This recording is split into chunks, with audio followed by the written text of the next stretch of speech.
Okay, so let's go ahead and call the meeting to order, please. We'll go ahead and start it with the flag salute. Betsy. Supervisor Betsy Dirks. Ready, begin. I pledge allegiance to the flag of the United States of America and to the republic for which it stands, one nation, under God, indivisible, with liberty and justice for all.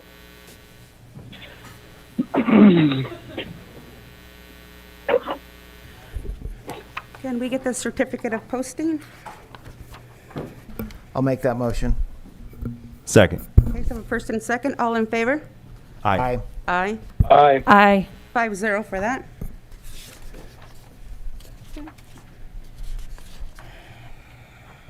And so we have recognitions and presentations.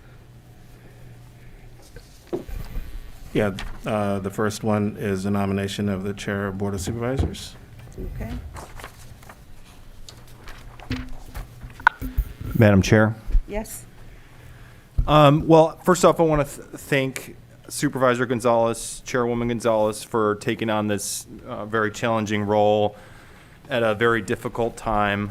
It's been another tumultuous year with COVID, and now we have 4 new board members, so we've had quite a lot on the plate this year, and so I do want to thank Supervisor Gonzalez for stepping up when former Supervisor Medina resigned. So for me, it's essential to have a chair, going forward in 2022. It's going to be another big year. I think it's going to be even more dynamic, and I think the challenges aren't going away. So I think we need to have a chair next year that is prepared to run the meetings as efficiently as possible, just because we have so much work to do. And I feel strongly that Supervisor Tiffany is the appropriate choice for chair in 2022. Thank you. So is that a motion?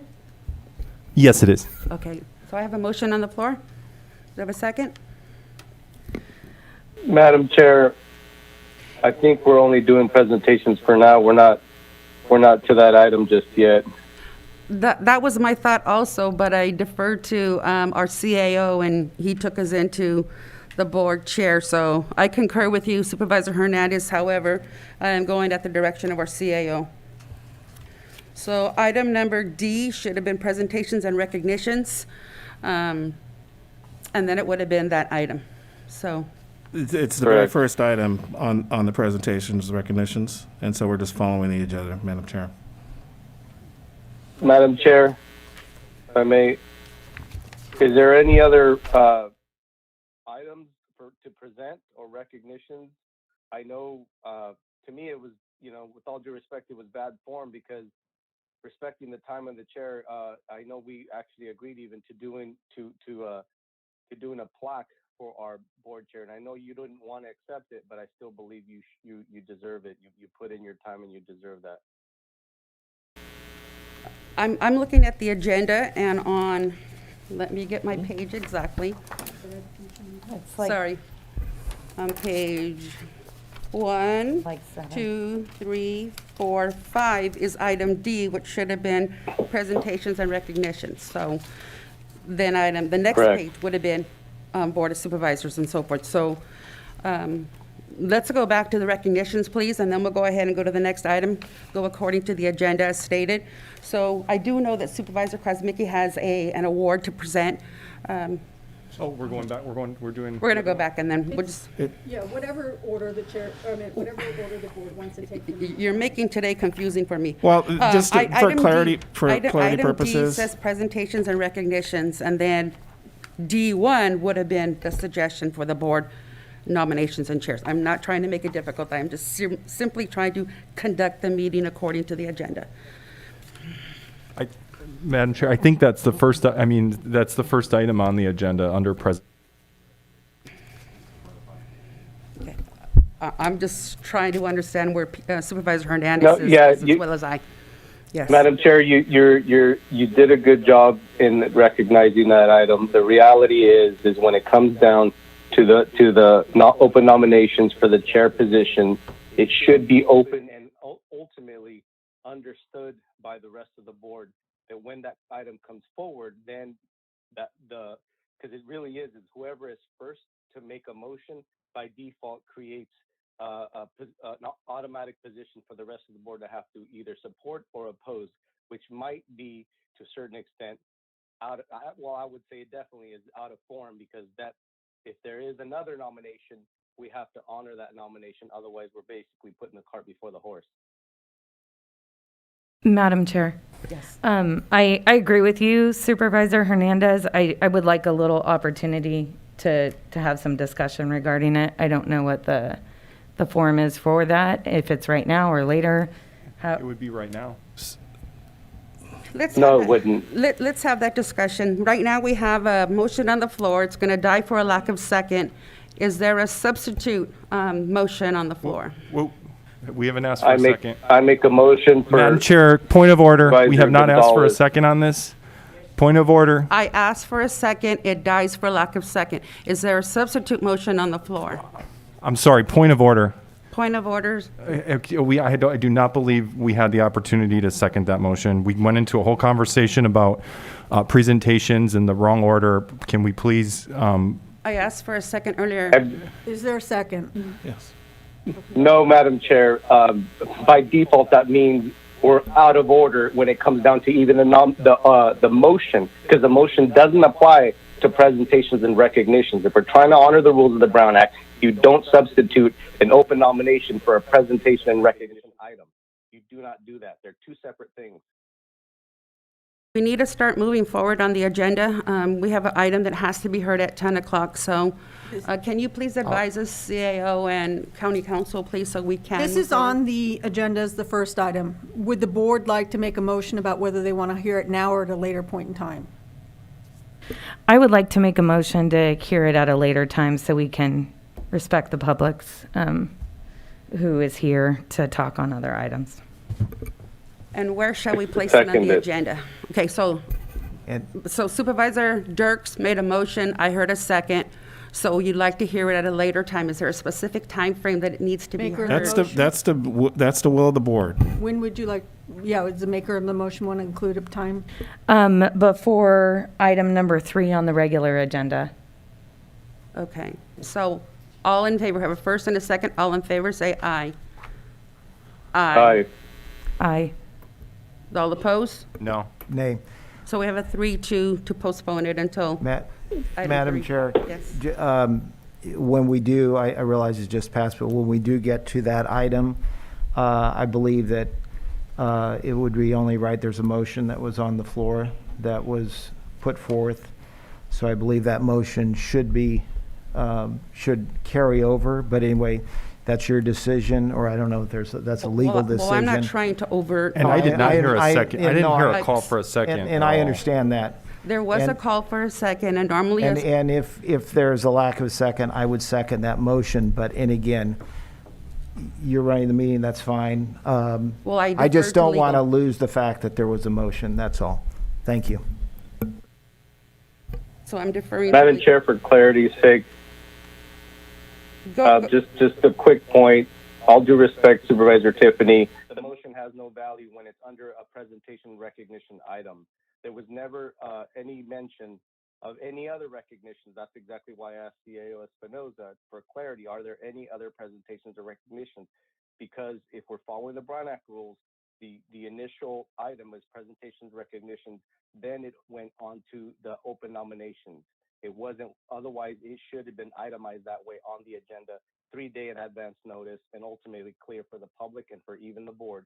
There would have been no contest in this situation. All due respect. The agenda very clearly shows under presentations recognition, the very first item is Board of Supervisors nominations and elections for chair and vice chair. So let's be clear on that. We've just passed a motion to put it after Item number 3. It would come after item 2, I believe. It would be right after that. I understand that, but I want to be clear. It was the first item, and now we've decided to move it. Thank you. Thank you. Madam Chair, just Supervisor, for historical, please. Yeah, for historical Supervi- precedent, that's never been the case. Supervisor Hernandez, there was a motion, there was a vote, there was a 3-2. We're going to hear it right after item number 2, okay? Whatever the will of the board is. Yes, it will Madam be. Chair. Thank you. Okay.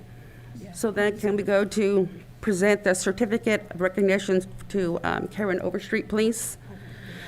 County Agricultural Commissioner, sealer for over 6 years of service with the County of San Benito upon her retirement.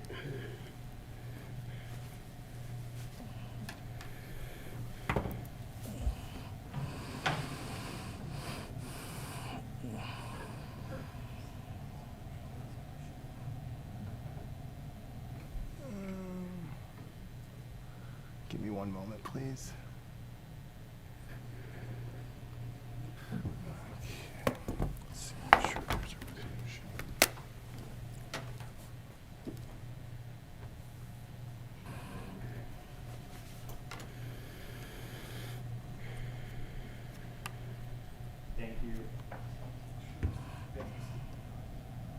Thank you so much.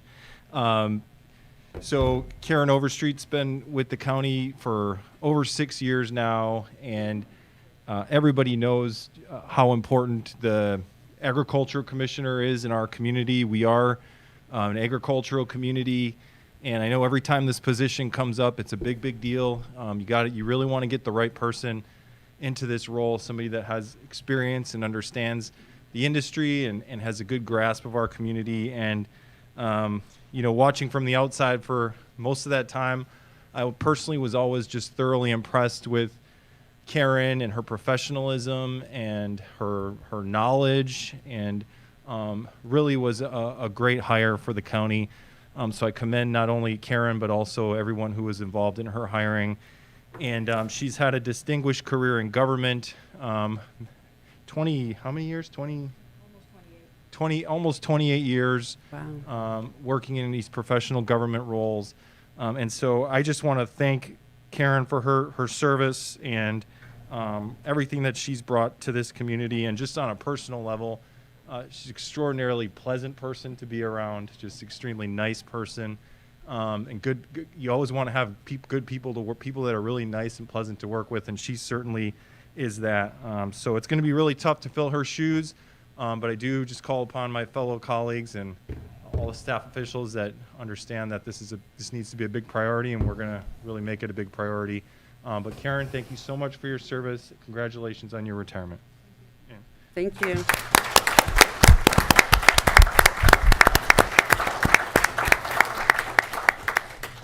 Congratulations. Thank you. You know, it's been my honor to work for San Benito County, and I really appreciate that I was given the opportunity to represent agriculture, the community, and the county. For me, one of my priorities was customer service, and I hope that our stakeholders have felt that we were responsive to their issues or requests. And I want you to know, though, that I think, we've done a lot of good work. You have a really excellent staff at the Ag Department. They work extremely well as a team. So I think there will be a really good transition moving on to your new commissioner. Thank you very much. Thank you.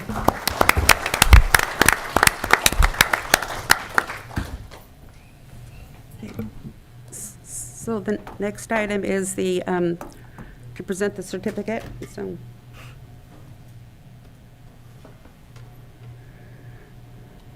Did you? I'm not sure if you're going to do it.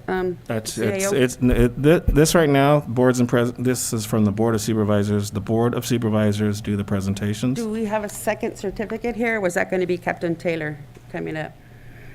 I have the presenter certificate for recognition for Deputy Victor Quesada.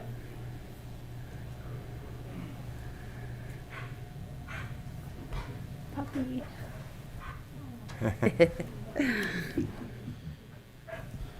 Good morning, Madam Chair and members of the board. Thank you for allowing us a little bit of time today. This is former Deputy Victor Quesada and his partner Falcon. And Victor is kind of retiring, but not really. So he's leaving our office and he's going to work for our District Attorney Candace Hooper as a District Attorney investigator. But Victor started with our office in 2000, in November of 2000, as a correctional officer in our jail. He promoted to deputy sheriff in June of 2004, and he's been serving this community since then as the role of a deputy sheriff.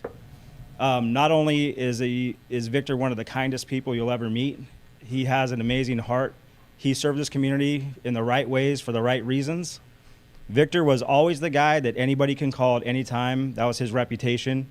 If we were ever short-staffed, if we ever needed something, if you needed a presentation, if you needed someone to engage with our community, definitely the way he has been an ambassador for our K-9 program. His dog has done countless presentations for our community. He's been an amazing ally of this office. He's loved by everybody that works with him. It's a huge gain for the district attorney's office.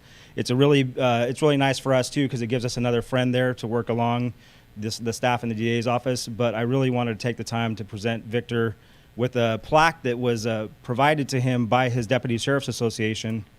This plaque is presented to Victor Quesada in recognition and appreciation of your many years of service to the San Benito County Sheriff's Office, November 2nd, 2000 to November 26, 2021. So this one's for Victor. And then his partner Falcon came to our office and started his training in March of 2013. He went through some robust training. He's a apprehension and drug detection dog. Again, like his handler, one of the nicest dogs you'll ever meet, unless you upset him. He's a leaner, so if you try to pet him, he will lean into you.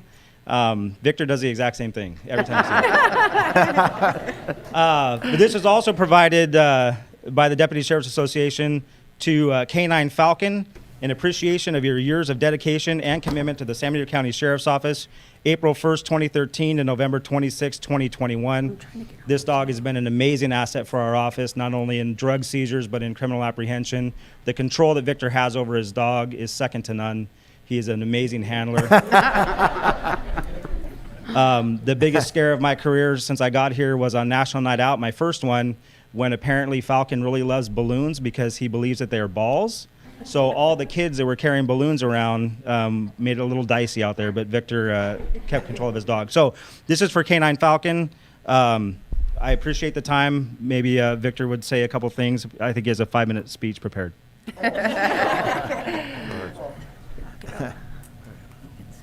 I just want to say thank you, and it's been an honor serving San Benito County. Me and Falcon done it with all our hearts, and it's awesome. I'm going to continue to serve the citizens of San Benito County with the DA's office now. So I would say thank you very much, and like I said, it's been an honor working for the Sheriff's Office. Thank you for your service.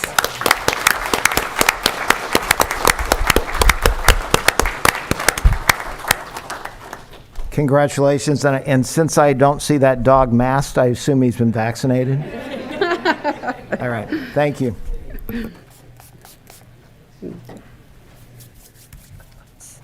Let's go to item E, department head announcements.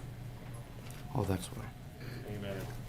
Thank you, Madam Chair. Yes, we have an announcement out of the Tax Collector Treasurer's Office. We have Melinda Casillas here.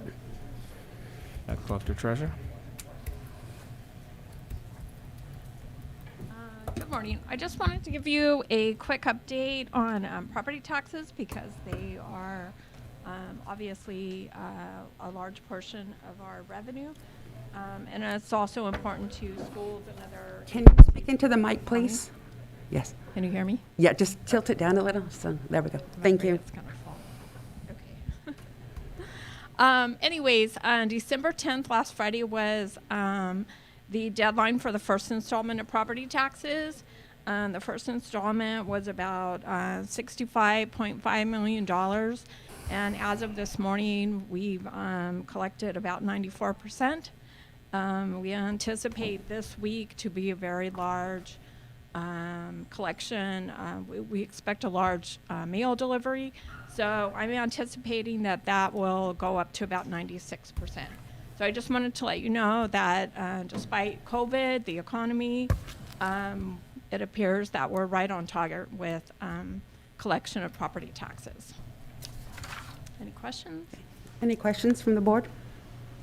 No? Thank you. Thank you, Melinda. We have another announcement out of our OES office. We have Chris Ancano.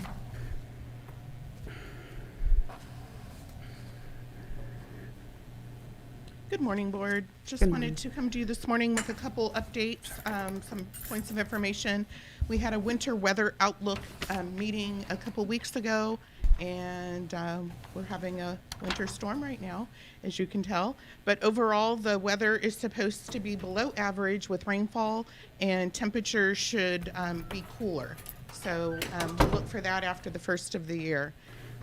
We have our EOP, Emergency Operations Plan, our Hazardous Mitigation Plan, and our County Continuity of Operations Plans in the works. We are meeting next week to have a few more meetings about them, and then we will be doing a workshop on the COOP, County Continuity of Operations Plan, in January.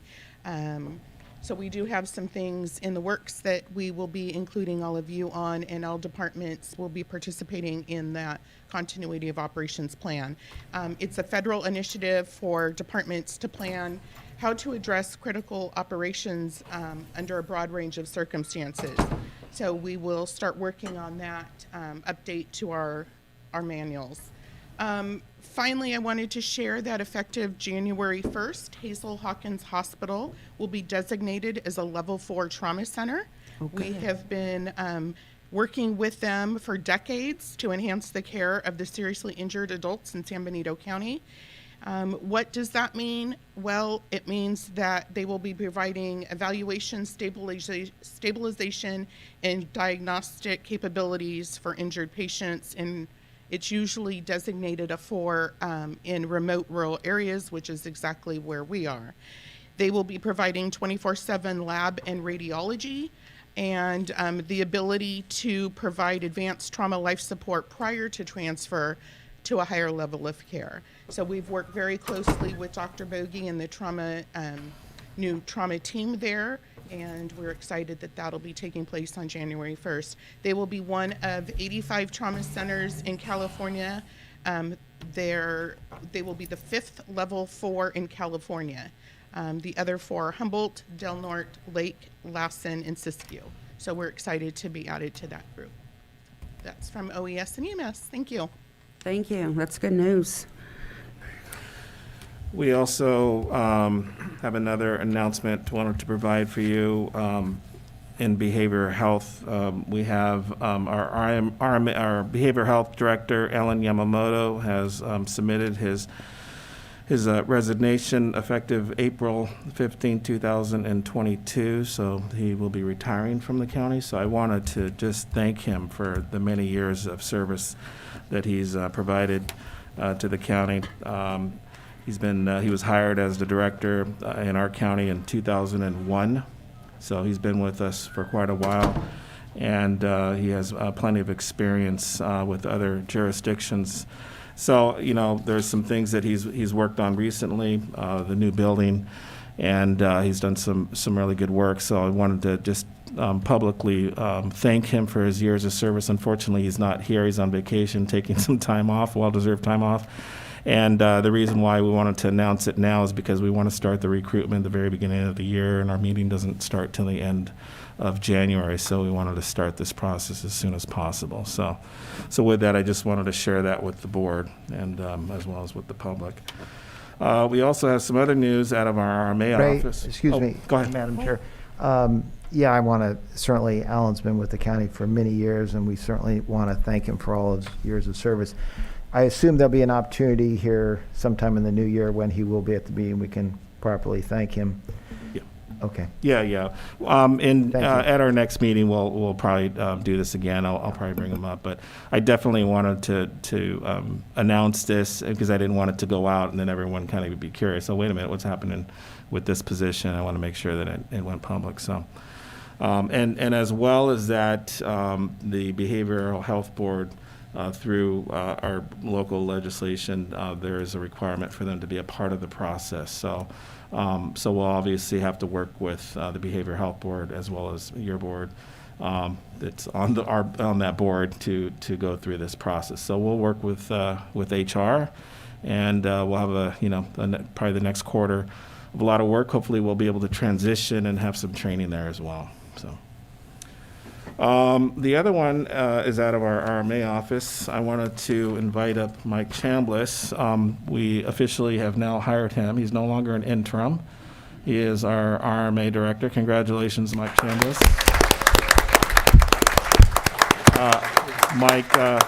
Mike also comes with a wealth of experience, the city of Hollister, and you were the assistant city manager there as well as the management services director.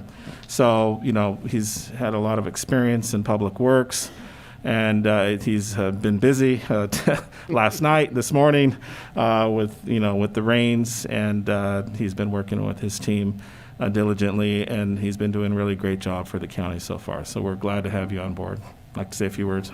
I really appreciate that, and thank you, everybody. Thank you for the opportunity to continue to serve this community. I've been doing it for a little while, and I'm quite fond of it, and I appreciate that opportunity. If I could take a moment just to bring you up to date on a few things. As you all know, the Hospital Road Bridge is open, so that's open and done.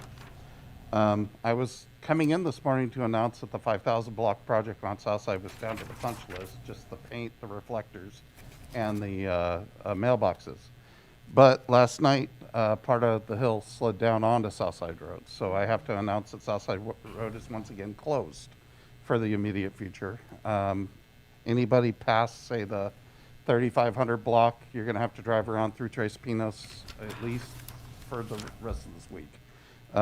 The people are trying to stop the water flow at the moment. The slide's still active.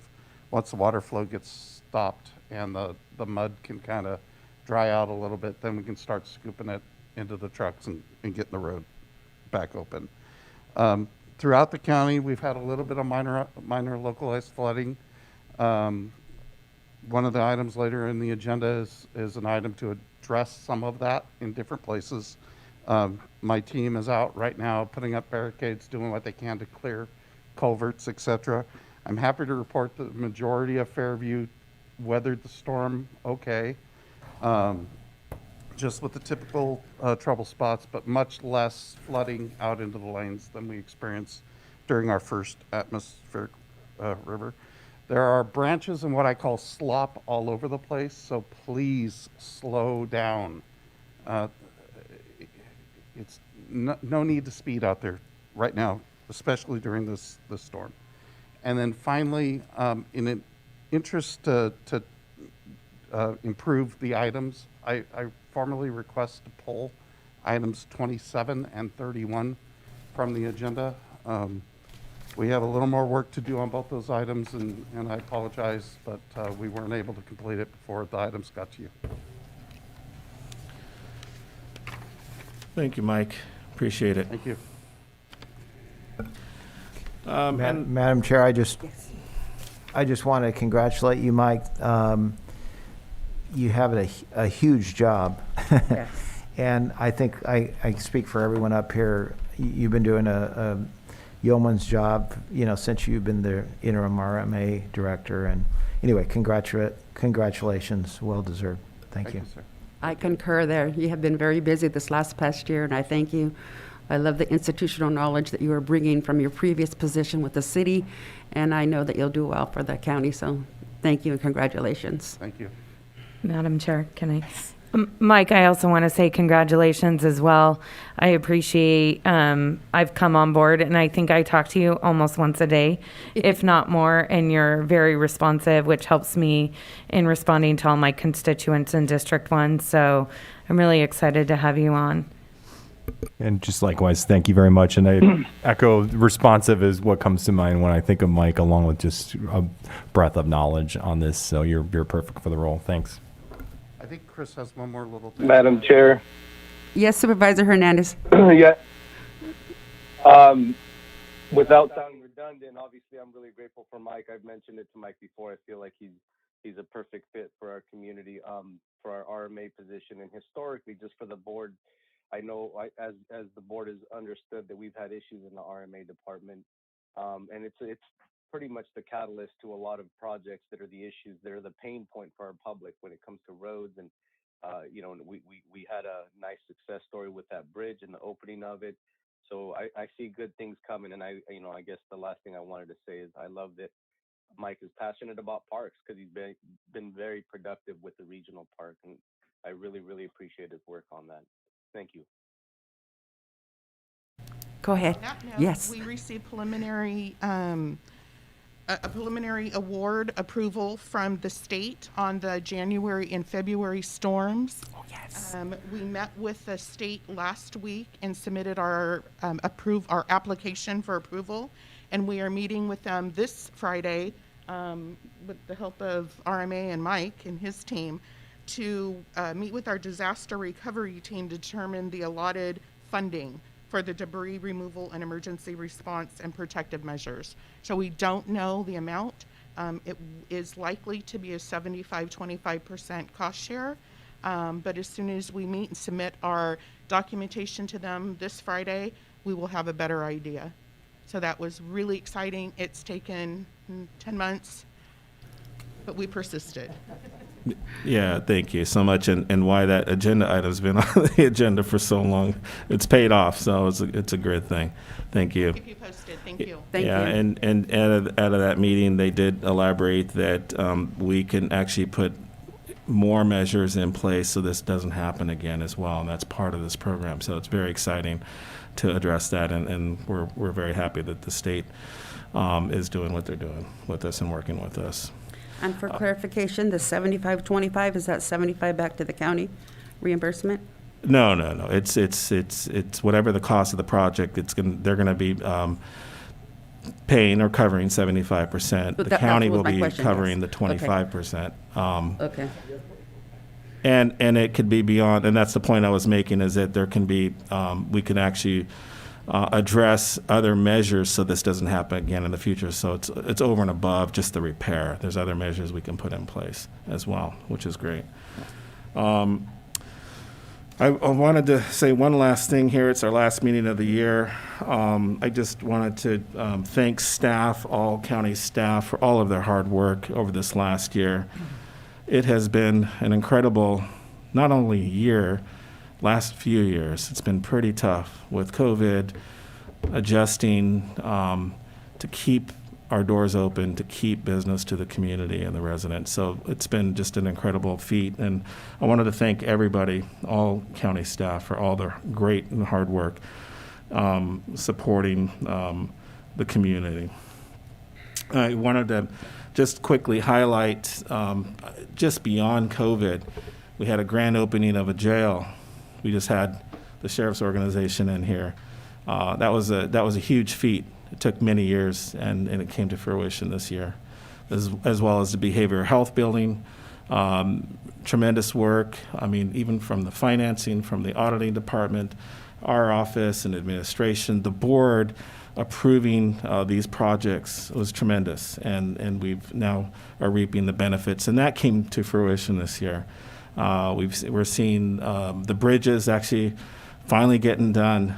Again, these are projects that take time and effort, and it's just diligence and just tenacity to keep these things moving forward. And so, I just have to commend staff for continuing to move through the COVID pandemic when there's not a lot of resources out there to do these things and to make these things happen. It's just a tremendous feat, and I think moreover to keep our community safe through these troublesome times. So I just wanted to highlight that and just say thanks to everybody and thanks to the board for supporting the staff and really being behind everybody.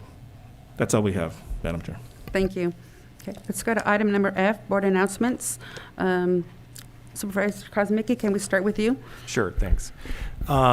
So just a few things that spoke with our new RMA director, Mike Chambliss, about the striping throughout the county. I've gotten a lot of complaints about the weathering of the paint on the roads, and and Mike's well aware, and I know they're addressing that, so thank you, RMA.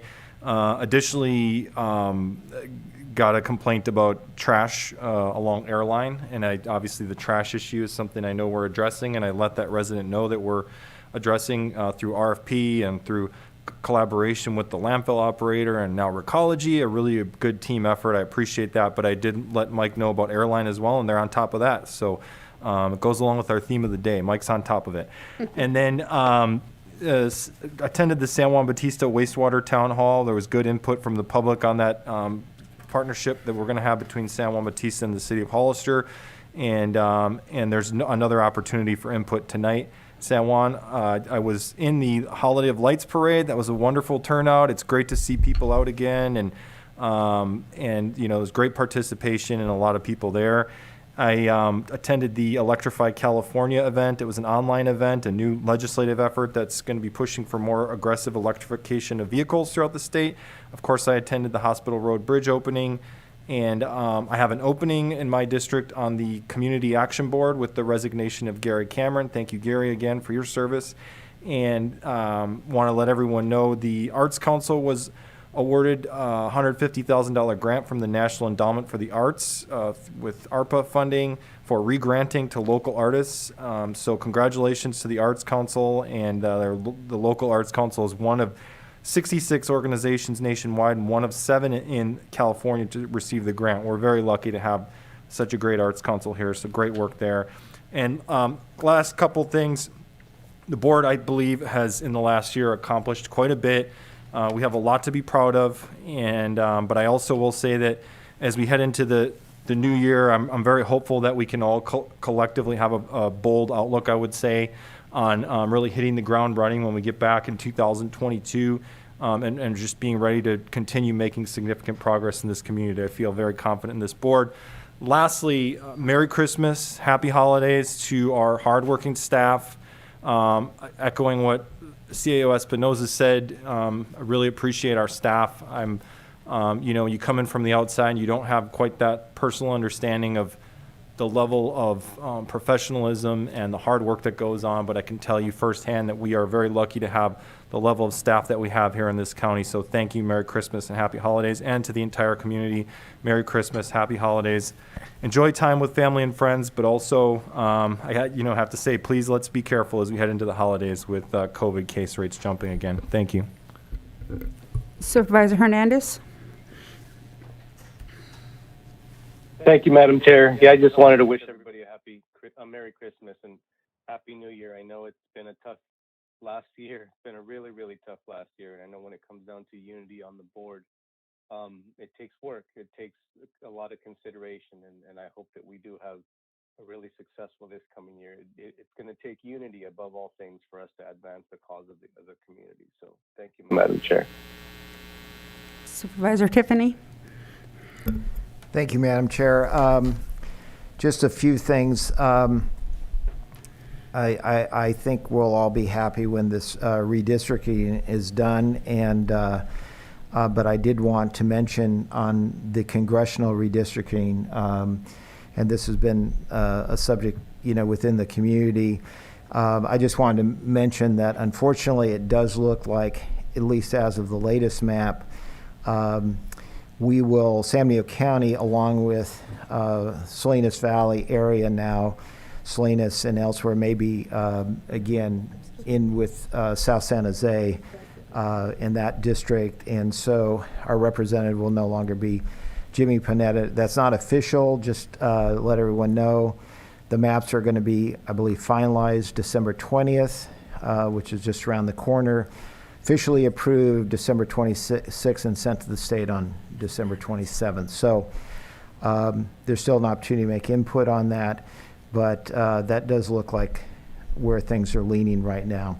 I just wanted to mention, of course, roads are a popular subject, particularly with these storms. I spoke to our superintendent of roads, Jason DeRosa, yesterday morning, and of course, I'm sure he's out busy today with dealing with the storm, but he continues to deal with potholes best we can throughout the county. We, of course, have issues in South County, Pinoch Road, and elsewhere. I know he's been in some of the more northern and western parts of the county dealing with some potholes. And thankfully, we do later today in the consent agenda have a means to increase pay for road workers which will should dramatically help us in terms of moving forward with hiring new people. Just quickly touching on water, we've seen a lot of rain here in the last few days, which is great, but obviously water is a concern. Supervisor Gonzalez and I met along with our CAO, Ray Espinoza, with Jeff Katana from San Diego County Water District. It's always interesting getting an education on water in our county. We talked about a number of things, including Hernandez Dam and San Diego River, but also it looks like there may be at least an interim way forward, potentially to help the Stonegate residents with purchasing of water through San Diego County Water District. So that's something that I think is great news. Of course, as mentioned, we all were at the hospital road bridge opening last week. Very exciting. First time in 25 years people can drive through there. So there's many people that were not even born yet before when that road was open. And then last thing I want to say is that I want to recognize San Diego High School. They were named, a few weeks ago, they were named the ESPN Top 5 Special Olympics Unified Champion School for 2021. So throughout the whole country, they are in the, again, one of 5 schools recognized for this honor. So congratulations, San Diego High School. They continue to really do amazing work in our community.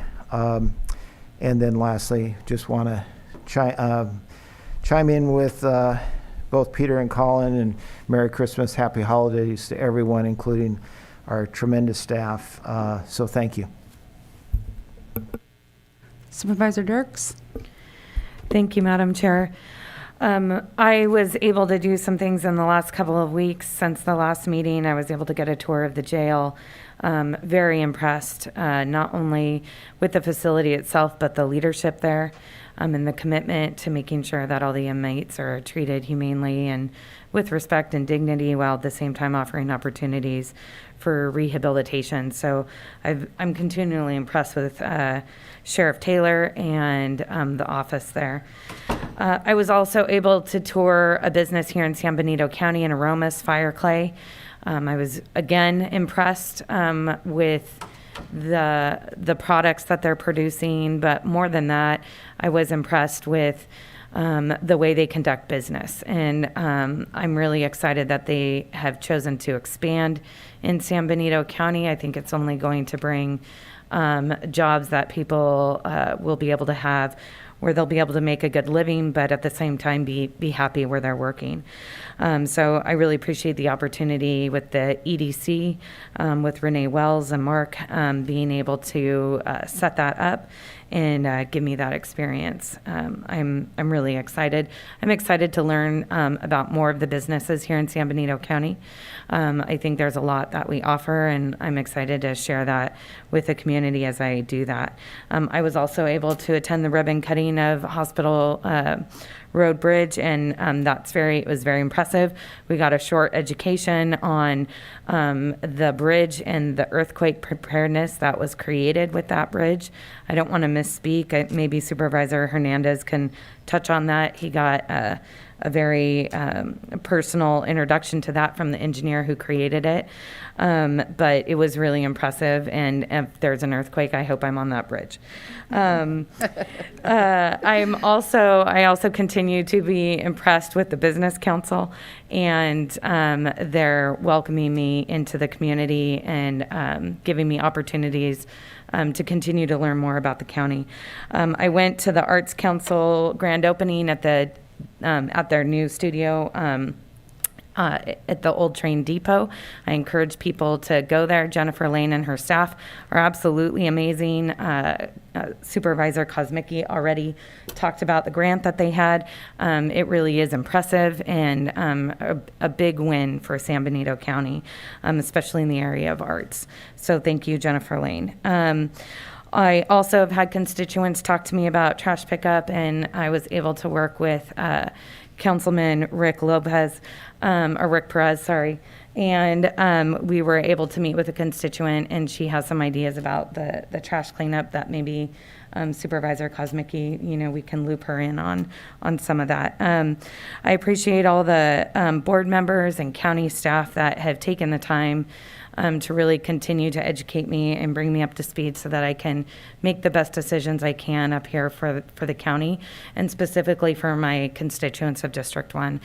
Thank you for each of you for making that easy for me and continuing to pave that path of success for me. Also, too, I just want to reiterate what everyone else has said. Please be safe on the roads.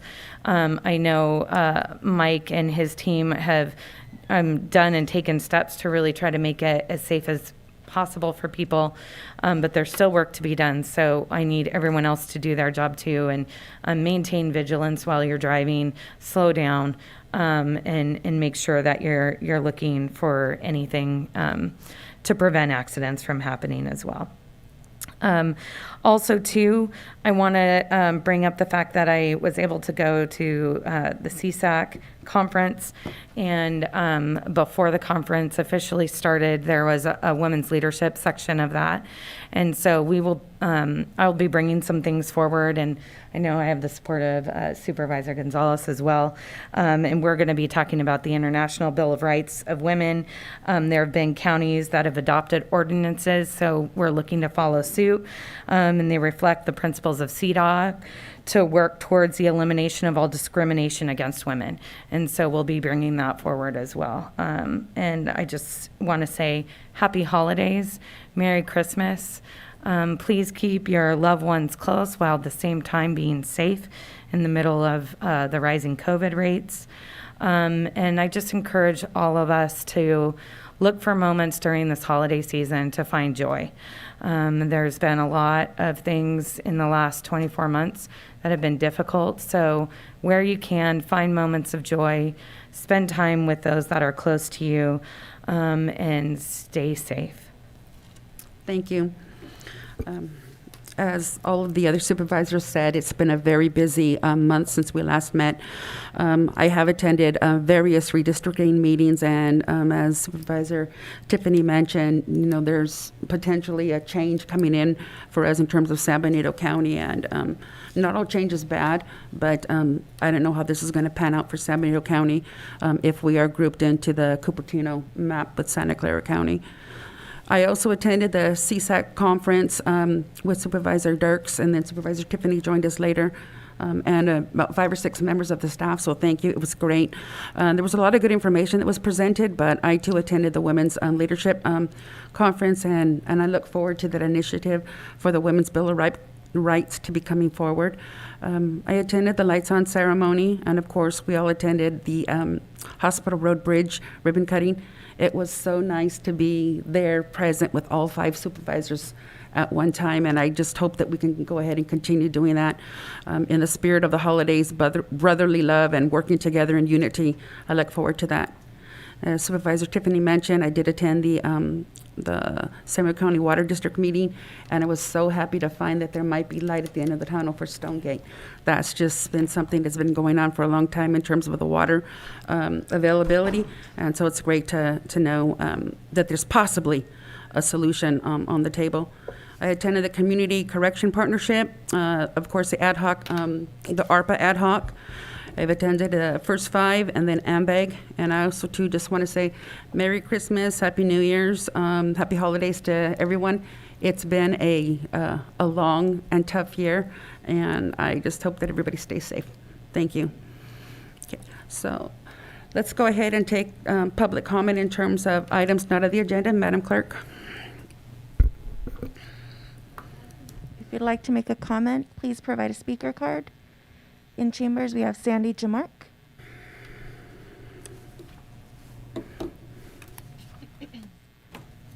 Good morning, board members and residents in the audience. My name is Sandy Patterson Jamark. I've been a lifelong resident of San Benito County, and I was appalled at the last meeting on the cavalier attitude that several of the board members had on the request of interim Sheriff Taylor with putting 2 deputies on the program of administering the grows in San Benito County. The statement was made, well, you don't need two, you only need one. I doubt that any one of you have been out there in southern San Benito County where your backup is an hour and a half to 2 hours away. I doubt that some of you even know where Picacho's Inn is, or Jefferson, or the city of San Benito, or any of that. I've been there. I went out on a call where I was with 5 heavily armed poachers, and if something had gone wrong, my response from Hollister was about 2 hours away. Thank goodness my Lord and Savior was protecting me, and these gentlemen who were heavily armed, high-powered rifles, had never seen a female deputy before, and they were from Poland, immigrants from Poland. So thank goodness that I wasn't hurt, but there was a possibility. But the attitude of 2 of these board members, and you know who I'm talking about, of, oh, you can only use 1, not 2. Your law enforcement, who's protecting you? The anti-law enforcement from this board is just disgusting. You need to back the blue, and you need to give them what they ask for. It's not just, oh, I need these, and you need to Thank you. reinstate the 3 minutes. That's past practice and historical fact. Thank you. You're just trying to quell freedom of speech in this boardroom. City Council of Hollister lets you have 3 minutes. Why is the board so cowardly that they won't hear people speak? Thank you. Thank you, Madam.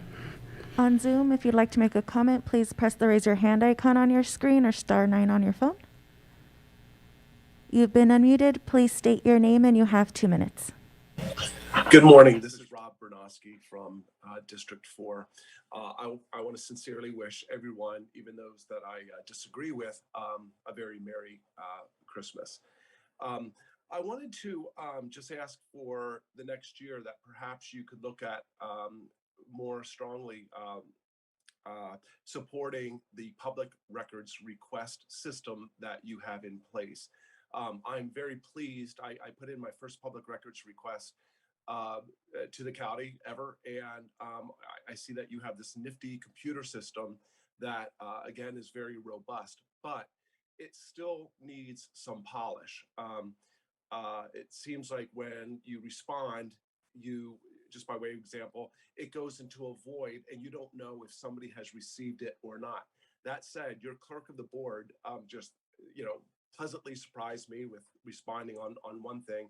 I followed up on it, and like my original request, we just don't know that you received it. And also in similar vein, I was looking at all the public records requests, and you guys are getting hundreds of them, and some of the responses are seemingly thousands of pages. And I get that we're entitled to it, but it's so voluminous. I would just suggest, are you adequately staffing that and getting back to the public as quickly as they would, as they should, as a matter of public service? I mean, the quicker you respond, the better the requester feels. So thank you for listening to me.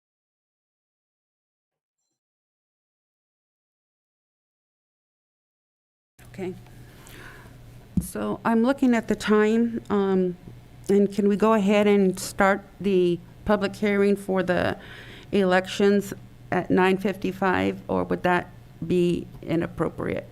I know that the second item should have been started at 9, but we're not going to finish it in 5 minutes. I recommend you start it at 10. If you want to take a 5-minute break.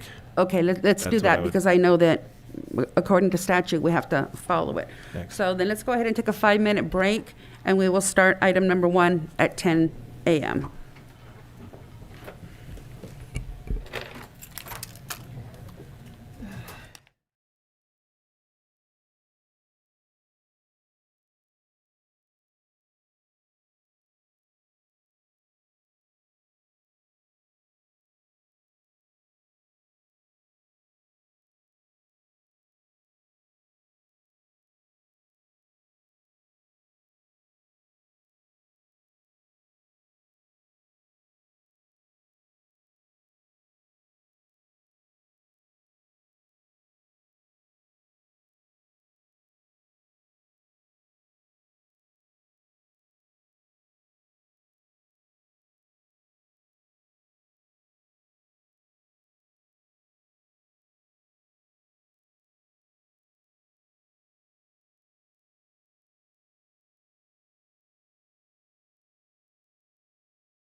It's 10:01 on that clock, but it's 10 a.m., so let's go ahead and start the public hearing.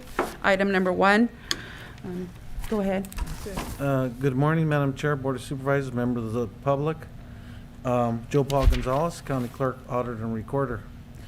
On February 23rd, your board took the first action in the redistricting process, and that action was to appoint my office as the chief elections official to conduct the redistricting process on behalf of the board.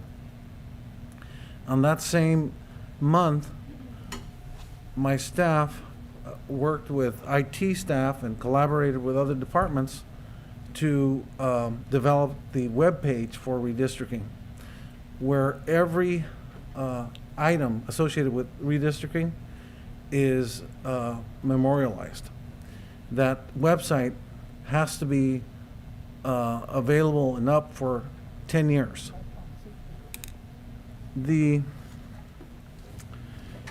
over the many months, our staff has worked very closely with other departments in developing all the public outreach materials for the public notices and for the public information that's been put out on Facebook, on Twitter, on Instagram, in the newspapers, to advertise that this redistricting process is taking place and to invite people to join in this process.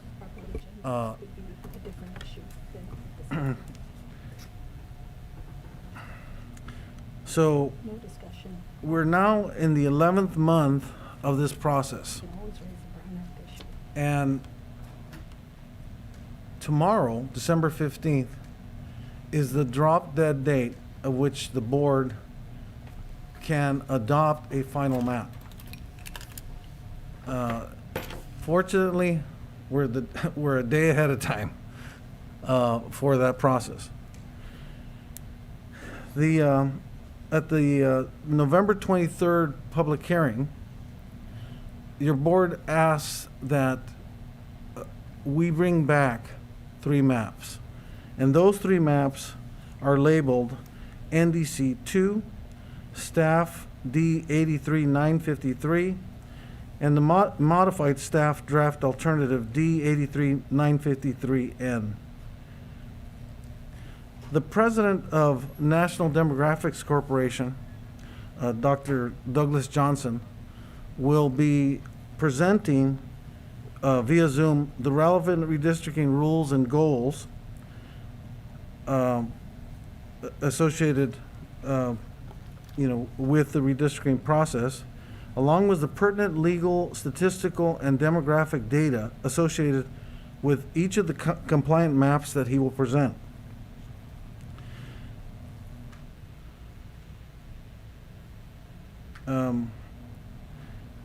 Assistant County Counsel Joe Ellingwood he is here to provide some board edification and will elaborate further with some additional constitutional and Voting Rights Act considerations in one of the slides of the presentation. After Dr. Johnson has concluded his presentation, we ask that you open the public hearing to accept public comment. After the public comments have concluded, we ask that you close the public hearing and move to adopt ordinance number 1039 that amends the existing county code provision pertaining to the existing supervisorial districts.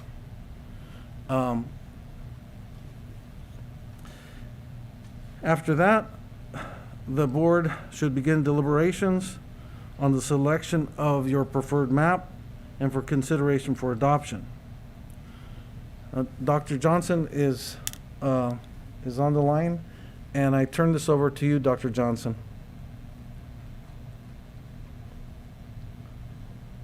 Thank you very much. And as we do get to the final stages here, I do want to say, express both for myself and for Dr. Tilton, who's worked on this, extensively throughout this process, but who has a conflict this morning.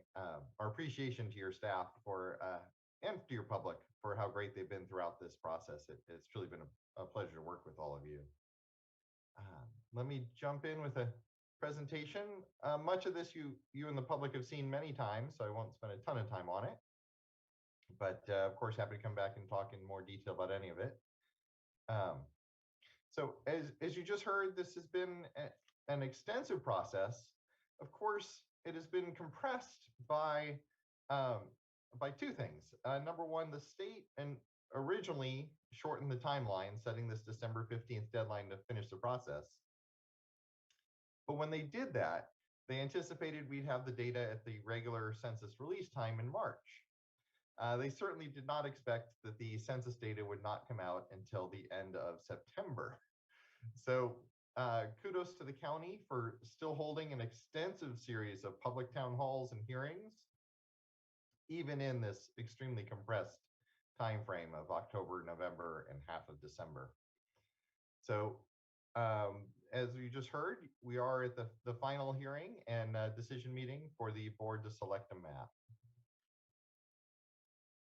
In terms of the rules, those who have attended all these hearings could probably recite these in their sleep at this point, but just very briefly, we have first the federal requirements on the left: equal population, compliance with the Federal Voting Rights Act, and no racial gerrymandering, which means race can be one consideration, but it cannot be the predominant consideration. So those are the federal rules. In the middle, we have the state's rules. Districts have to be contiguous. They have to respect neighborhoods and communities of interest to the extent practicable. We have to keep cities and census designated places together to the extent practicable. Try to follow easily identifiable boundaries like freeways and rivers and things like that. And try to keep the districts compact, meaning don't bypass one group of people to get to another group of people unless necessary for a higher ranked criteria. The state also says that the district shall not favor or discriminate against a political party. So we have not been using political data in this process. Those are the statutory requirements, both state and federal. Then there are what are called traditional redistricting principles on the right. Once all the statutory requirements have been met, then the decision can come down to these factors, which courts have said are acceptable considerations, but they can't overrule the previous factors. So those are minimized voters who get shifted from one election year to another. Some of that is inevitable in every redistricting, but we do try to minimize that where possible. We do want to respect the voters' choices and leave re-election decisions up to the voters, not to the lines, by attempting where possible to keep supervisors in separate seats. You can consider future population growth to a very limited degree, and you can also try to preserve the core of existing districts so that residents who've worked together and campaigned together for candidates they support in the past can continue to do so. So that's our set of rules and traditional principles or goals. The 2020 census is, of course, what's driving all this and driving the need for change. And the main line here you see is the percent deviation. So each district's supposed to have an equal number of people. But in the current districts that exist today, District 1 is over that ideal by 10.62%. While District 4 is the smallest, it's 6.49% short. The difference between those two numbers, 10.62 and 6.49, is the 17.11 you see over on the right-hand side. That number must be lower than 10%. To be for the plan to be what we call presumptively constitutional, and hopefully would be as close to zero as we can get within the larger context of the criteria of communities and things like that. Also noteworthy, if you look at the bottom, the citizen voting age population, this is the data most often referred to in Voting Rights Act analysis. And you can see currently there are 2 districts, 3 and 5, that are majority Latino at 60 and 75% each. And the county as a whole is right at 50% of the eligible voter population is Latino. Going on to the next slide now. these are additional details in terms of the Voting Rights Act. We just summarize and say we don't want to pack a protected class. And in the case of San Benito, we're really talking about Latinos as the main protected class, just from their numbers and size and the lack of geographic concentration of the other groups. And you also don't want to crack them. So you don't want to divide them in a way that will reduce their opportunity to elect.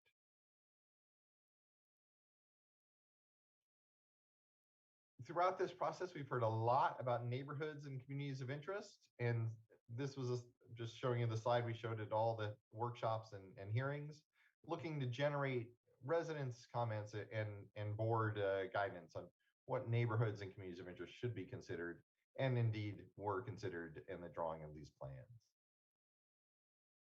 And there were a lot of plans. We were happy to see the public jump in and draw 18 different maps, 14 of which were population balanced and contiguous. So those are the compliant maps.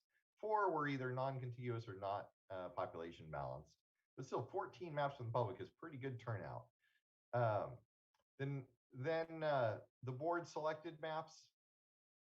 And as you heard earlier, we have the NDC2 map, the D83953. The numbering seems weird. Those are numbers assigned by the District R mapping tool that was available to the public. And then a revised version of that, the D83953A. The only difference between those two is a change to keep San Juan Oaks united in District 4. All these maps have been posted to the county website and available to the public with their full demographic details throughout this process. And in terms of the Voting Rights Act, all 3 of these maps increase the number of Latino majority districts from 2 to 3. Brings us to the maps, and I actually have an interactive map we can look and see in more detail if you wish. But again, we have NDC 2 with the demographics also available. And you can see this has 4, the red circles are the majority Latino districts. You can see it has 4 that are majority Latino by total population. But the more important number for Voting Rights Act analysis is the citizen voting age. And this has 3 that are 59 to 61% Latino. And then looking at state data on the Latino share of registered voters, which is a surname-based study, but often used as a supplement to citizen voting age population data. You can see they're all 3 of those districts are very high in that number as well.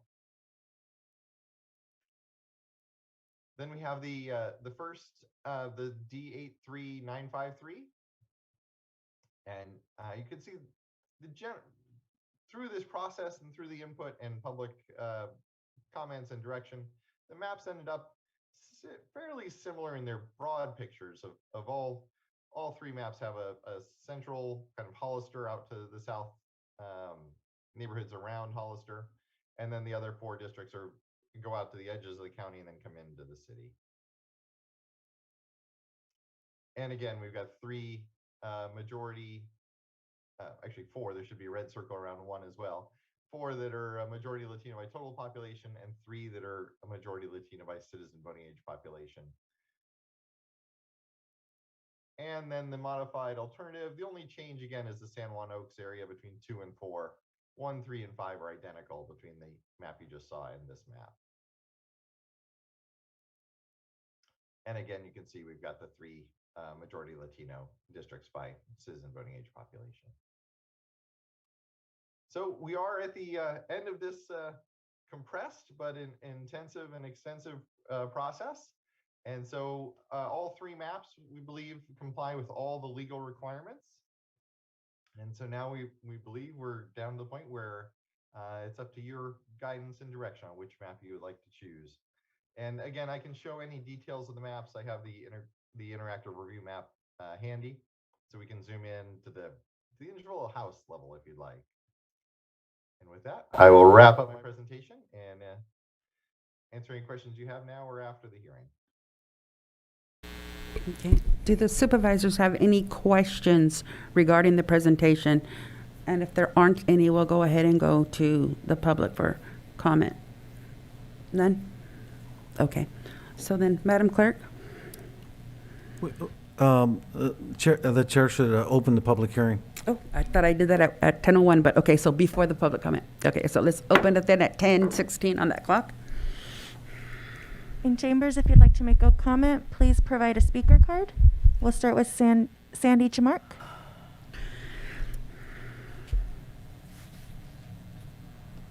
Good morning again. This redistricting, what happened to map 1963? Was it renumbered? That was at the first board meeting in November, and that's one of the two maps that Supervisor Hernandez brought forward. I don't see that number up there. I also heard that there was a new map brought in after that meeting. I'd like to know what the cutoff date was for the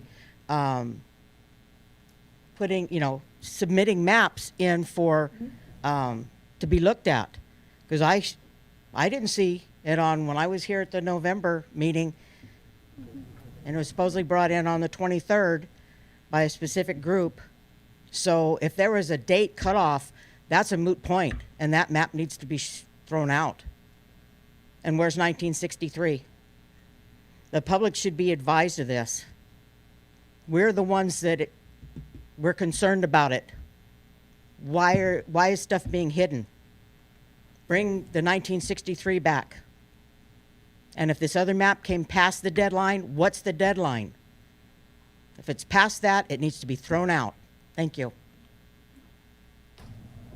David Serena. So Joe Paul,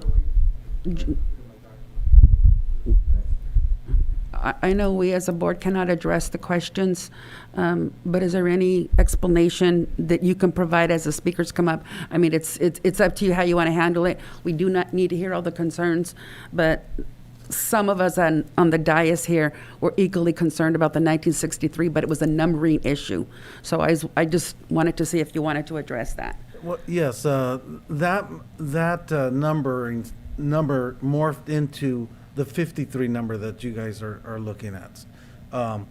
And the iterations of that 53 have changed, throughout this process, as the board has directed, and the narrowing down of their preferences.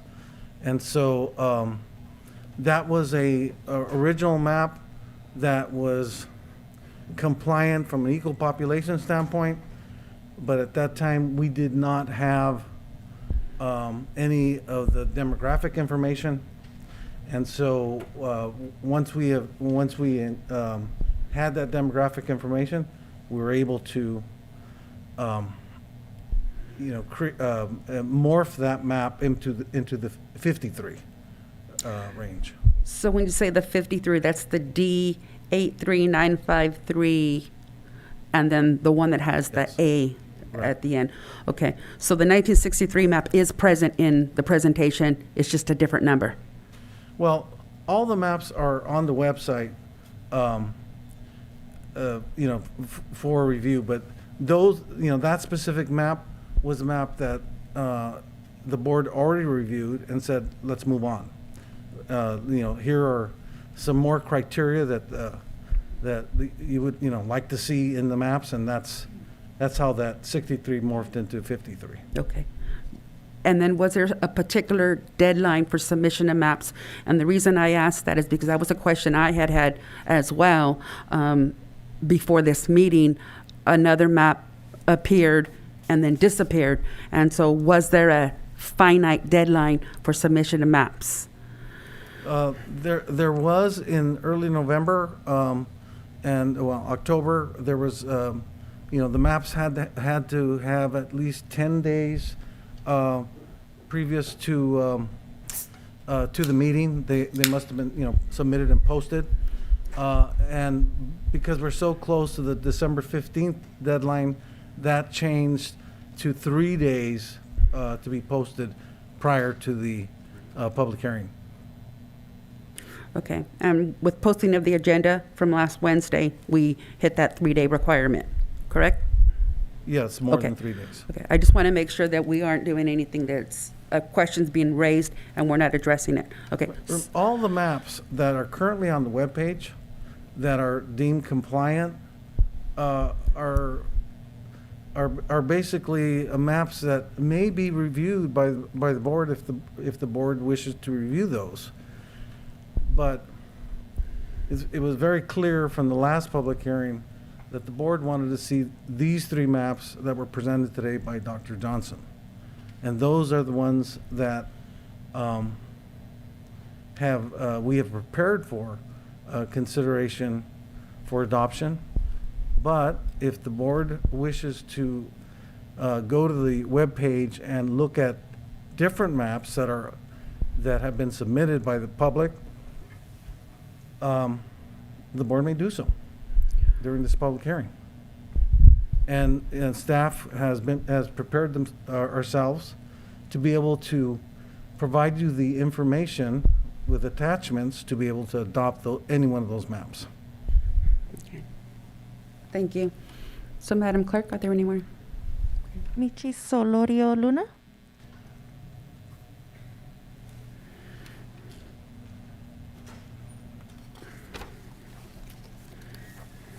Good morning. I'm Mickey Solorio Luna, and I want to thank you for the opportunity to come before you today. I know that the census was very important to all of us because it brings additional funding, and it's very important. And so when the census program began, which begins every 10 years, we were very involved because we knew what was going to be the outcome, and the outcome is before you today.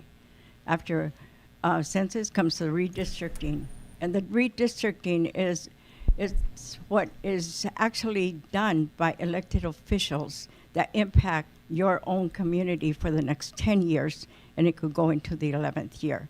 So I want to thank you for the opportunity of having that correspondence with you. First of all, there was a comment made at the podium here a while back from another a meeting where the Latino Coalition was in question. And I want to make it very clear today because I want you to know who the Latino Coalition is of San Benito County, which exists for 33 years. Some people may be in question, and I think some of you on the board will remember these names. And I want just to clarify that because after all, we did a lot of work to come forward with the redistricting. And we have done it for many years. So you had 2 former chairpersons of the Board of Supervisors on that original committee. And that was my brother Henry Solorio and Bob Cruz. You had former mayors Ken Duran and Fernando Gonzalez. You had former council members Jose Alvarez, Marian Cruz, and Joe Paul. Thank you, Joe, but he had no involvement in our work this year. Is that my time off? Yes. Thank you. Okay. But if you need any further explanation, we have it, and we were here to help. Thank you. Thank you. Jose Martinez Aldaña.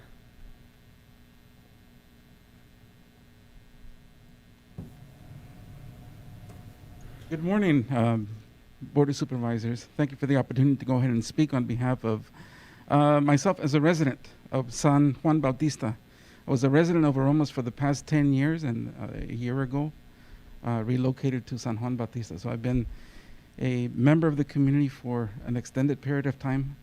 Before I moved here, for 25 years, I worked through San Jose State and through CSU Monterey Bay, serving the Hollister and San Juan community. Through outreach programs to extend opportunities for young people from these communities to pursue their academic dreams and fulfill their career goals. So in looking at redistricting, one of the things that is critical for me is to look at and thank you for the 3 maps that have been considered.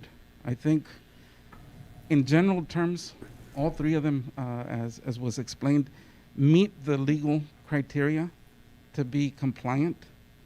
However, what I want to advocate for is the first map. NDC map 2, because I think that is the only one that doesn't over cluster the Latino community into one district. Although all three maps allow for a majority of Latinos in 3 of the maps, 2 of them actually overcompensate in that element. And so again, I want to again publicly state that my preference would be, and I think it would serve the best interest of the community at large to proceed with NDC 2. Thank you. Thank you. David Serena?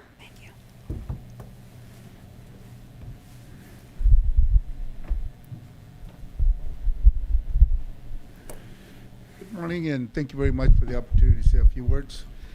As I mentioned before, I'm a professor at MPC and CSUMB, and I teach Introduction to American Government and Chicano Politics. And in the last 14 years, I've had many students from San Benito County and Hollister and San Juan Bautista and the surrounding area. And in my classes, one of the first things that we talk about is Article 1 and the counting of people as required by the Constitution. And I get into the Voting Rights Act and discuss many of the cases. And I think that what's really important to understand in redistricting is that you have to have Latino majority districts in where there are Latinos, sufficient Latinos to accomplish that. And I think that any time that you support a map that doesn't do that, you're going to be legally in trouble. And we have Luna versus Kern County, Garza versus LA County, which are 2 cases that the court said that their maps did not comply with the Voting Rights Act. So I think any time that you are going to come up with a map, we have a map that has Latino majority districts, and I think you have 3 of them that do that. But I think there's also, if you don't approve some of those, there's also the one that your demographer push was in CDL 2, I think, as Mr. Martinez mentioned. Those are probably the best maps, and I think the Unity map is also a good map that can be approved by the board. Thank you. On Zoom, if you'd like to make a comment, please press *9 on your phone or the raise your hand icon on your screen. You've been unmuted. Please state your name and you have 2 minutes. Good morning. My name is Richard Pettis Sr., and I'm the president of LULAC. And I would like to say good morning to the board. And the comment that I would like to make is, when you hire a professional demographer, they go through the process. They have all the information. And I think it would behoove the board to not take that advice, that professional advice.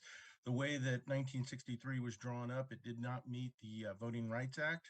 I was at the last meeting and that was discussed. These new maps that have been created out of that first draft also do not meet the Voting Rights Act based on community of interest.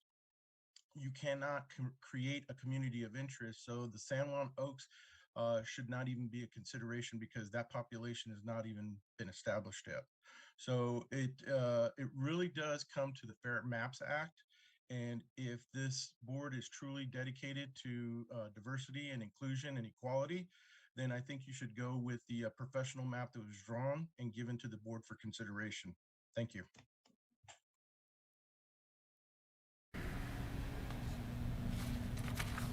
You've been unmuted. Please state your name and you have 2 minutes. Good morning, supervisors. My name is Kimberly, and I am a student at San Jose State, and I am with the San Benito County Action Network, or what we also call San Benito CAN.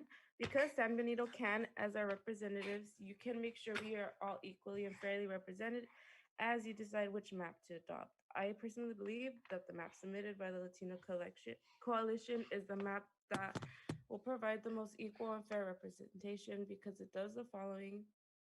It was created with the community interest in mind, it distributes the population evenly and impacts the Latino population to other districts so their votes are not wasted, and increases the Latino CVA in 4 of the districts compared to the staff maps. And it does not move population around for the simple reason of protecting current supervisors. It places back and incorporated in District 2 where it belongs. For those reasons, I respectfully request that you adopt the unity map submitted by the community for the community time for the community. Thank you for your time.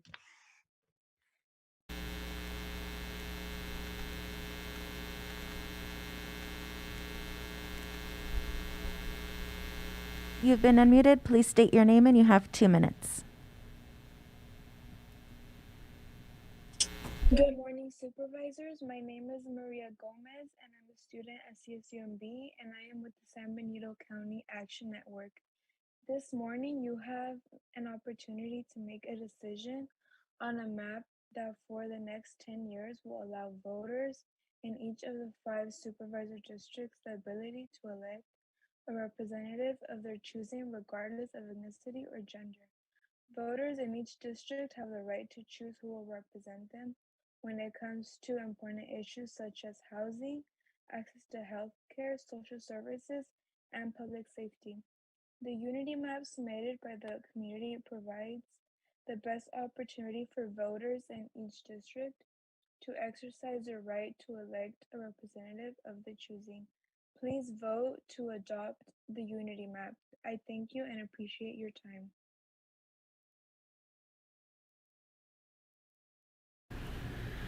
You've been unmuted. Please state your name and you have 2 minutes.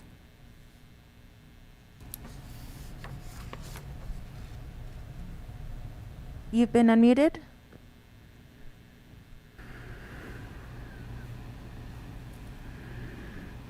Good morning, supervisors. My name is Maria Gomez, and I am a student at CSUMB.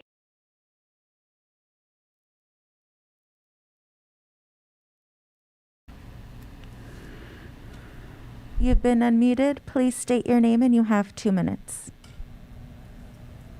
Good morning, supervisors. My name is Alex, and I'm a student at Cabrillo College, and I'm with the San Benito County Action Network. We're a new group of residents that cares about our community. We believe in empowering our youth, democracy, and citizen participation. Today, we are asking that you listen to our voices.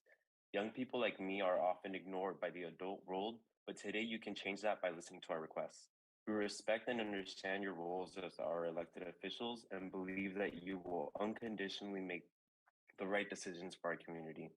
Today, we ask you that you adopt the unity map submitted by the community.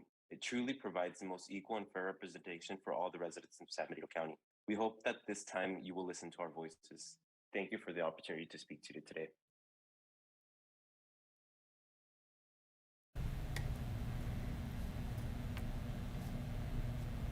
You've been unmuted. Please state your name and you have 2 minutes. Hello, good morning, supervisors. My name is Giselle, and I am a student at CSUMB, and I'm also with the San Benito County Action Network, for short, San Benito CAN. Our group believes that youth empowerment, democracy, and citizen participation are essential to and involved in participatory community. We believe that democracy is not a spectator activity, but one that everyone, young and old, should participate in. Everyday elected officials like yourselves throughout our city, county, state, and nation make decisions that affect lives of millions of people. Today, you will make a decision that will affect tens of thousands of San Benito County residents. So it's important that today you listen to our voices and address our concerns. The map that the Latino Coalition submitted was created to ensure that every district is equal in populations as much as possible. That is not over concentrated with any group, especially Latino citizens, of voting age, and that put back a community of interest in the unincorporated area that is currently in District 2 back into District 2. This map provides the best and most equal and fair representation for our community. I urge you to anonymously approve the unity map submitted by our community. Thank you.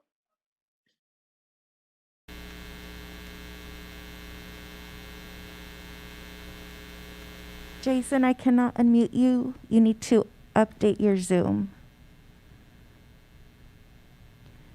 You've been unmuted. Please state your name and you have 2 minutes. Good morning, members of the board. Daniel Camacho, Westside Boulevard. I'm here to support the unity map presented by the Latino Coalition of San Benito County. I'm asking you to adopt the unity map as it is the fairest map to the entire population of San Benito County. I think the county did a poor job here of asking for input from local residents on these new maps. The process for creating the maps and selecting preferred maps has been mostly done in the dark without public input. Let us not forget, not everybody is online. Not everybody has social media. Not everybody has access to the internet, as we all have seen over the COVID-19 epidemic, especially those in low-income areas and mountainous rural areas. Where was the outreach in the fields? Our children's schools, our Gavilan campus here in Hollister, the churches, the radio, even regular snail mail. You should be out where the people are at, not where it's convenient and safe. Members of this board made the process overly political when you started asking for map changes to protect incumbents instead of fairly allocating new populations within the district. Even worse, you started playing around with ethnic populations and diluting Latino voices. Adopt the unity map or the NDC2 map that your own expert created. Adopt a fair redistricting map that doesn't split our voices. Thank you very much.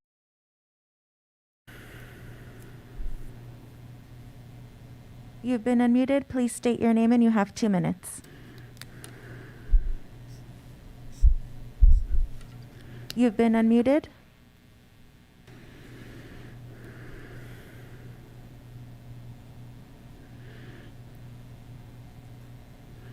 You've been unmuted. Please state your name and you have 2 minutes. Good morning. My name is Natalia. I am in support of the map submitted by the Latino Coalition. It would provide the most equal and fair representation because it was created with the community interest in mind. It distributes the population evenly. It impacts the Latino population to other districts so their votes are not wasted. It increases the Latino CDA in 4 of the districts compared to the staff maps that are being considered. It does not move population around for a simple reason of protecting current supervisorial seats.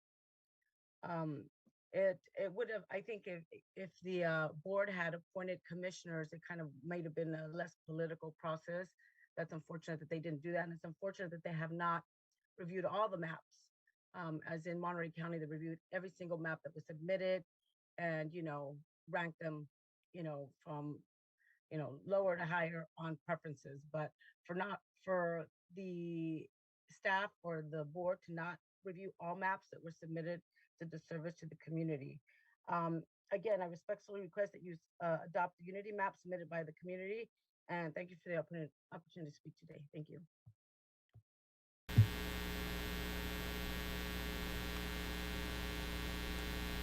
You've been unmuted. Please press *6 on your phone. State your name and you have 2 minutes.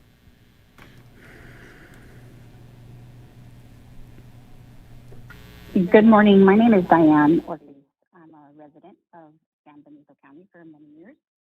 And I am calling in support of NDC2.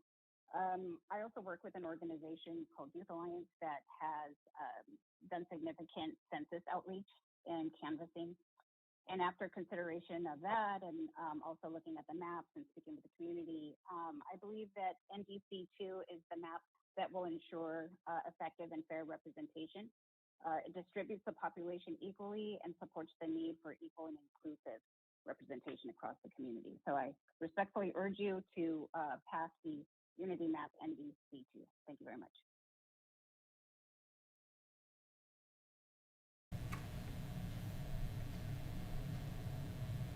You've been unmuted. Please state your name and you have 2 minutes. Good morning, supervisors. My name is Jason, and I am a student at Cabrillo College, and I am with the San Benito County Action Network. I recently joined the San Benito County Action Network because I really like the group's focus in empowering young people like me, believe in true democracy and citizen participation. As a first-generation Latino, these principles are important to me, others in our It's not often that we are invited or encouraged by the adult world to empower ourselves and participate in the decision-making process. So that is why I joined the San Benito County Action Network, or as we call it, San Benito CAN. Today, we ask you to listen to us and take into consideration our request and vote and to adopt the unity map submitted by the community. It provides for the most fair and equal representation of our community's interests. Muchas gracias. Thank you.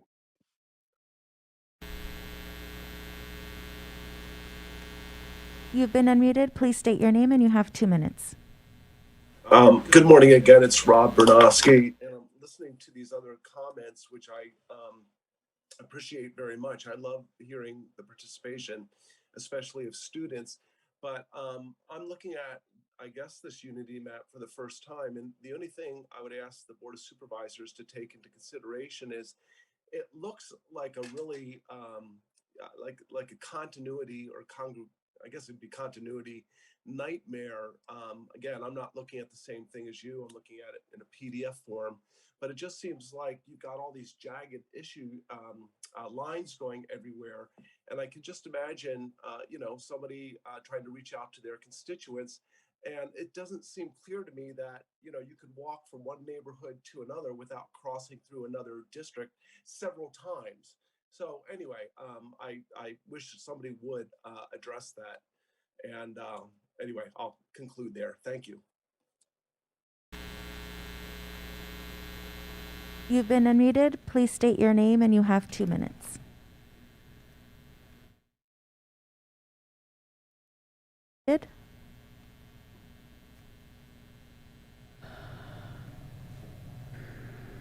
No other comments. Okay, thank you. Okay, we'll go ahead and bring it back to the board then. And so, Supervisor Kosmicki, do you have any questions? And we'll just kind of just work our way through questions, comments, whatever, however you want to start it, sir. Sorry, this is my mic. I think we're on comments now, I believe. Yeah. So from the beginning of this process, well, first of all, thank you to the elections office. It was quite a task that you had in front of you, and I'm not surprised you got it done. You had a great staff, and Joe Paul, you're obviously very qualified. So thank you for getting this done. Along with the demographer, I know we've all had critical comments along the way. I think that's part of the back and forth of this, and I do appreciate the demographer stepping up and providing another map after the original two. For me, at the same time, it was a little frustrating because we're trying to narrow the maps, but I do understand because we had feedback, and so thank you for that. I've said from the beginning that for me the main priority, there are a lot of priorities, but we have to make sure that we're compliant and that we are maintaining 3 districts with the majority of citizen voting age, Hispanic majority, and these maps accomplish that. So I appreciate that. We have a lot of good options. I appreciate all the feedback from the community. I have a great amount of respect for the Latino Coalition members and everyone who was willing to speak today. I proactively reached out to Mickey Luna, who I, again, have great respect for early on in the process, just to make sure that that the Latino community had a strong voice, because I know Mickey you can count on Mickey to rally the troops, and so I appreciate that. So again, goals are to ensure a majority of districts Latino majority that match our demographics. Some other priorities: having clean maps that are from a community of interest perspective. That's something in our current maps I noticed as somebody who just recently ran, along with several others, that was maybe one of the biggest issues to clean up, aside from making sure that we had the 3 majority Hispanic districts, is the sort of the cleanliness of the maps, and that some of the speakers alluded to it, that you don't want to have it where you're walking from, you walk over, we have to have those major avenues, for instance, where those can be sort of the separation point. And it was one of those things, I know, sharing the Southeast Hollister with District 4, it was just interesting where it wouldn't even be a main thoroughfare. One side of the street was, District 2, and then the other side was District 4. And I think we we've had that issue, and I think these maps hopefully will clean that up. And then ensuring that, of course, ensuring that all groups and all residents have an appropriate voice in the election process. Taking that all into consideration, you know, when I look at the unity map, and again, I really appreciate the efforts to put that forward. It accomplishes the 3 majority Latino districts, but the flaws that I see, and I'm not, you know, because our own maps had flaws, where the deviation is an issue for me on some of these maps, the deviations that are getting close to that 10% already before we even get started on the 10-year cycle, and I just fear that we're going to end up again with a 17% deviation somewhere along the lines, and that would be a concern of mine. And then just the cleanliness of the drawing of the, you know, the neighborhoods and the communities of interest wasn't quite as good as some of the others. So I'm ready to support either NDC 3 or 83953A for those reasons. Thank you. Supervisor Hernandez.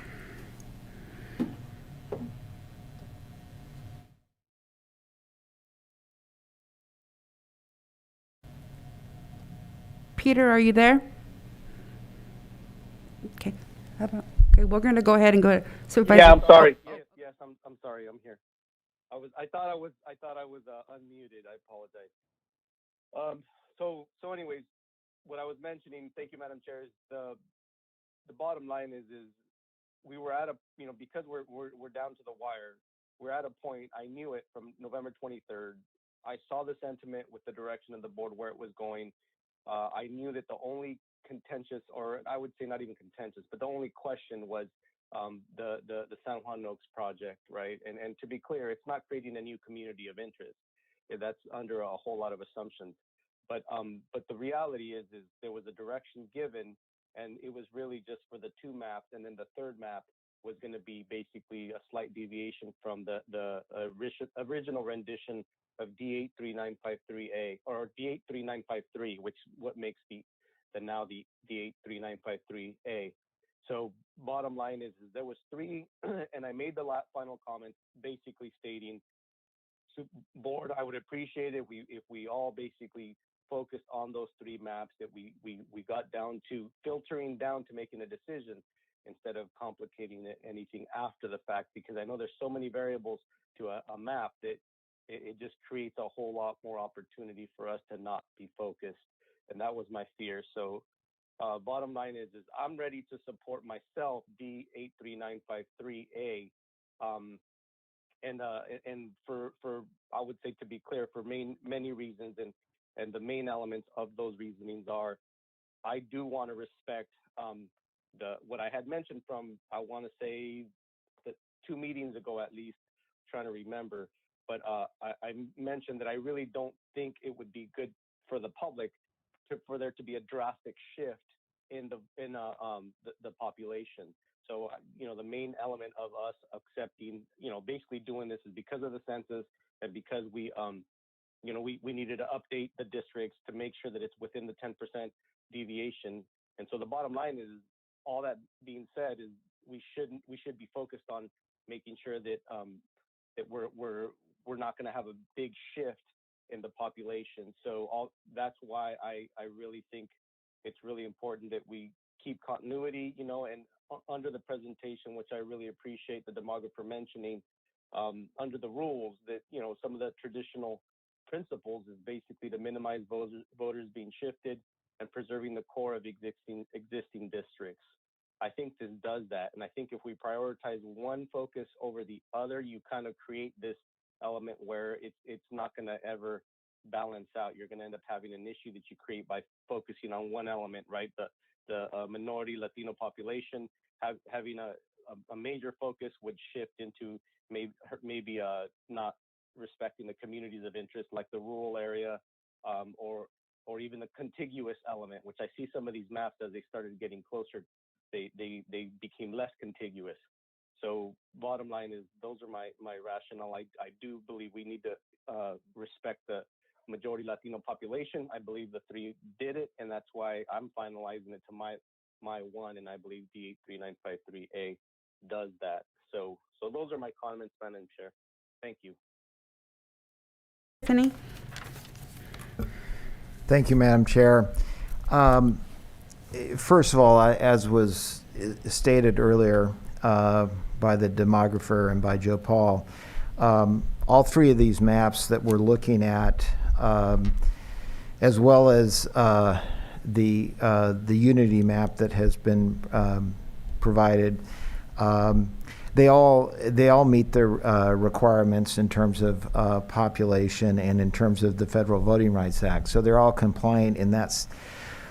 From that point of view, I also favor the DA3953A map, which is really the only, very close to the DA3953 map, the only difference being the San Juan Oaks being within one district.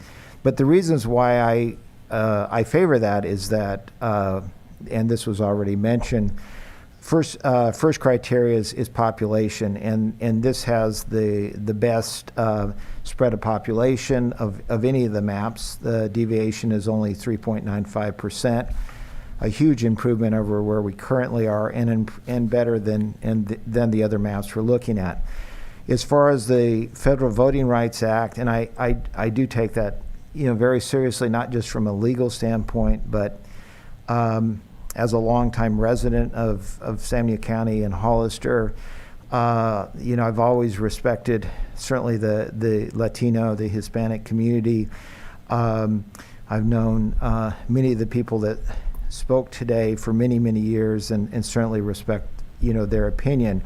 So it's very important that we do address their concerns. But the DA3953A, as with the other maps we're looking at, do meet the Federal Voting Rights Act requirements. 4 out of the 5 districts have a majority of Hispanics. 3 out of the 5, 60% of the districts have a majority Hispanic in regards to the voting age population, which is the key factor for the Federal Voting Rights Act. And that's a large improvement from our current districts. So once again, they're legally compliant.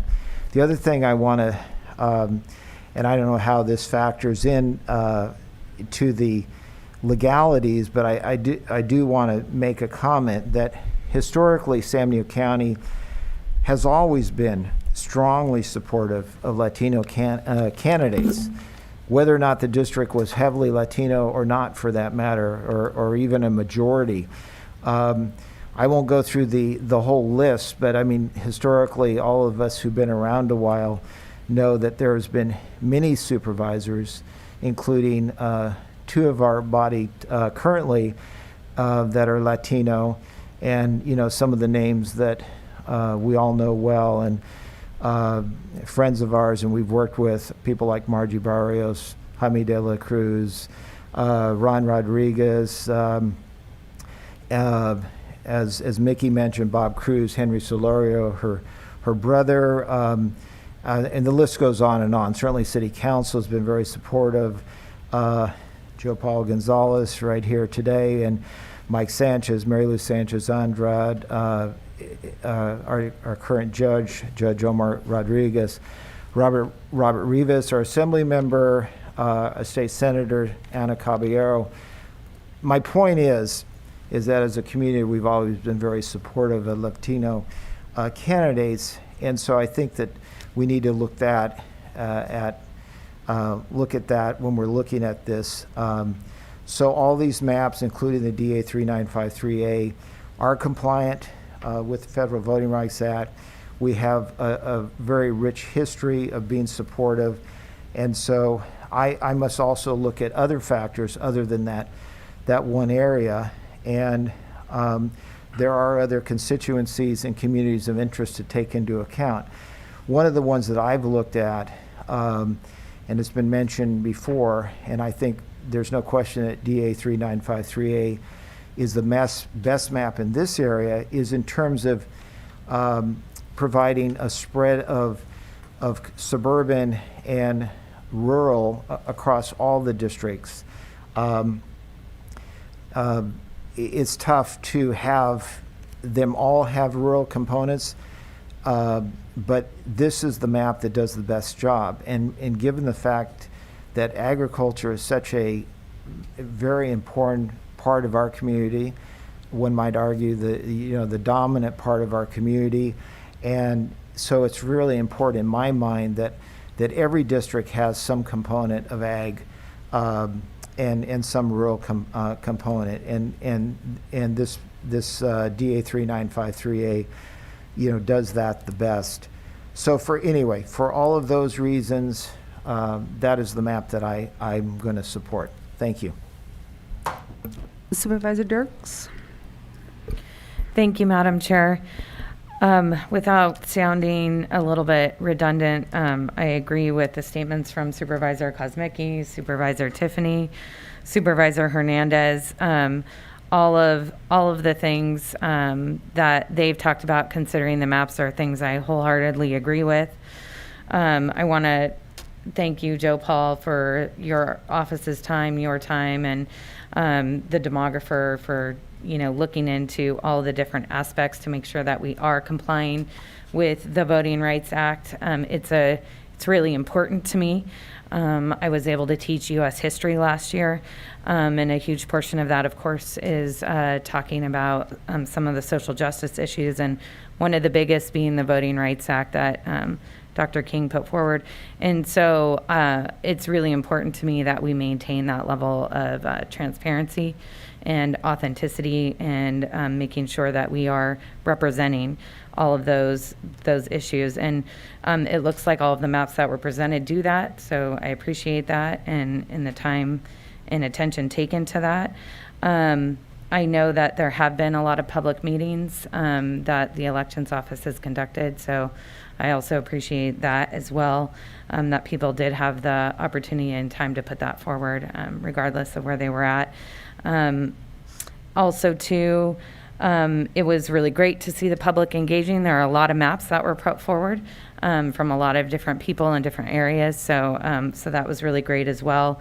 But the map that I'm looking at supporting is also D83953A for a lot of the same reasons that have already been mentioned. The rural component's a really big deal to me, especially representing District 1 and my constituents right now. The more people we have at the table to represent the rural parts of our county, which is the biggest, one of the biggest parts of our county, and it could be argued with the ag industry, it is the biggest part of our community. So that's really important to me. Making sure that lines are easy to look at and know what district you're in is also important to me. I believe this map does that. And I also, too, Supervisor Tiffany went down the road, so I don't need to repeat what you just said.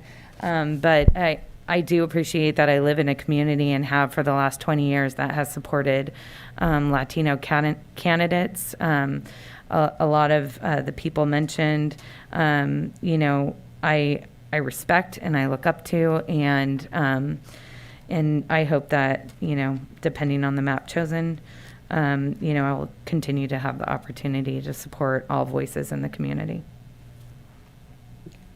Thank you.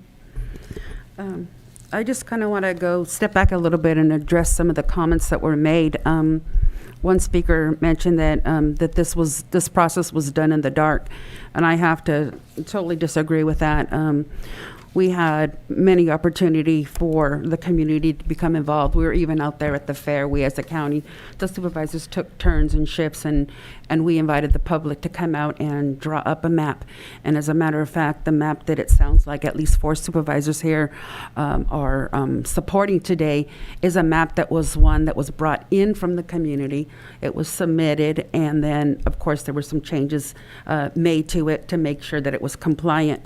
And so this was a process that we all took very seriously. It was not done in the dark. We did look at all options, and then all compliant maps were then presented to the Board of Supervisors.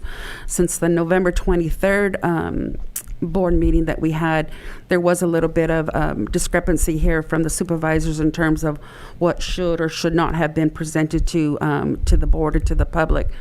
Supervisor Kosmicki, you mentioned NDC 3, and I thank you for bringing NDC 3 up because I thought that was the best map that addressed all of the issues. I saw it being compliant. I saw that it took in some of the concerns that the public had inquired about. It gave the opportunity for all of the supervisors to have both rural and city limits.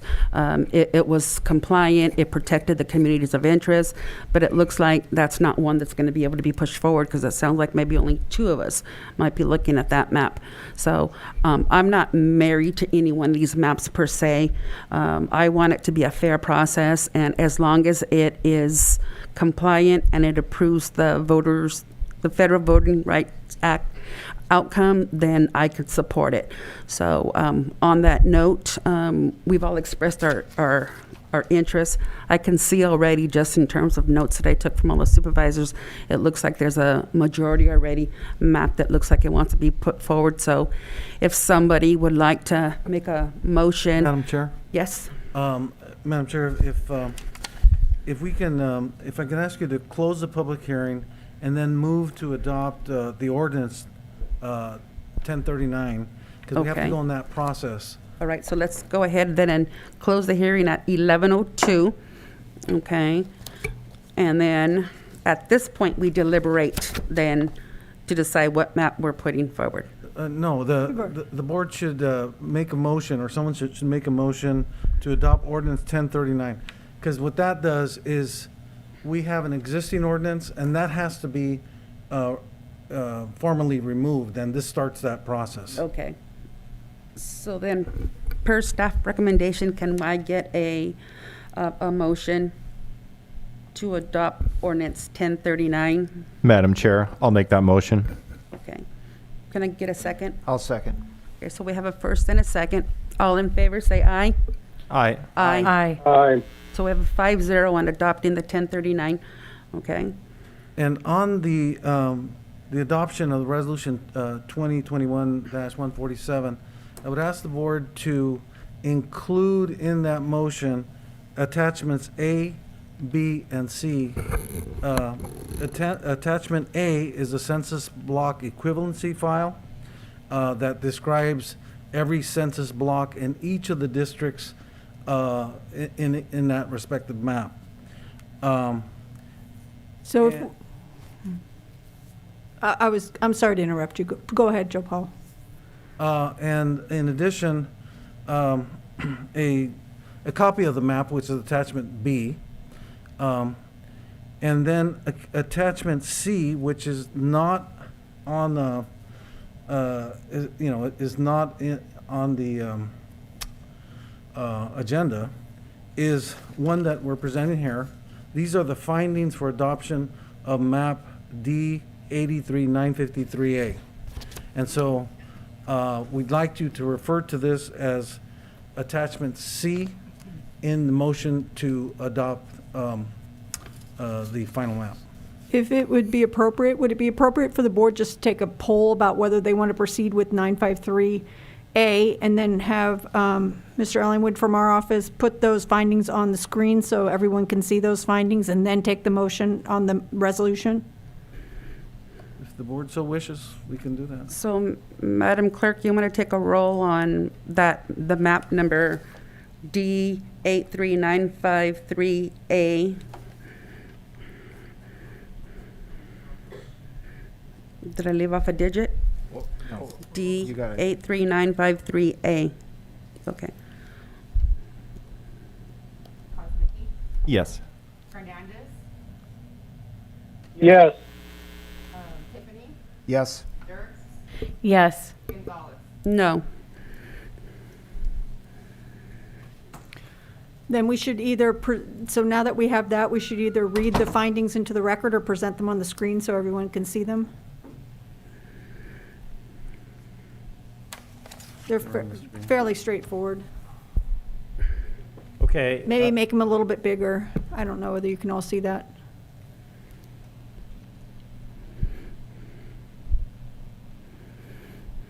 Let's see here. I can't. The mouse. Fine. All right. Well, we'll scroll through them, and the first paragraph lists the population distribution among the districts with this map. So District 1, and again, the ideal population, if they were equal, would be 12,867. So with this map, District 1 would have 12,521. District 2 would have 12,917. District 3 would have 13,029. District 4 would have 12,902. And District 5 would have 12,968. And again, as Dr. Johnson explained, the difference between the one that's the most below the average and the one most above the average is referred to as the maximum population deviation. In this case, it would be 3.95%. And in comparison to NDC 2, which would have been 7.03%, and the Latino Coalition Unity map would be 7.25%. And map D83953A is within 0.53% of NDC 3. So it is in some compliant with the Voting Rights Act. In keeping with this, this would be compliant with the constitutional requirement for roughly equal population for each district, keeping in mind that there is development currently occurring. In paragraph 2 addresses compliance with the Voting Rights Act, and it includes the characteristics of each district in terms of the percentages of Hispanic, non-Hispanic, white, Asian American, and black populations, which are the 4 highest ethnic groups by population in the county. And again, the goal is to have a distribution of by citizen voting age population to provide for at least 3 supervisorial districts in which the Hispanics have a majority of the citizen voting age population, which reflects both the rough percentage of the population of the county as a whole at 61% and the citizen voting age population of 50%. We are what some people would refer to as a majority county. Hispanics are not a minority. They are at 50%, essentially a majority of the citizen voting age population in the county, and accordingly, their opportunity to elect a representative of their choice is what is at issue with the Voting Rights Act. And this map complies in that respect.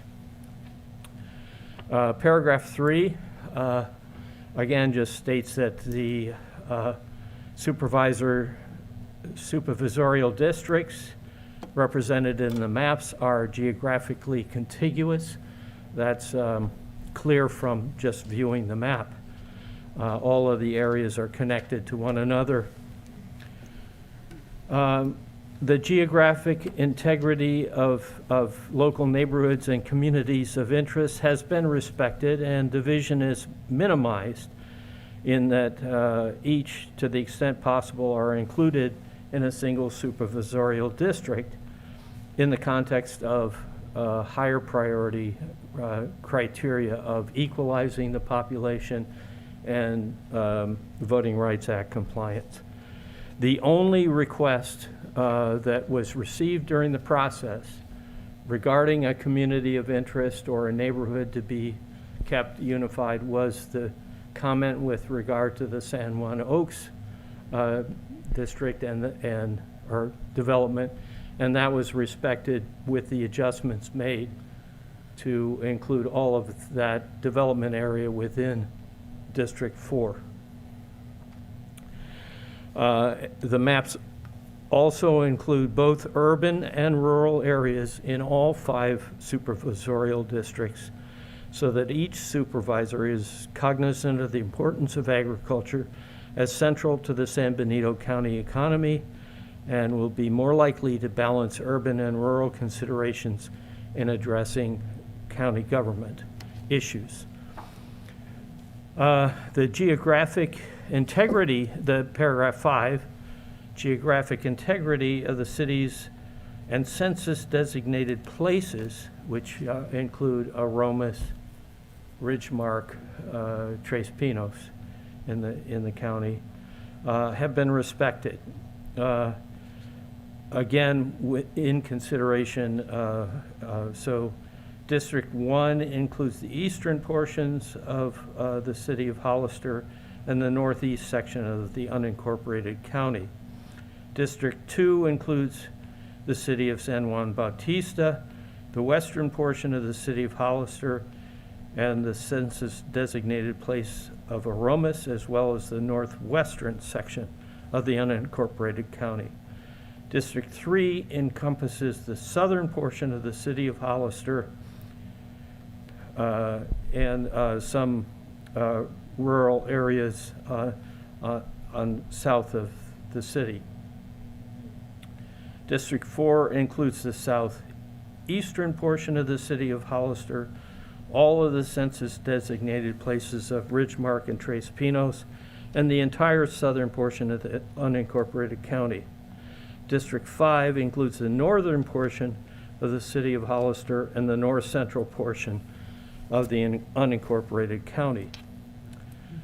Paragraph 6 addresses the fact that because the city of Hollister, the population of the city of Hollister represents roughly 65% of the population of San Benito County, it's impractical to keep the city of Hollister within a single district, and it's in order to equalize the population, it's necessary to provide some portion of the city of Hollister within each of the 5 districts, and the map that you have decided to adopt does so.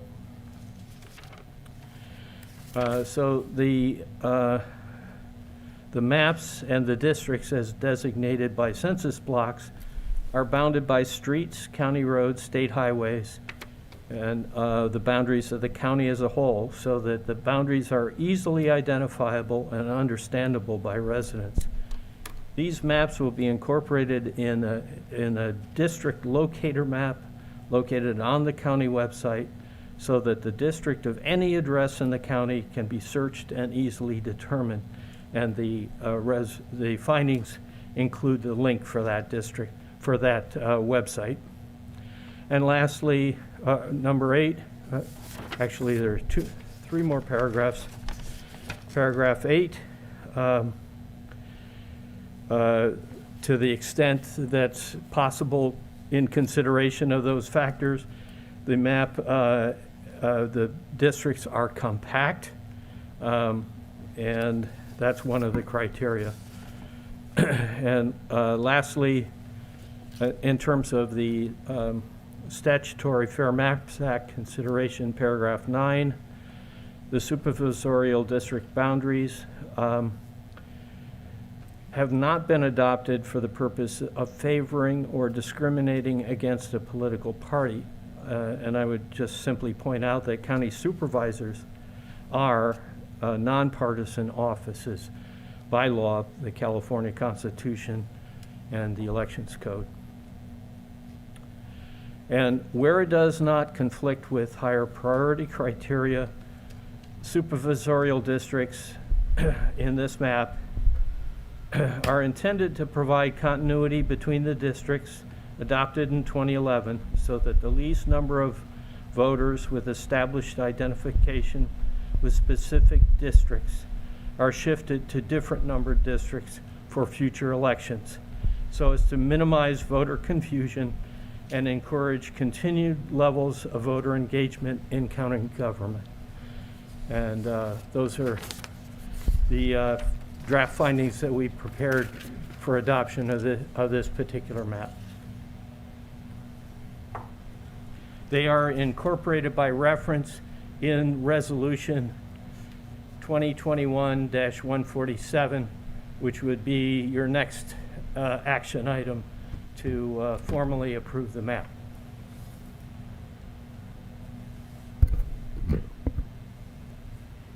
So then we need some sort of motion from the board to adopt Resolution 2021-147.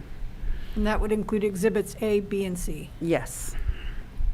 Madam Chair, I'll make the motion that we adopt Resolution 2021-147,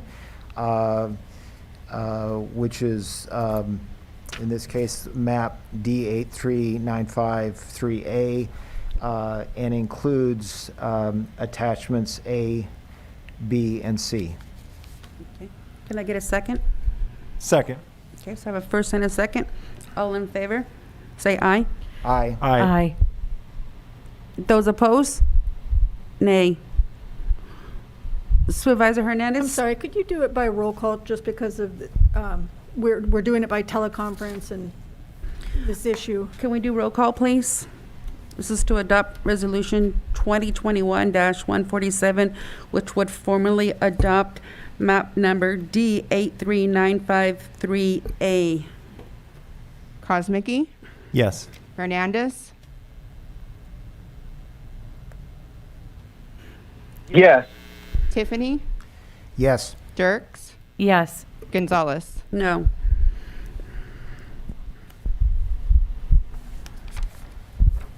Okay. So, thank you very much, Joe Paul, for all your hard work and your staff. It was a long, laborious process, but thank you. I too would like to thank the board for their indulgence in the process. And I'd like to thank my staff, Francisco Diaz and Anna de Castro Maquis. I'd like to also thank County Counsel Barbara Thompson and Assistant County Counsel Joel Ayenwith. Joel, I would employees are described as either engaged, disengaged, or actively disengaged. Joel showed himself to be actively engaged, and I really appreciate his engagement in this process. And thank you all very much. Thank you. Okay. So then let's go ahead and go to item number 2. Mr. Chambliss.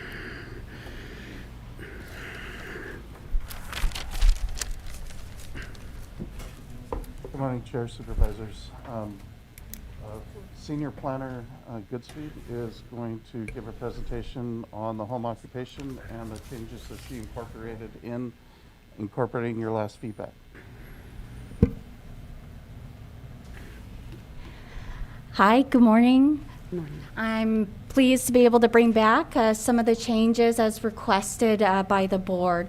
Again, Ariel Goodspeed, Senior Planner with the Resource Management Agency Planning Department. So to review home occupations and rural home enterprise, again, we have an existing code.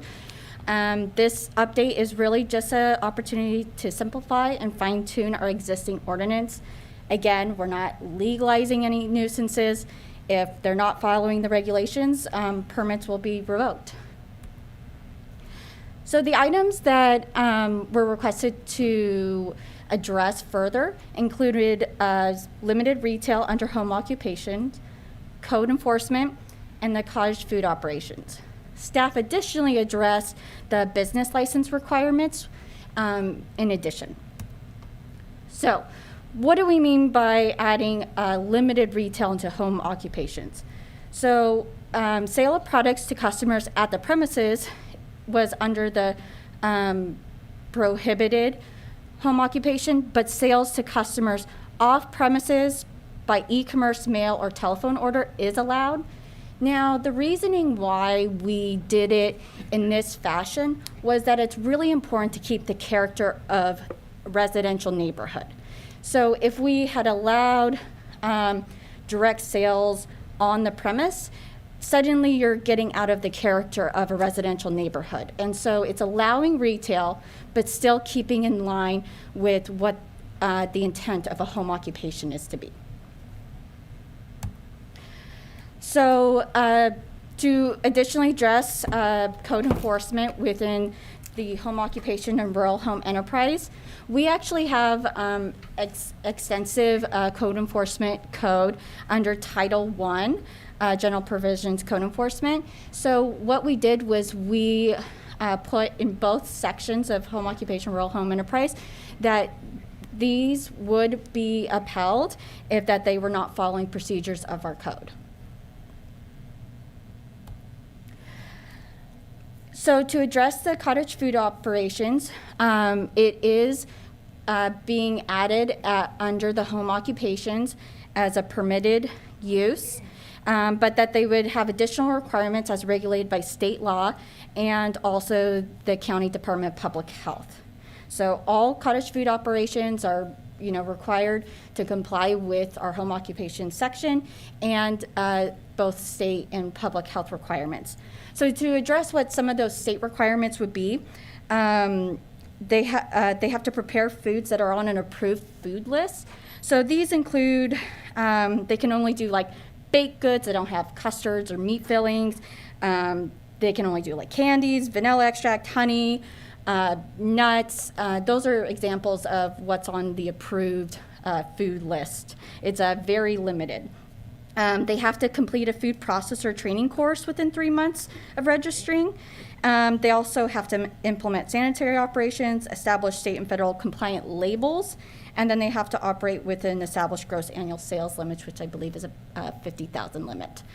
In addition, public health, environmental health requires that they submit a fee. They have to go through an application and approval from them. There has to be a site inspection, and environmental health also approves those labels required by the state. Again, in both home occupation, rural home, and enterprise, we do have business license requirements under Title V, and so we just put that as a reminder to anyone looking to add a home occupation, rural, and home enterprise in the county. So staff respectfully recommends to the board that you hear the public hearing, adopt the resolution recommended by Planning Commission on these ordinance amendments that I just presented, that you adopt the attached proposed ordinance provisions with deleting the entire code section, replacing with what is attached in your packet, and that afterwards you direct staff to publish a post-adoption summary and ordinance file notice of exemption to the county clerk and seek a clearinghouse. I'm happy to take any questions or comments at this time, and I really appreciate the opportunity to come back to you. Madam Chair, I had some questions. Go ahead, Supervisor Hernandez. Thank you. Thank you for the presentation. When you mentioned that there are state requirements and public health requirements, what did you, well, I guess without sounding wrong, I mean, there's things that I'm concerned about that weren't mentioned. I know with the typical protocols for mobile, like for even a mobile unit and a brick and mortar, there's an expectation for, especially from environmental health, which, and I'm pretty familiar with them with my business, is there's a lot of checks and balances in the process that puts me in a position to have to make sure that I'm constantly considering foodborne illnesses and safety. As I'm learning, there's no requirement for what is it called? getting basically a certification for prevention of foodborne illnesses as a manager. There's no requirement for a plan check. The equipment could be your average everyday equipment like Target, and you can buy a mixer from Target, whereas a restaurant, you have to have non-porous surfaces. So most restaurants have stainless steel equipment. I know with your flooring, to prevent mold and mildew, you need to have coving, which is basically non-porous flooring. You have to have sneeze guards. You have to have and you have to have even actual safety protocols with even the way that you serve the food, right? And I know that part of that is because you're having customers at your location, but it still doesn't guarantee to the public. And I'm curious why we haven't involved public health in this process. I know they did present at one time. It was very brief, but in general, there's no real oversight at all, which by default means, and just even talking to Daryl from public health, he's very concerned that there's going to end up being, people get sick because there's no real safety measures. You have to pretty much wait for someone to get sick and then you address after the fact. Would you like me to address some So my of those? question is, if you can please address the actual safety elements, not just saying that there's public health safety requirements. What specific public health safety requirements do you have? It's San Benito County or environmental health, safety requirements. Okay, so one of the requirements from the state is that they have to complete a food processor training course within 3 months of registering. So again, they're going through the process of safety protocols for food. They also have to implement sanitary operations as required by the state. There is site inspections being done by environmental health. They're currently issuing these permits. It's something that's already being done. There's an application. There's a process of review and approval. And in addition, there are very limited items that can be sold by the state, and these specific items are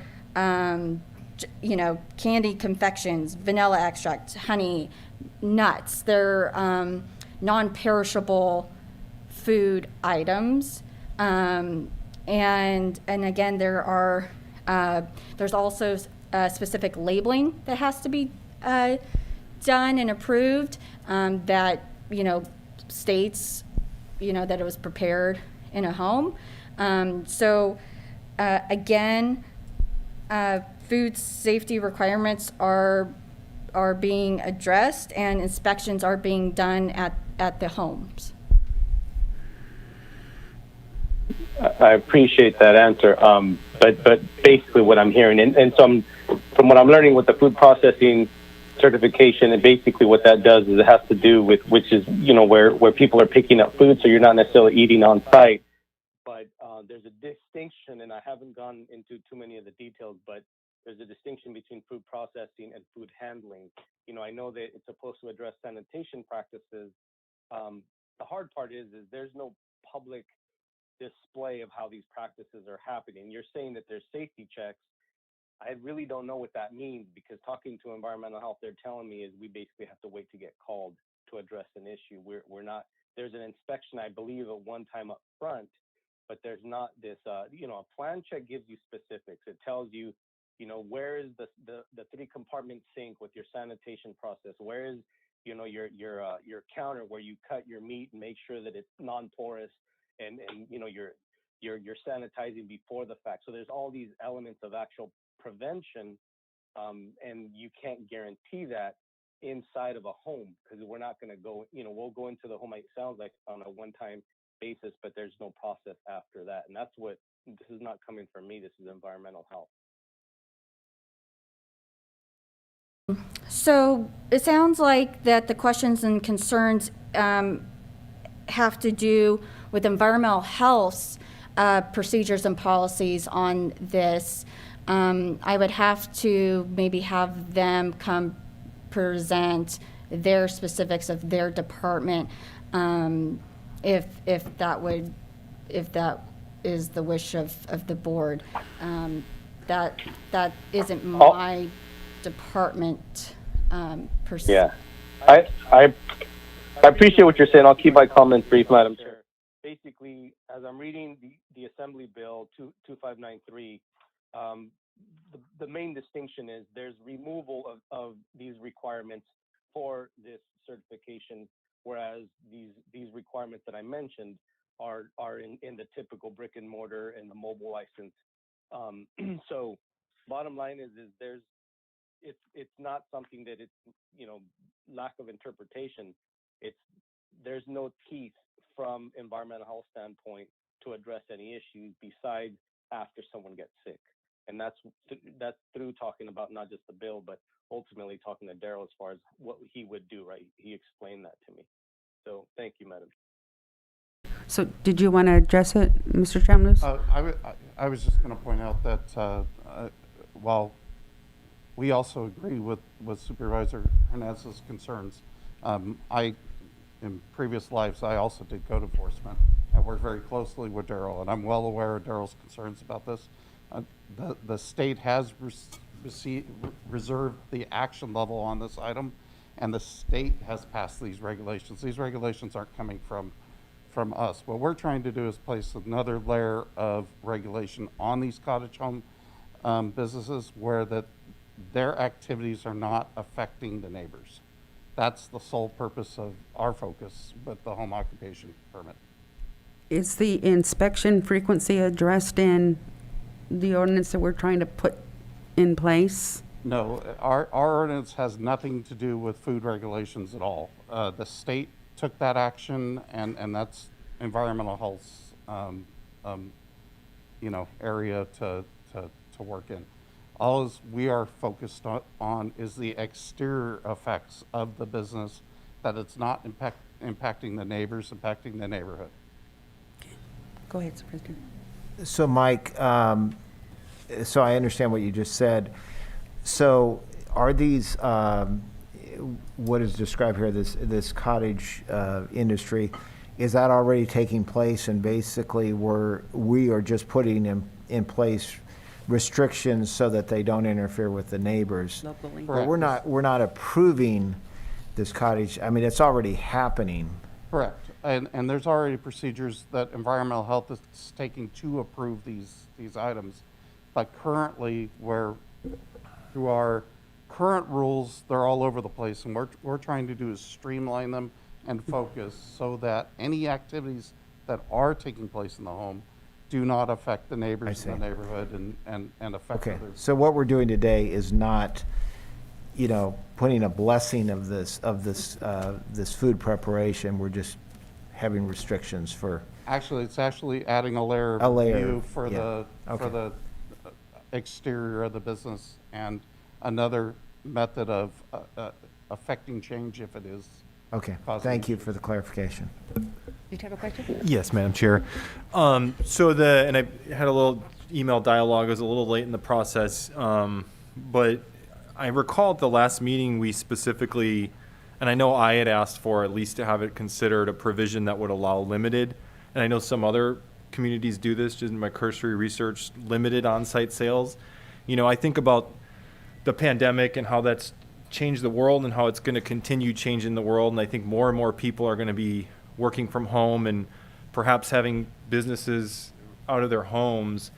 And I just can't quite understand the dynamic of allowing these home occupations and rural home enterprises, but then not allowing at least occasional sales, and there's a lot of hypocrisy in general, not in the law, but just, we have garage sales and things going on, and people sell things at their church. And so I'm not quite understanding why we don't at least allow limited, and I'm wondering if you can explain. I recall Supervisor Tiffany, at least, and correct me if I'm wrong, was okay with bringing that back, but then we get the ordinance back and it basically says no, not even consideration of limited on-site sales.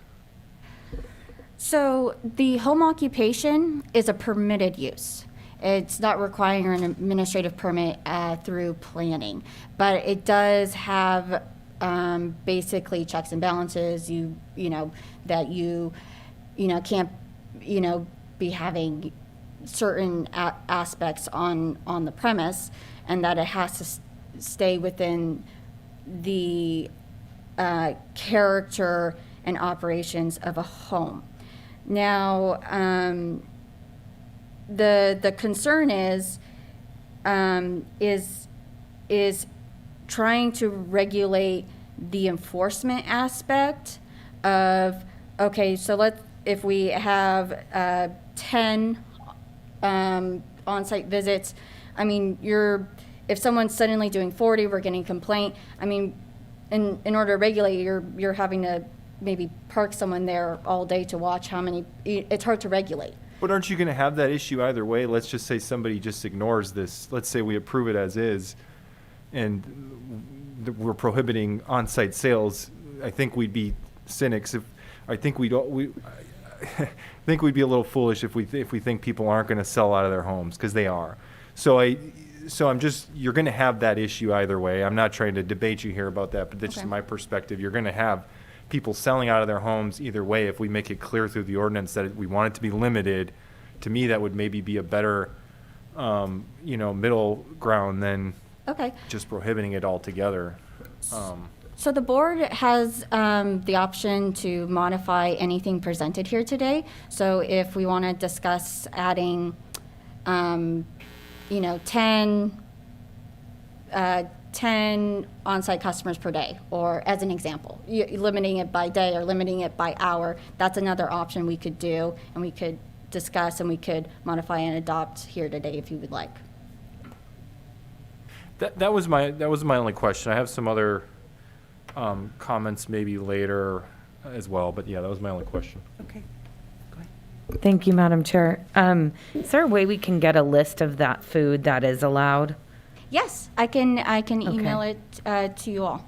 Okay. Environmental Health also distributes the list for those that are interested. Okay. That's, I think, one of my biggest concerns if we're going to have conversation later.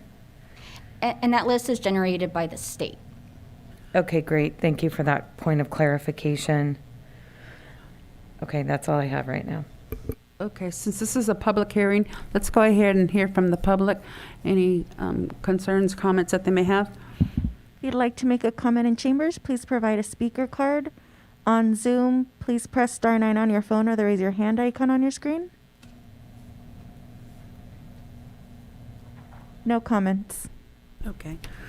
So we'll bring it back to the board for discussion, maybe adding, augmenting any kind of comments that you had. Go ahead, Betsy. Supervisor Dirks, if you want to go ahead. Thank you, Madam Chair. So I too am concerned about the food issue. I certainly don't want to impede on someone's ability to try to make ends meet. I mean, that there's this $50,000 limit. I'm not sure how that's enforced either. And I don't know if that's gross or net profit or what the deal is there. I definitely want to give people an opportunity to make some money based on any gifts or talents they may have. And, it's not going to be that much money, but it could be enough to make a difference for somebody. But I am worried about not just the nuisance of it, but I have some younger children, and it would be concerning to me to have people in and out of our neighborhood that don't really need to be there. And so that's an aspect of it that I, and then also kind of opens the door to some other things that could possibly be going on under the guise of, oh, I'm handing this out. Maybe I'll just hand that out too. And so I don't know. I mean, maybe that's a little over the top, but, that is a concern that I have. I'm not quite sure if we can mitigate that. I also hear you, Supervisor Kosmicki, too. I mean, people are going to do what they're going to do regardless. And I'm not quite sure, do we even have the people to enforce this?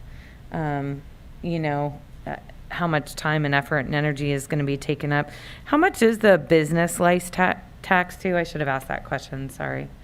That is an excellent question. I do not have the answer for, but Mike is here, thank goodness.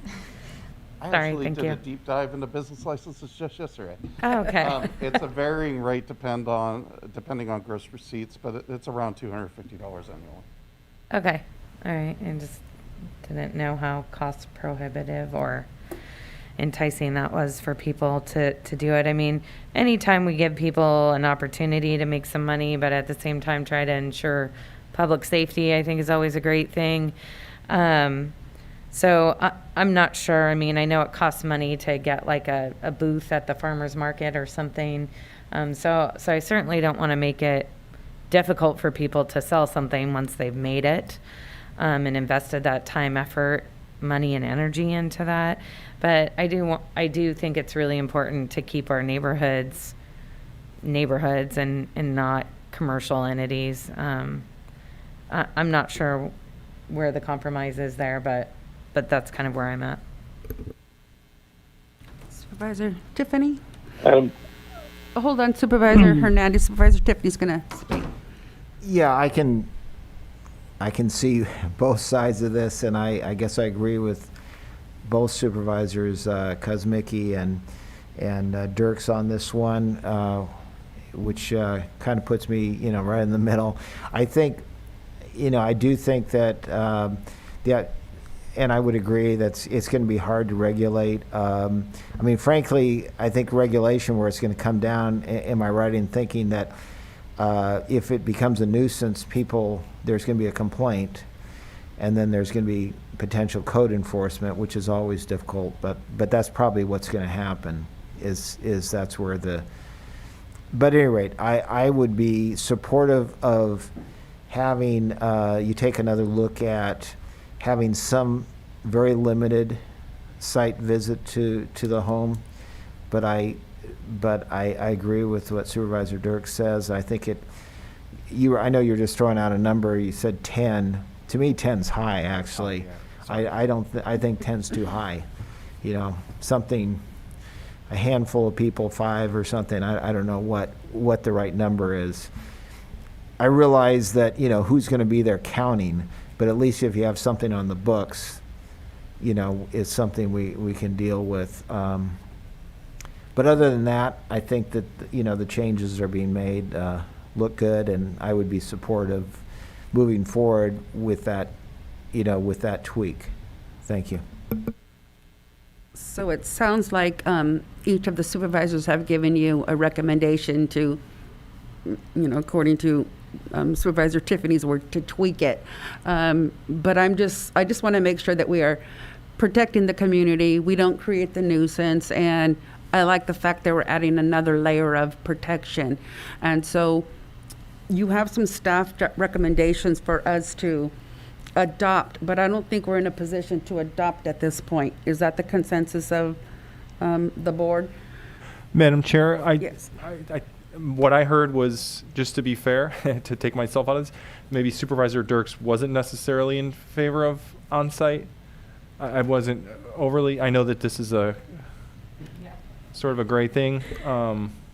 Thank you. I'm super torn about it, mainly because, I was sitting here thinking, and obviously that's not our role to try to figure this out for people, but I'm like, if they just had like a DoorDash person come pick up their stuff and then distribute it to clients, that could be a way around.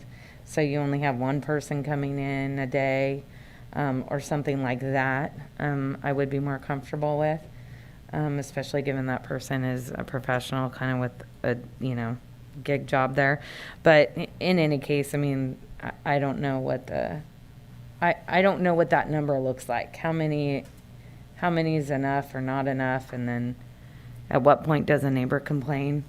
I'm not quite sure yet. And I don't know if Mr. or Supervisor Hernandez had anything else to add to. He did have a comment, yes. Yeah. Okay. So Supervisor Hernandez, did you have anything you wanted to add to? I know I cut you off early, and I apologize for that. Thank you, Madam Chair. the end of the day, I feel that if we regulate this by default, we're getting into the weeds and the complexity of trying to somehow support it. I mean, the fact that you have a $55,000 cap already makes this very hard to think that it's going to be anything profitable. And I know it was supposed to be considered something part-time, but the fact that there is no real ability to generate revenue or even put teeth in it as far as regulations, I think it makes it something that's not going to be successful.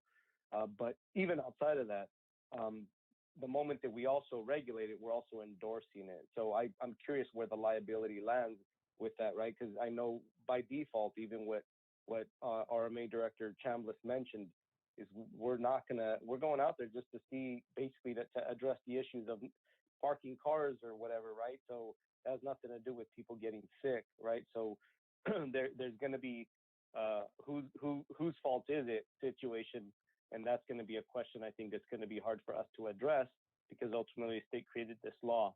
So in my mind, I don't think that we should be going down this road. I think it's way too complicated, and it might even have an impact on the local business community that already spent a lot of money and investment into basically starting a very, very full-time business. And now you're drawing away from that traffic, so I think it creates a complicated scenario. I don't think we should go down this path. Thank you, Madam Chair. Tiffany, did I hear you, or did I don't think I... Well, and I don't know how this plays into it, but while I'm listening to Supervisor Dirk, so it occurred to me that, in this day and age, particularly with COVID, with DoorDash, you mentioned DoorDash, and Amazon, I mean, some people are getting like deliveries, DoorDash constantly all day. And so I don't know how that plays into it. I'm just commenting that it's hard to regulate, this, and this is, so I guess again, that just reinforces, if it was limited, I would be okay with it. But I think that the other thing is, I sense that for Supervisor Dirks, and I think I fall into this category as well, until I kind of see what you might come up with, it's hard for me to know how I would go forward. I might suggest, Madam Chair, that, that maybe we do put this off to make a decision till, our next meeting, and have you come back with addressing, this issue. Thank you. And then possibly bringing back environmental health too, to make sure that all the questions and concerns are addressed. To me, it just feels like it's not in a position for us to act on it, and that's kind of where I was taking it. And so we've received your report. We've conducted the public hearing. We've taken input from the community, but it sounds like the consensus of the board is that we want you to go back and bring us the additional information. Madam Chair, maybe some options, a few options, if we were going to go down the route of on-site. Sure. No problem. Okay. So just for clarification, bring back a couple different options and scenarios for on-site sales for home occ. And then as far as addressing the cottage food operations, to bring a representative from environmental health on their process and procedures for permitting these. Okay. Anything else that I missed? Go ahead. I'm sorry, did you mention the food list as well? Yep. Okay, thank you. Any others? No? Okay. So you have the direction, correct? Yes, thank Okay. you. Thank you.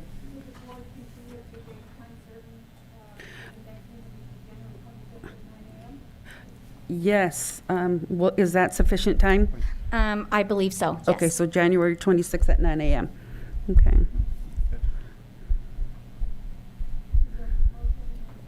Can we get a motion for that, please? As stated, so moved. Well, continue the item till January 25th, it looks like, on the 22 calendar. Is it the 25th? Yeah. Okay, I wrote down 26th. All right, 25th, 2022. you. Can I get a second, please? I'll second. Okay, so I have a first and a second. All in favor? Aye. Aye. Aye. So you have a 5-0. Thank Thank you. you. All right, that'll take us back to the first item under recognitions and announcements. So Board of Supervisors nominations to conduct election for chair for the Board of Supervisors. Madam Chair, if I can I just make some, announce out some clarity. We have a new board member.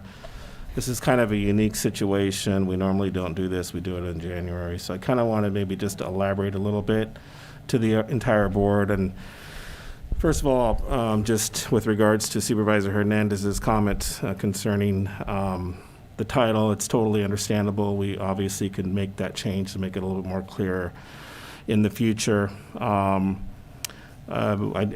talking with legal counsel, it is not a Brown Act violation. It's accurately depicted into the report, so that's fine. Historically, it's been under recognitions and presentations, and one of the reasons why is because every year there's a plaque normally given to the outgoing chair. This is a completely unique situation where Supervisor Gonzalez didn't have a full year. She's had a half a year. And so it's just a lot of uniquenesses happening with the situation. And that's why it's normally under that presentation, because of the plaque. So they do the chair and the vice chair handoff, then they do the recognition for the work done for the year. So that's the reason why. I just wanted to be clear with that, with the board. But I did want to also elaborate a couple of other reasons why this is in December and not in January. One of them is there's a lot of work that needs to be done in this chambers, and we were looking at a gap in time using this month as well as January as a period of time to do some work, ADA work, that RMA will be working on during the month. So what we decided to do, historically, when you look at your map on your desk, normally the board meeting's up, usually the second meeting or second week of the month in January. We moved this meeting out to the end of January to get some of this work done. Well, with that, there's obligations from your board. Your board are on committees, CSAC, RCRC. And I can tell you, I can attest, the clerk is getting calls. I need to have the Board of Supervisors, who's going to be representing CSAC from your county, because we have board meetings during the beginning of January.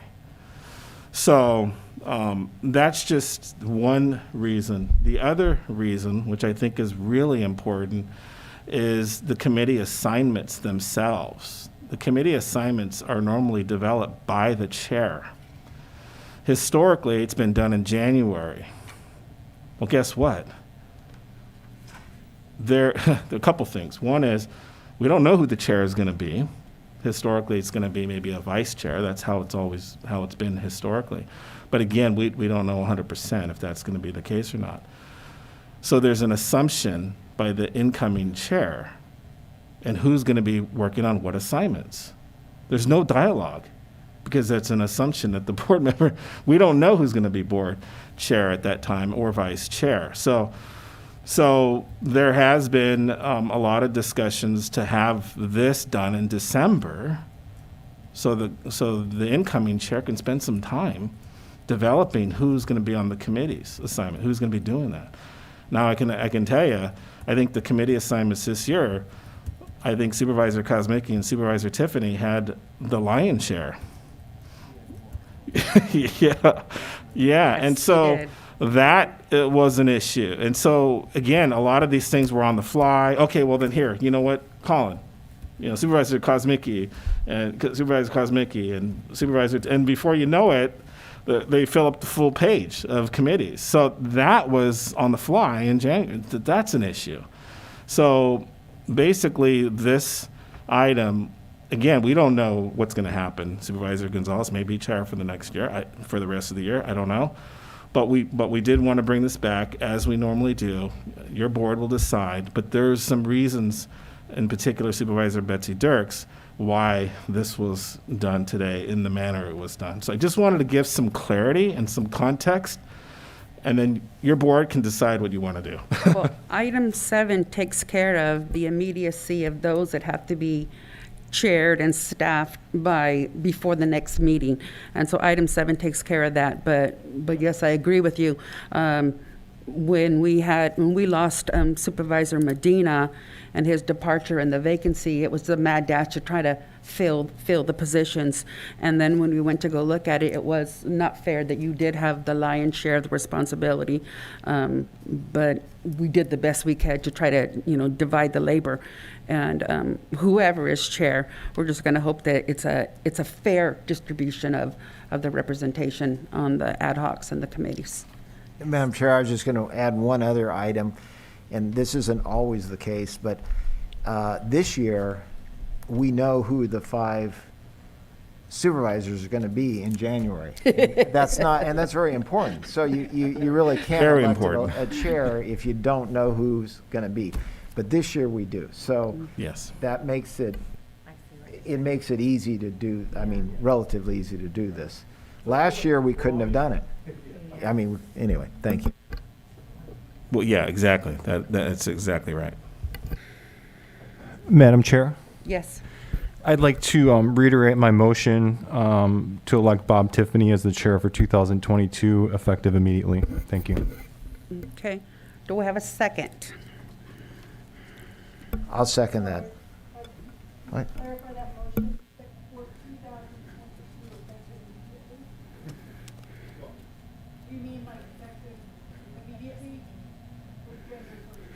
Mike, please.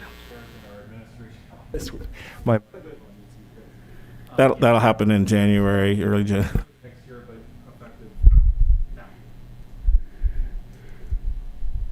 Okay, we have a first. Do I have a second? But it's starting January 1st. I'm fine either way. Yeah. I just thought, and maybe if this was at the beginning of the meeting, it would have made more sense just to have whoever, if it's Supervisor Gonzalez or somebody else. I'm fine either way. If Okay. that we want to amend that motion, I'm fine going with. the Madam beginning of Chair. 22. Can I get clarification, please? What is your question? We have a first and we have a second on the table, it sounds like. Yeah, and if I can, before Yeah. Supervisor Hernandez. Hold on. Just, Go ahead. and I don't want to presume here, but if there is a change, I would suggest that that Supervisor, Madam Chair, Gonzalez should fully serve out the year. I accept that. That's fine. So Anyway, if I can revise my motion, then I'm that's sorry- my sorry to motion. interrupt. Effective January 22. Okay. Supervisor Hernandez, you had a question? Yeah, I was just asking for a point of clarification because our county council spoke and said something, and I didn't hear what she said because she wasn't by the mic. Supervisor Hernandez, it was to clarify the motion. So the motion would be for Supervisor Tiffany to be the chair starting January 1st, 2022. And that was seconded. Is there any discussion on that? If not, we'll go ahead and take a vote on the motion. I have some discussion. Thank you Go ahead. for opening that up, Madam Chair. I find myself in an interesting position because I'm new to the board, and I want to say that every single one of the sitting supervisors have been so welcoming to me, and supportive, and open to dialogue and communication, and I appreciate everyone's input into that. And the whole situation feels odd to me in that, historically we've had a certain, kind of line of succession. But then this year was, exceptional, as we've been saying for the last 24 months when it comes to COVID. And so I find myself in an interesting position in that, I want to leave credence to the historical way that we've always done this. As a county board of supervisors, I'm new. And so, but at the same time, there's a piece of me with the fairness aspect of it too, with Supervisor Gonzalez kind of inheriting the position and not being able to fully have that flesh out and play out for her. And and while I realize that everyone, besides Supervisor Hernandez is very new, and we're all learning, and, we kind of are going through things and going through that process. I'm not sure that Supervisor Gonzalez has had the full opportunity to fulfill that position. I'm willing to support whatever the will of the board is, but I just want to say that up front, that I do appreciate each of us on the board. It's really important to me that we have a united front, and that no one feels marginalized. And I feel like, depending on the situation moving forward, whoever becomes chair, that is my number one priority is unity and making everyone feel accepted and respected on the board, and that we do things that will further that goal, because that is my number one goal. Before we take the vote, we failed to go to public comment. So sorry about that. So let's go ahead and go to public comment, and then we'll come back and take the vote. If you'd like to make a comment in chambers, please provide a speaker card. On Zoom, press *9 on your phone or the raise your hand icon on your screen. You've been unmuted. Please state your name and you have 2 minutes. Hello, Rob Bernowski again, District 4. Look, this is the most important thing to me today, and I'm here to advocate for Supervisor B. Gonzalez to remain chairwoman for the following reasons.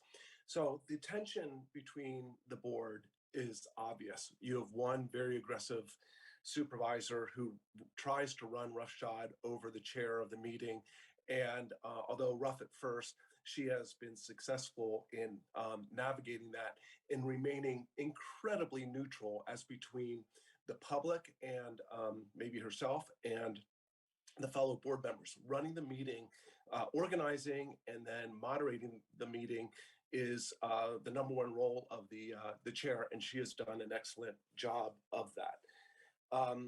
The other thing is she does not, even though she and I are political opposites, she again remains very neutral and is very accommodating of listening and making sure everybody could be heard. I cannot say that about Supervisors Kosmicki, and I'm sorry, Bob, I've known you for years, but you too, you seem to have a political agenda. We are not your children. This is to all of you. We are not your children. You are not our parents. Okay, so there's you seem to think that you can just shut us out and, my term, be at war with us, and that's not right. And I get very scared to think that either you, Bob Tiffany, or Colin Kosmicki would be chair, and you would use your heavy hand of the gavel to shut people like me out. I've lived in this community 30 years. I don't think I'm that unreasonable. I don't call people names and things, but you two in particular, you seem to be at war with the public when they say things that you don't like. These are very contentious times, and I would argue leave B. Gonzalez in there. She's only been in there for... You've been unmuted. Please state your name and you have 2 minutes. Yes, thank you. This is Valerie Eglund, District 2. I also want to throw in my compliments to B. Gonzalez for the excellent way she has overcome so many odds at the beginning of her chairmanship. And the fact that it has only been a half a year, that it is totally amazing times, and that just for consistency within this next year, considering that there's a possibility that we will have huge surges, that to keep that consistency, let B. Gonzalez remain as chair and Bob Tiffany as vice chair.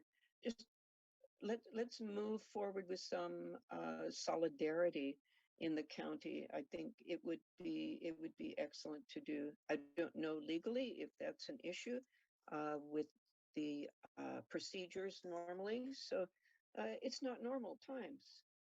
That's my essential comment. Thank you.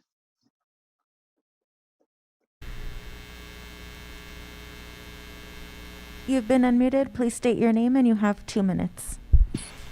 Yes, good morning. Thank you. My name is Jacqueline, Jackie Morris Lopez, District 2. I just want to say that I think that we need to go move forward and elect a new chair.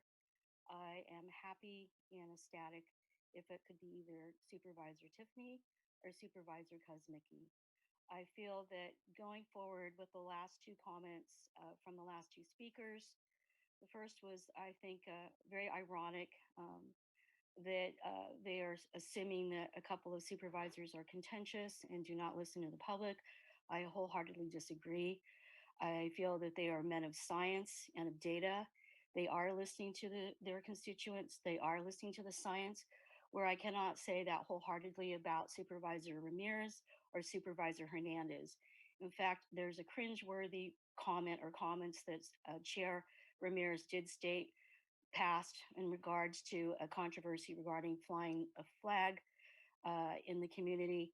And she is quoted going back to her religious beliefs or even the horoscope.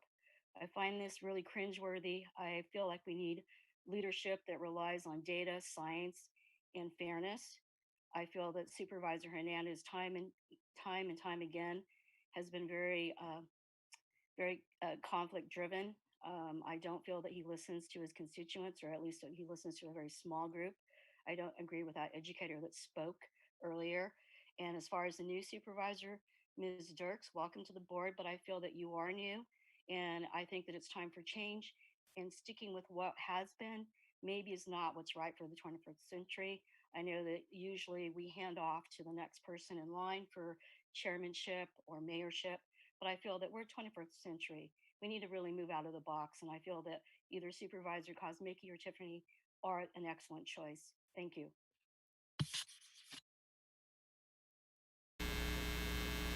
No other comments. Go ahead. Madam Chair. Madam Chair. Supervisor Tiffany is going to speak first. Supervisor Hernandez. Yeah, just quickly. I just wanted to, before the vote, reiterate, I think what primarily Supervisor Dirk said, going forward in the new year, and also piggyback on what Supervisor Kosmicki said. This is, as all years, but I think this new year is going to be very important. And I agree wholeheartedly that whatever the decision is, that we need to try to have as much unity as we can. We're obviously not always going to agree on everything, but try to work together, certainly not make anything personal, and work together professionally. And I know, Supervisor Gonzalez, who you have a new name apparently, but anyway, Supervisor Gonzalez and myself, I know that whatever the decision is, she and I will be able to work together well. We have throughout the year, and I know we will going forward. So anyway, but I'm supportive. Whatever the decision is, I'm supportive of us working together going forward. That's all I wanted to say. Thank you. Okay. So if there aren't any further comments, yes. Supervisor. Oh, I'm sorry. Oh, I'm sorry. So Supervisor Hernandez and then Supervisor Kosmicki. Thank you, Madam Chair. Yeah, I share the same sentiments as Supervisor Dirks. I've actually had a short conversation with her about unity, and it really is a very hard dynamic to have, right? We all have our strong convictions. We have our different reasonings for why we apply our the decisions that we make, but nonetheless, the respect of the board is monumental. For clarity, and I would say not. I mean, this is my first term, right? I used to say to the elder statesmen, Supervisor De La Cruz and Supervisor Botello. So I'm not saying I'm even likened to them in experience, but I can say is from what I've seen, especially with all the craziness these last handful of years, is it takes a lot of work to be willing to work with each other, even apart from our differences. You have to be able to put down the ego and pick up statesmanship. And I believe Supervisor Gonzalez, with all the stuff that she's gone through and all the stuff that we've gone through as a board, she's worked hard at listening and being willing to. If she's respected my voice, which I know she hasn't voted in the same way that I voted, but nonetheless, she still respects my voice. So I believe 6 months is a short term, and it really hasn't given her the due time to be able to be successful as the chair. So I know she's not perfect. None of us are, but it doesn't matter. I feel like that she's really tried to get better, and I really believe she will get better. And as to Supervisor Tiffany, I do support you being the vice chair. I think it is a good idea. To me, if I see mending ways of our board, I think it would take which would be an encouragement to Supervisor Gonzalez to have more conversations with Supervisor Tiffany and figuring out what it means to have a good process going forward, right? Because and my final comment is 100% agree with Supervisor Dirks that we need a path forward next year that's consistent and respecting the decisions prior, where we used to have an autumn, there was a lot more of an obvious expectation, which I think setting expectations are really important, where the chair, once that chair would be done with their term, the vice chair would take their place. And we haven't had that. So I feel like part of the inconsistency of our board is that we've literally broken from tradition, and I would say tradition for the sake of respecting the expectations, right? Because if you don't know what you're going to get, then you're going to have a lot of insecurities of what it means to work together. So those are my final comments, Madam Chair. I support you wholeheartedly being our chair for another year, and I think that would give you plenty of time to be successful and delegate in healthy conversations. Thank you.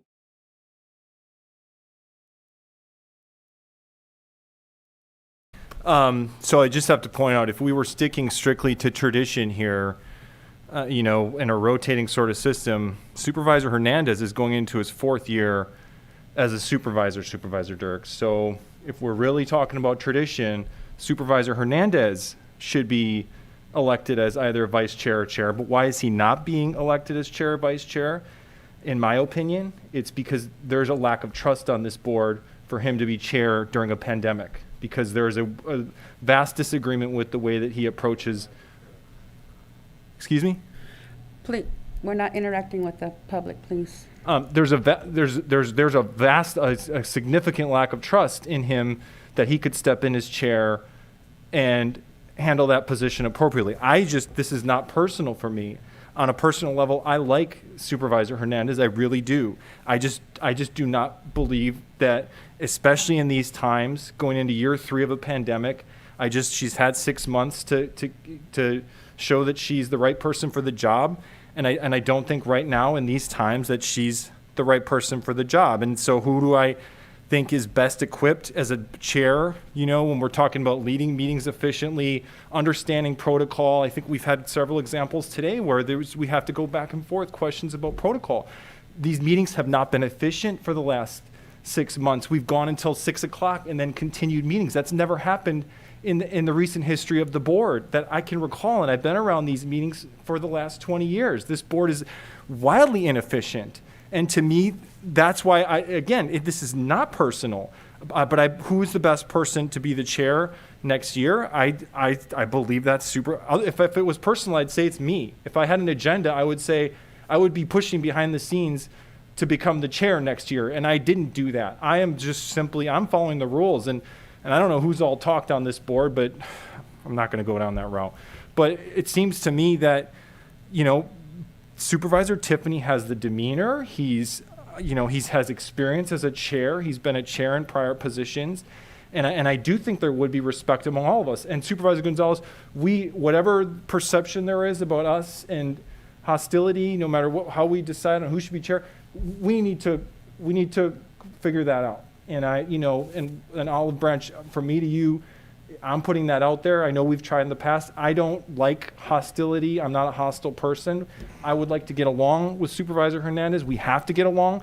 But I just believe that Supervisor Tiffany is the best for this crisis that we're in right now to step in and be chair. Thank you. Okay, everybody's had the opportunity to speak except for me. I did not advocate to be the chair again. I just thought it was necessary for continuity.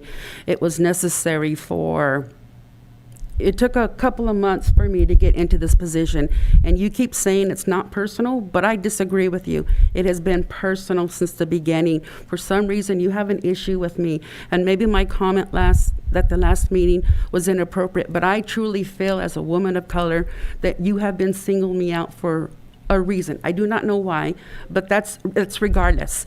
I think I have been fair. I think I have given everybody the opportunity to speak. I have even muzzled my own personal feelings because I am chair and I need to chair the meeting. So whatever the situation is of how you feel, whether it's personal or not, I'm not even going to go there. We have a motion on the table for Supervisor Tiffany to be chair. We have a second, and so we need to go ahead and take a vote, and let's do that. So all in favor of Supervisor Tiffany Can we do a roll call, please? being chair, go ahead, Madam Clerk, you can go ahead and do that. But all in favor of Supervisor Tiffany being chair for the year 2022, go ahead. Kosmicki, Aye. Hernandez, No. Tiffany, Aye. Dirks, No. Gonzalez. No. So I'll need another motion for chair. I make a motion for Supervisor B. Gonzalez to be our chair for one more year. I second that motion. We have a first and a second. Can we do a roll call, please? Kosmicki, No. Hernandez, Yes. Tiffany, Yes. Dirks, Yes. Gonzalez. Yes. So now we need nominations for a vice chair. Do we need to go to public comment again for that, or that just kind of general? Okay, so can I get a nomination for the vice chair of the board for 2022? I nominate Bob Tiffany for vice chair. Okay. I would second that. Okay. Any conversations? Okay. All in favor? Let's go ahead and do roll call for the vice chair, please, also. Kosmicki, Aye. Hernandez, Yes. Tiffany, Aye. Dirks, Yes. Gonzalez. Yes. Okay. So it is 12:19. We have not started the regular agenda. So, Yep, so, Madam Chair, this particular item on regular agenda, item number 3, we have a hard stop at 1:15, so I encourage the board to hear this item because she has to leave. So Okay. if we can hear that item and then maybe go to closed session after. okay. Let me check. We have attorney standing by. Let me check to see if they're available at 1:15.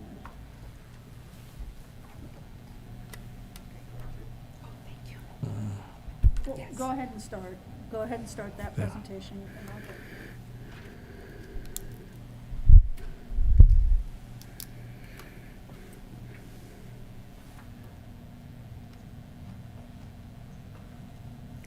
So do we have the presenter? Yeah, she's on her way. Okay. So I'll go ahead and introduce the item. So this item was an item that we discussed at length, actually January, I believe it was the 9th of this year, where with new board members, we actually had a presentation to review Brown Act, Robert's Rules, ethics, as well as operations and policy.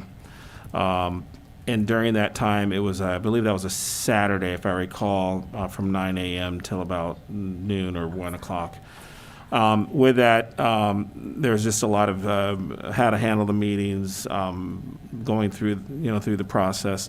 And since we have a new board member, we thought it would be really good for Supervisor Dirks to get a brief on this. It's obviously, we're not going to be here for 3 hours.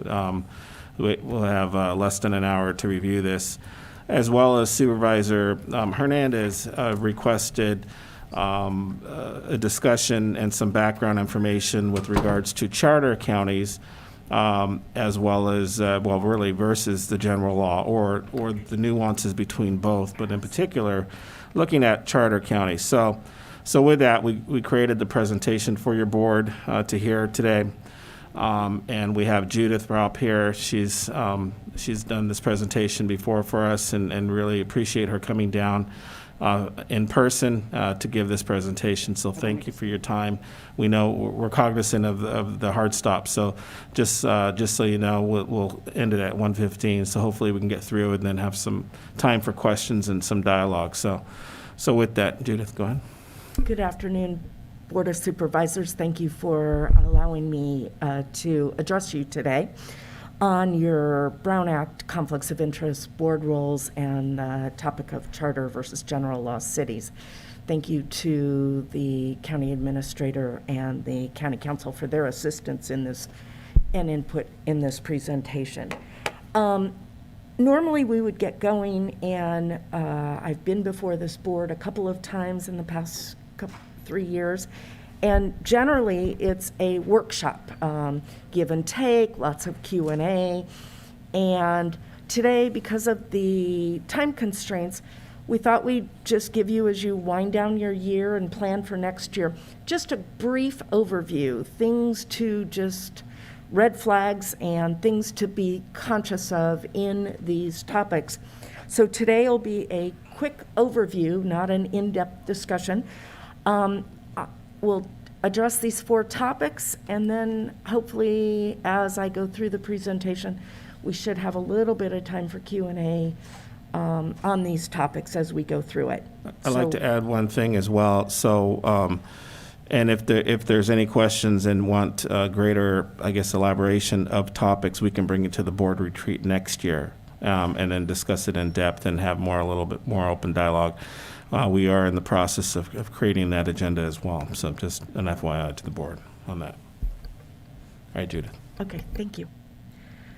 Again, objectives today is just a basic knowledge and overview, give you the key points so that if you have an issue, you know to flag it, talk to the administrator, talk to the county council, things like that. Again, the Brown Act, for most of you, this is a review. Some of you, we've been through this before. It's always a good thing to take another time. But again, it's the idea to do the people's business, that you're elected to engage with the community and doing the people's business as part of the process in your role as a supervisor, and to conduct your meetings, your discussions, deliberations, and the actions that you take in open dialogue with the community. Brown Act basics, just that all meetings of a local agency in California must be open and public.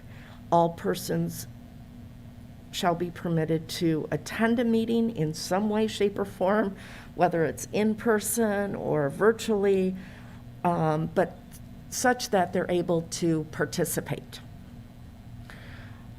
One of the cautions about Brown Act is that you can't discuss items that are coming before the board or might be coming before the board or any of your board business unless it's part of a scheduled program or meeting, and that's within your agency subject matter. What's a meeting? Anytime that a majority of the members of this board, so 3 or more, are together and discuss or transact business regarding your local jurisdiction, that's a meeting. So most of the time when you're all together, that is going to be a meeting. There are a few exceptions, and we'll go through those in a minute. What are covered under the meetings? Committees are also part of that. So if you have a planning commission, you have any of your other boards or commissions, they're generally going to be subject to the Brown Act. And if they're taking any advisory action by resolution or making recommendations to the board, they have a fixed meeting schedule, it's a standing committee that you've created, that would be part of the obligation to have those committees meet subject to the Brown Act. One of the rare exceptions under the Brown Act are ad hoc committees. Those are generally committees established by this board or one of your other committees or boards that are less than a quorum, and they're only meeting for a discrete, specific task for a short period of time. I'll give you an example. Let's say that you were going to do a search for one of your appointees. Maybe you do an ad hoc committee to work with a recruiter and then report back to the board. It'd be for a discrete purpose, for a short period of time, and you'd be reporting back to the board, but those would not be obligated to comply with the Brown Act. Examples of meetings. If the board meets in a retreat like you have generally in most years, as the administrator indicated that you're looking at a 2022 retreat, that'll be subject to the Brown Act. It'll be open to the public. There'll be an agenda just like your formal meetings. A site visit, if you or the Planning Commission or some other board or commission goes out to look at a piece of property, a potential site for a development, that actually, if you all go out together, there's as a majority, then that has to be a noticed meeting under the Brown Act. And there is an example in the Brown Act about social gatherings before or after a noticed meeting if all of the board is going to participate. What's not a meeting? It doesn't mean that you can't be collegial, you can't get together and have social engagement, have professional engagement in the community that you're all at a public event. But the difference is that you can't have conversations about pending or upcoming business or past business that may come back to this board. One of the cautions that you always look at on Brown Act is the rules are a floor, not a ceiling. So what the state legislature did is created just the bare minimum that you have to do to comply. But you have to balance as an elected official the perception versus the reality. If you all went out to coffee at the same restaurant in Hollister and the public sees that, would there be a perception that you were talking about county business, even if it was the most innocent thing that you were doing to celebrate some sort of special occasion for one of your staff or board members? Again, think of the Brown Act, think of these rules today as more of a floor as a ceiling, and as an elected official, consider what the perception is of the community, of the public, and be mindful of that.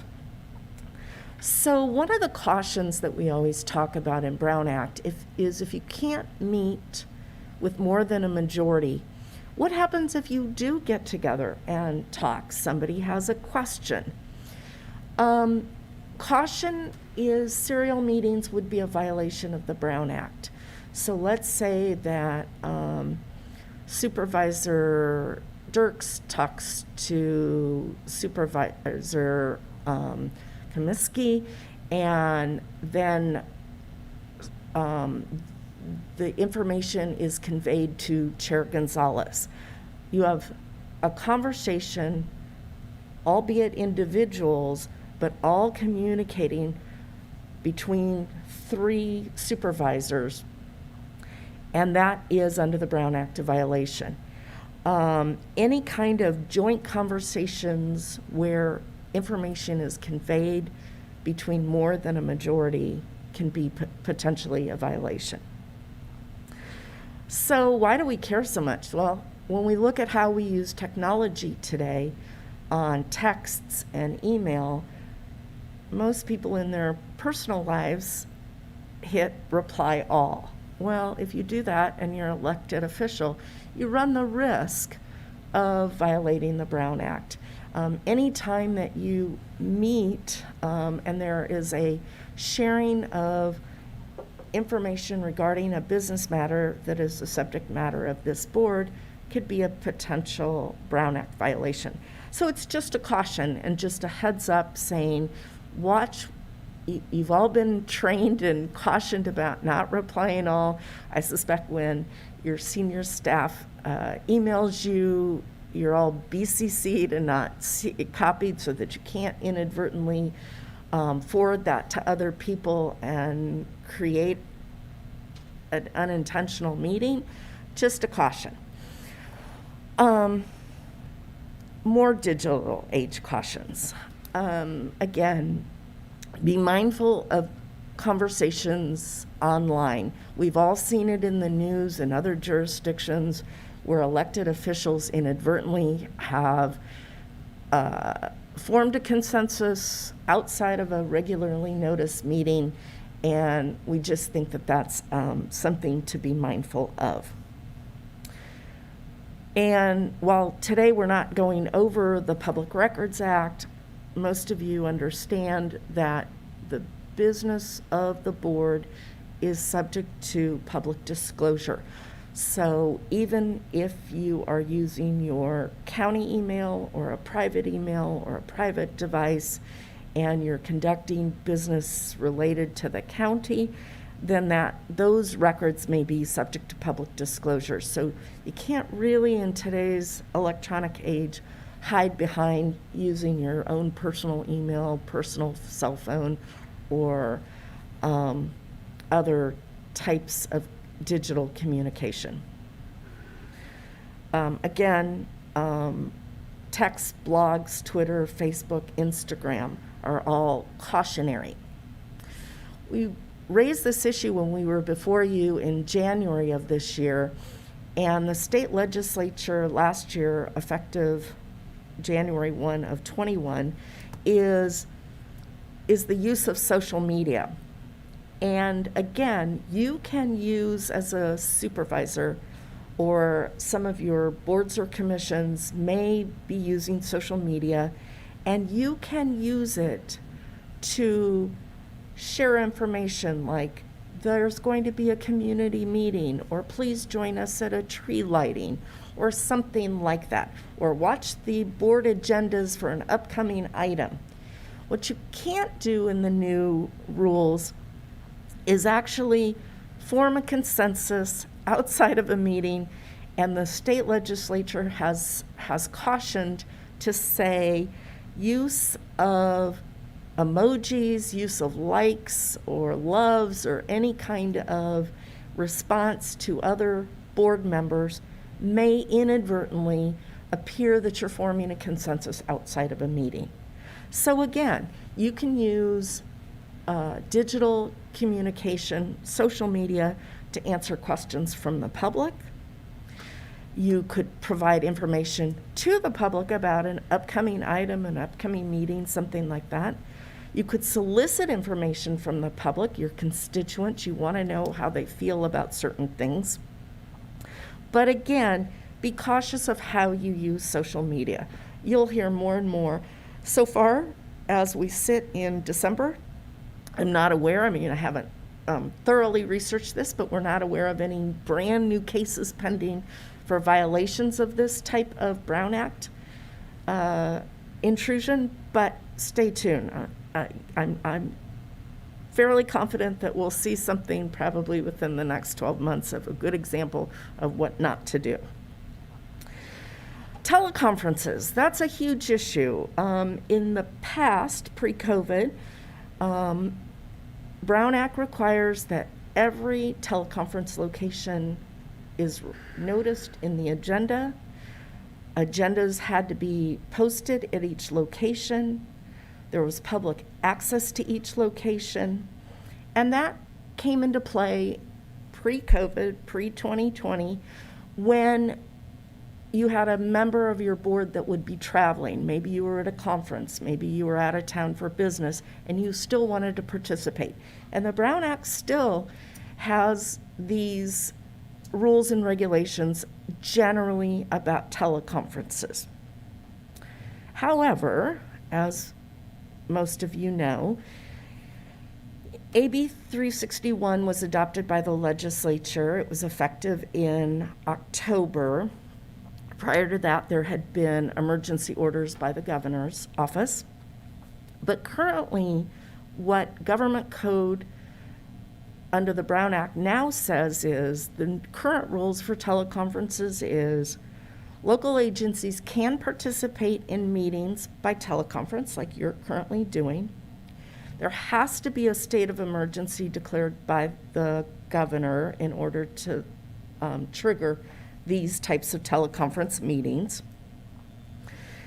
There is a requirement that every 30 days the board reevaluates whether there are still imminent risks to the health and safety of attendees at a public meeting in person, and evaluate whether you want to continue and the public health conditions still would suggest that you could meet virtually. If you're going to do a teleconference or have some sort of virtual access, Brown Act does require public access to that teleconference, to that meeting, either by phone, video. You have to identify how to access the meeting on the agenda, and a quorum of the board must be located within the agency's jurisdiction.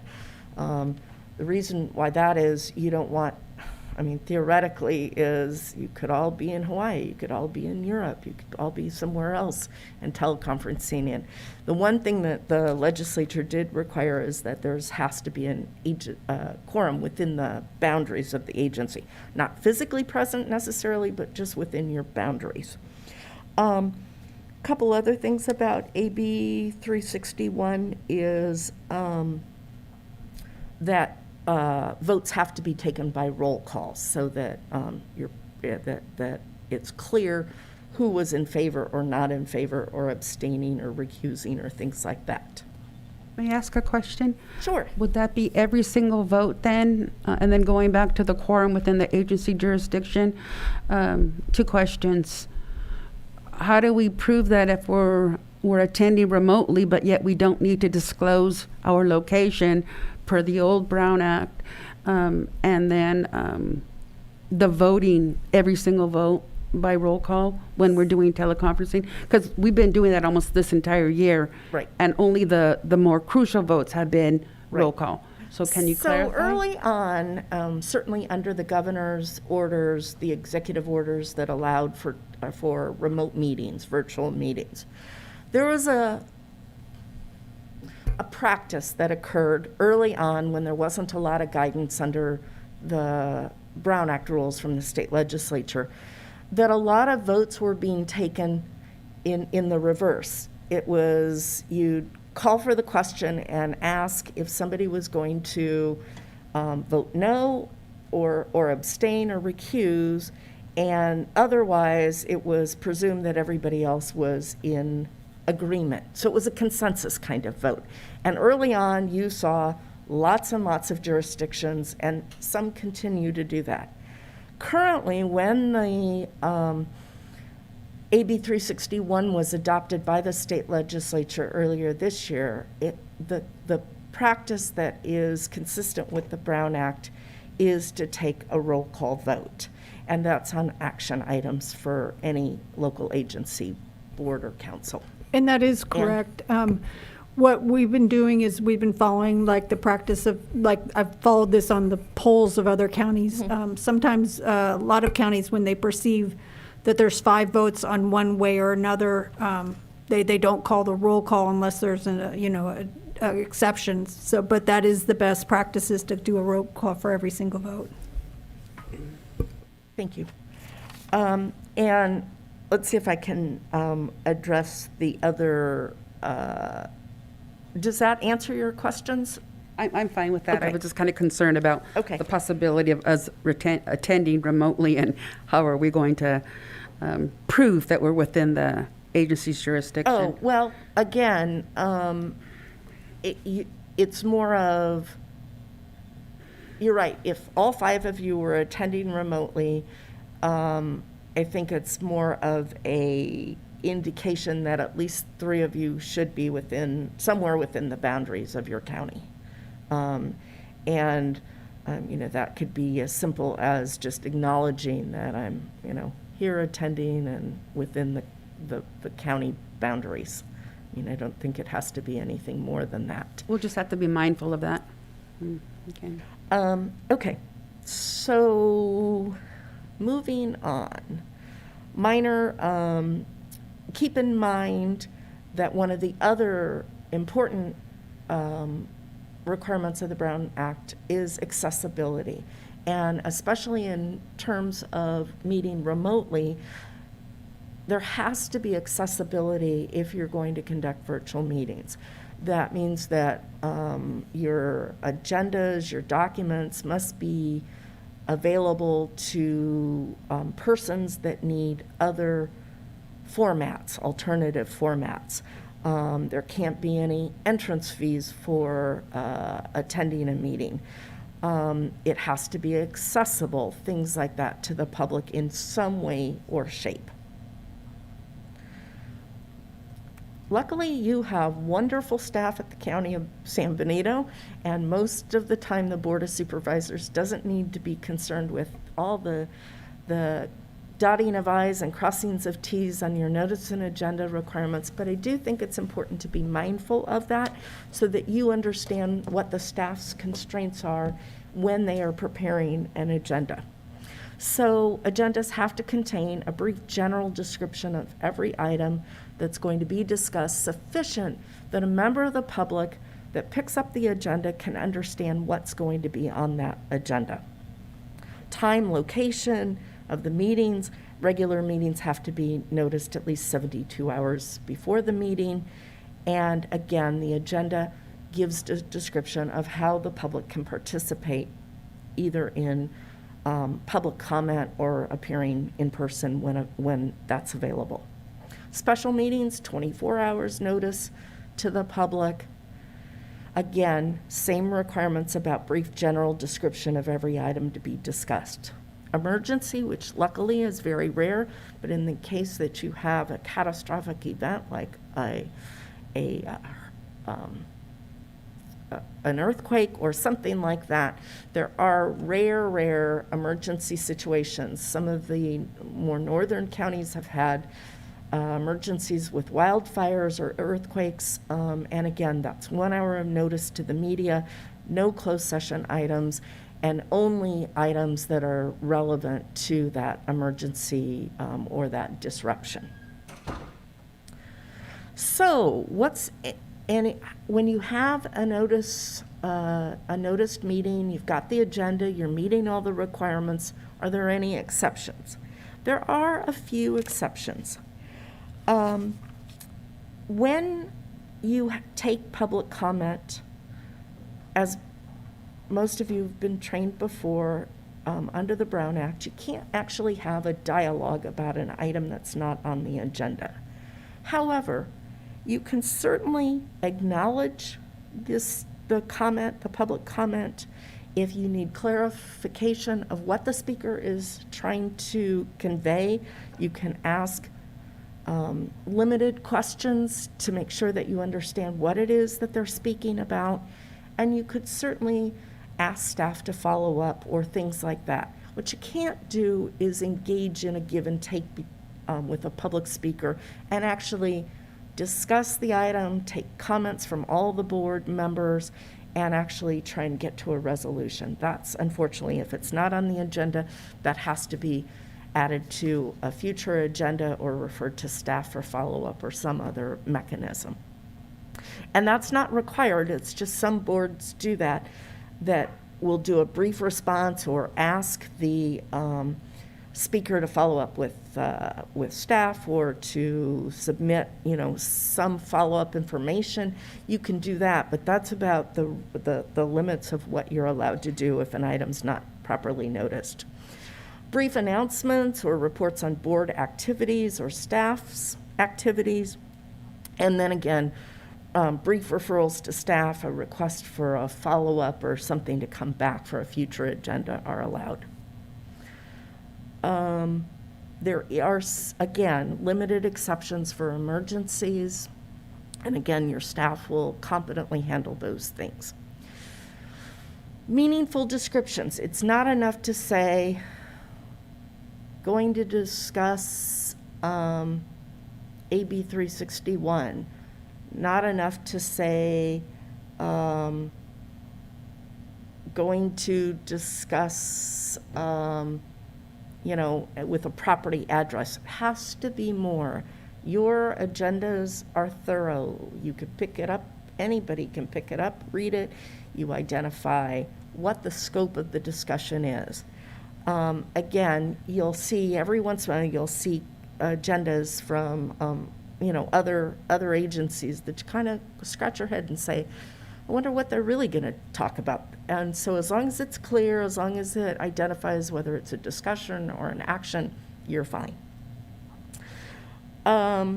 Again, can't discuss anything not on the agenda. Public comments. Public comments have to be taken before consideration or action is taken on an item by the board. When you take it, how you take it, as long as it is before there is a vote or consensus or direction to staff, there has to be an opportunity for the public to tell you what they think about that item.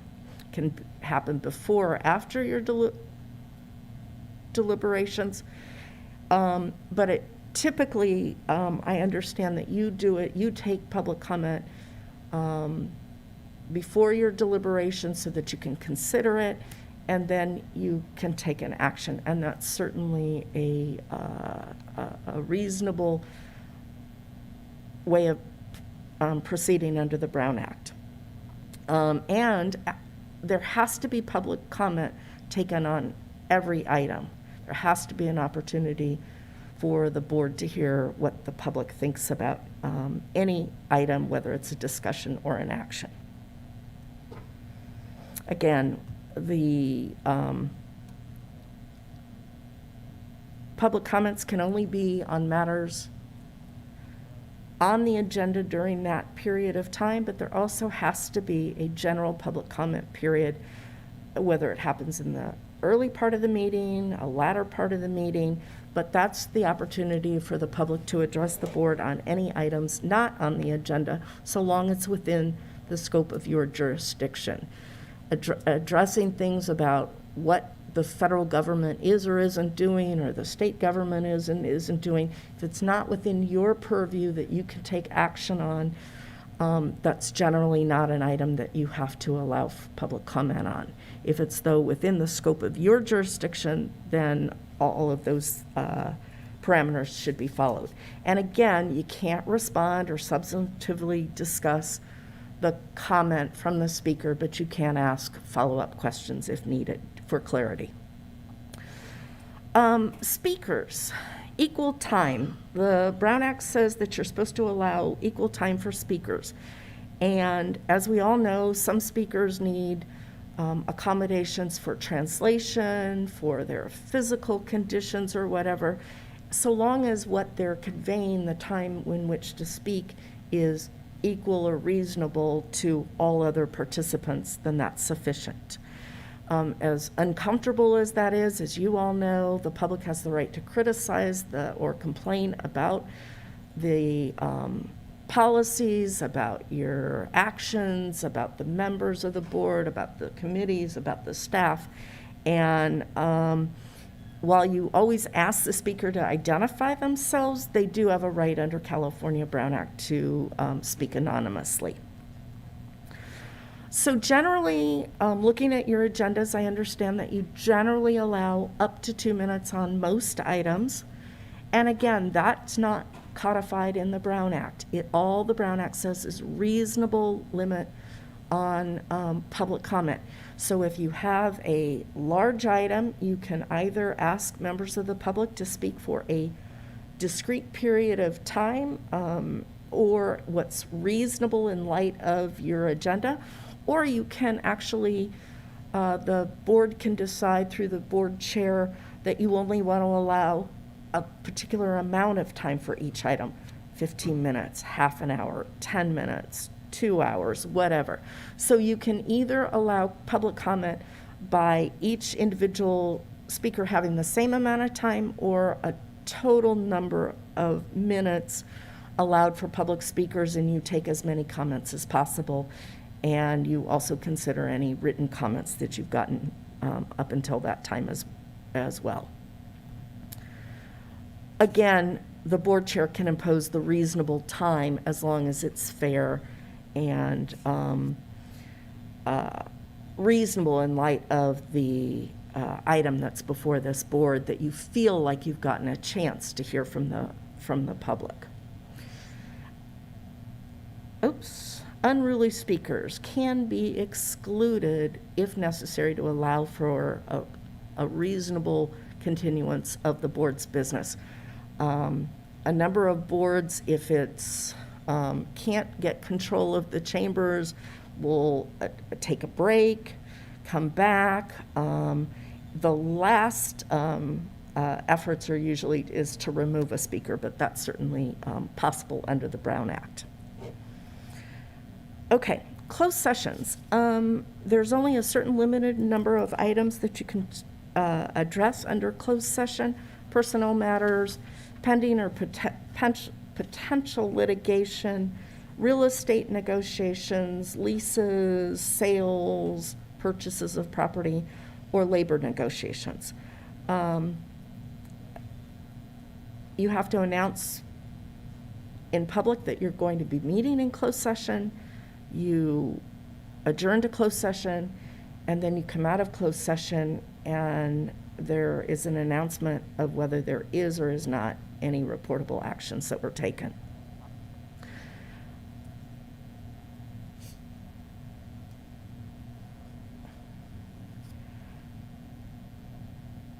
Brown Act penalties. If it's determined that an individual or a board or commission has violated the Brown Act, there is a process in which members of the public can complain, and you may be subject to civil or criminal action. I'll give you an example. Last week, the Contra Costa Superior Court issued a temporary restraining order against a mayor of the city of Richmond for disclosing confidential information out of a closed session. It's been alleged that the city attorney provided confidential attorney-client memorandum and discussions during closed session, and after those closed sessions, some of that information was disclosed on the mayor's blog. The court did issue the temporary restraining order on the 7th of last week. There's subsequent hearings. Stay tuned. But there are actions that can be taken against individuals for disclosure of confidential information, whether that's an attorney-client confidential information or other information that is shared with the board members during a closed session. Those violations can be criminal penalties, up to a misdemeanor. There can be, again, restraining orders, invalidation of the actions taken by the board. And the real risk to a city or individual is the potential for having to reimburse court costs or attorney's fees against the party who claims the Brown Act violation. Okay, quick questions on Brown Act. Madam Chair, if I may, so you have about 20 minutes. Just want to do a time check here. How long will it take to go through the charter and general law county I was portion? thinking maybe my part, maybe less than 5 minutes, and subject to whatever you want to add to that. So we can skip to that.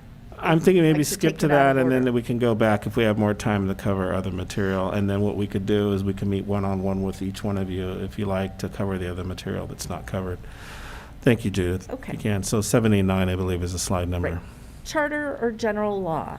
Under California law, you can either be a general law county, which means you are subject to the laws of the state, or a charter county. Currently in California, there are only 14 charter law cities, 44 are general laws. Since 2002, the only county that's become a charter county is Orange County.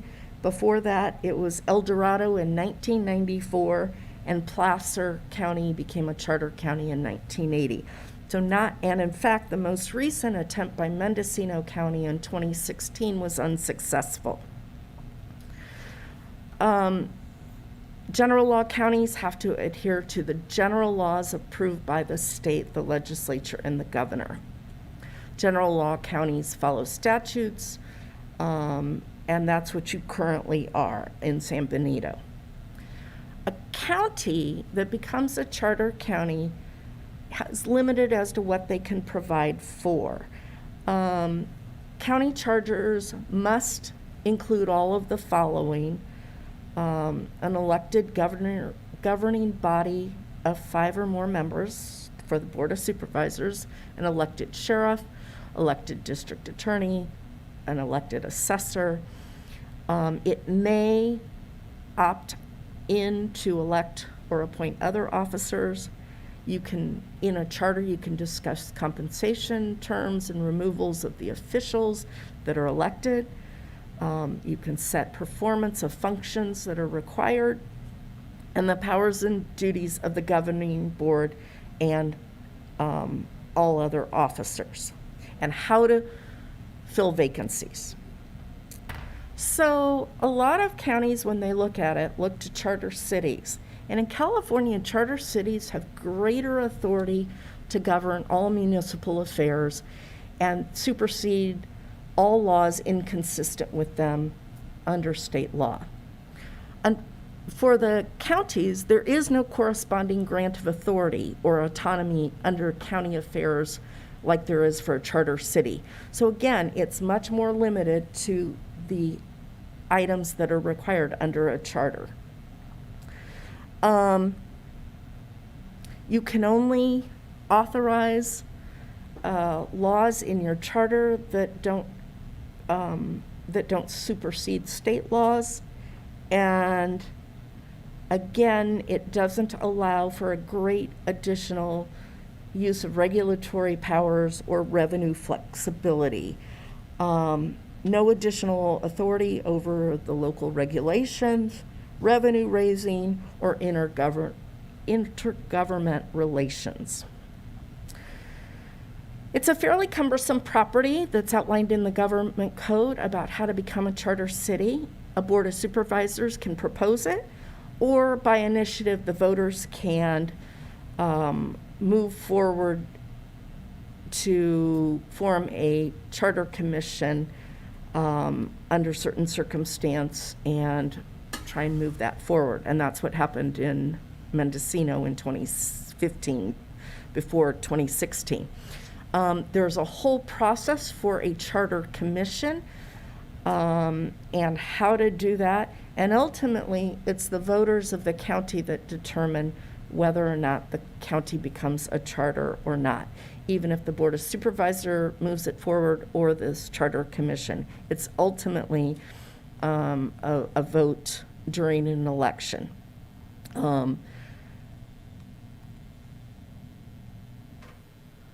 Give you an example of a number of cities and counties were looking at charter as the state adopted new housing laws. Some of the laws that have been adopted recent would apply to a charter city or a county, even if you had a charter. For example, SB 9, which is one of the new housing laws that goes into effect next year, applies to all charter cities and counties. So it's not a get out of jail free card on all state law and all legislation. Ray, did you want to?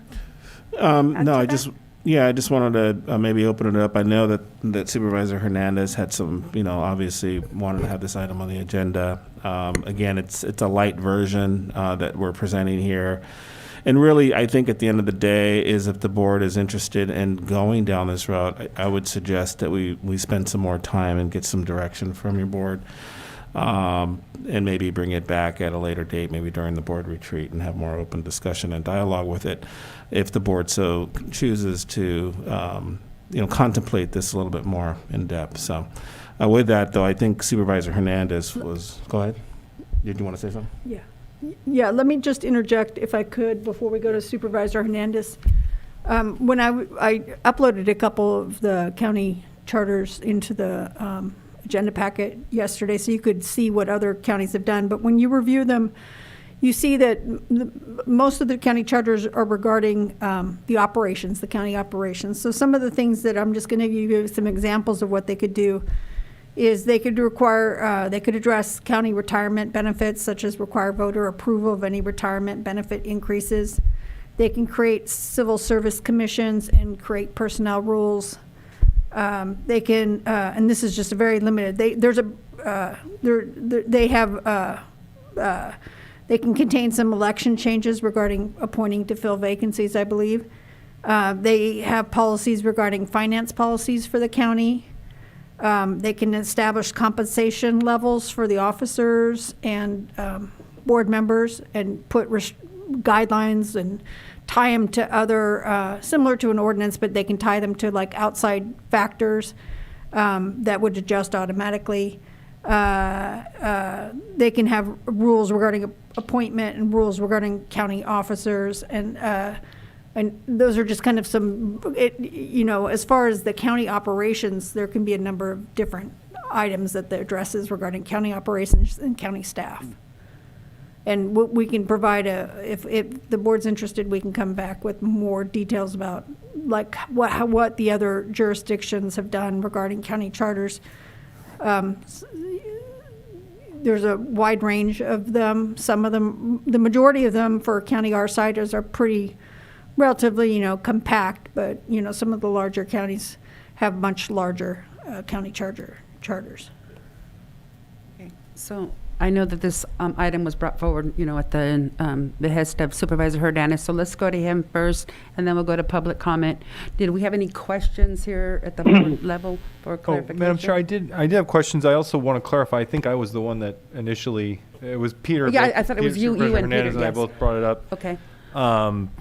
And it was in light of the District 1 The vacancy, yes. vacancy, and I always prefer an election. No offense, Supervisor Dirks. I always prefer an election over an appointment, and so that's why I became interested in charter. There might be more negative consequences that outweigh that, but just to clarify that, the question I had was, what impact, for instance, pandemic policies? So the state we have a mask mandate going into effect tomorrow.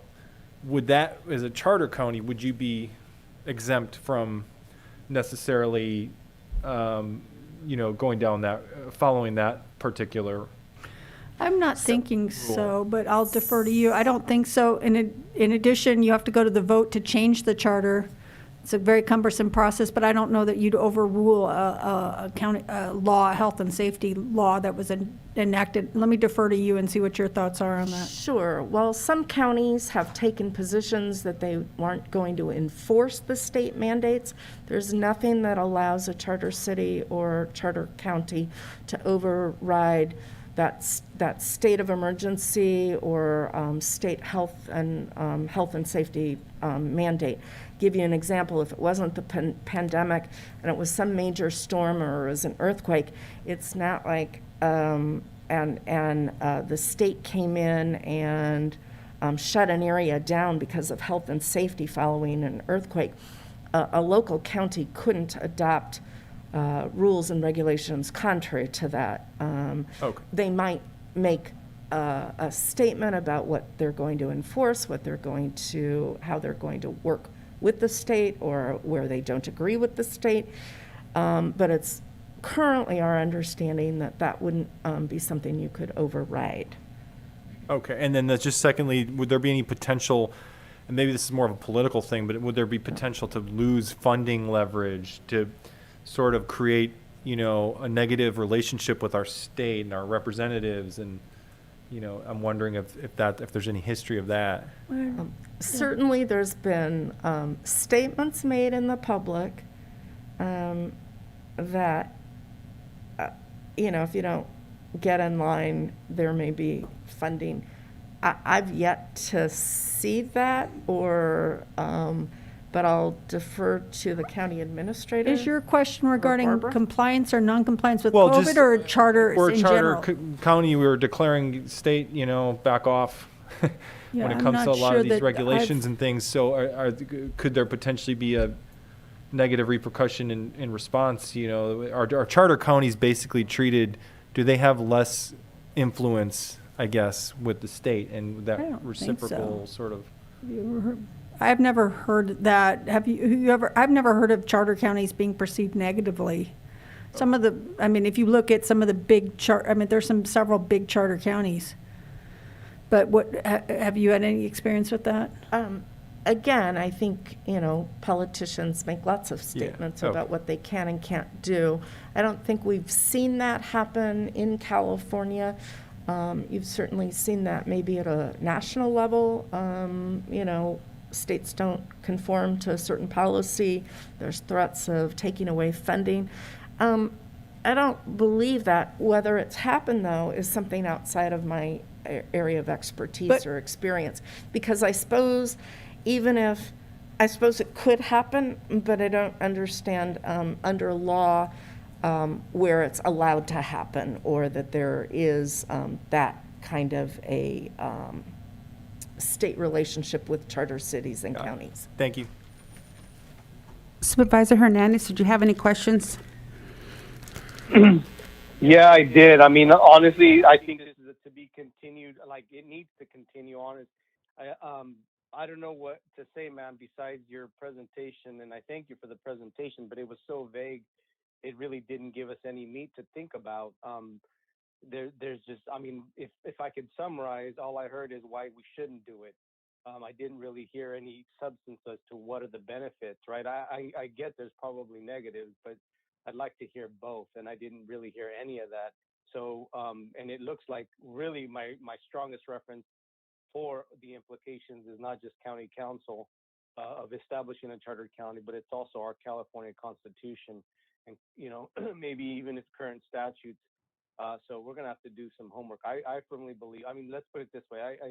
The sentiment why it got brought up, which is why I supported what even Supervisor Kosmicki had mentioned, is there's got to be more leverage at a local level. We're being literally squeezed out of existence as far as our ability to address local needs. And I'm, you know, outside of the political reality of the pandemic, even as it pertains to unfunded mandates, we're constantly being thrown at us. And I'm not saying that would be the intentional will, but if there's something that gives us the option, and even if there's something that they expect us to do and we don't have the means to do it, to me, this is like changing the business structure of the county to be more fluid, to be able to address certain needs.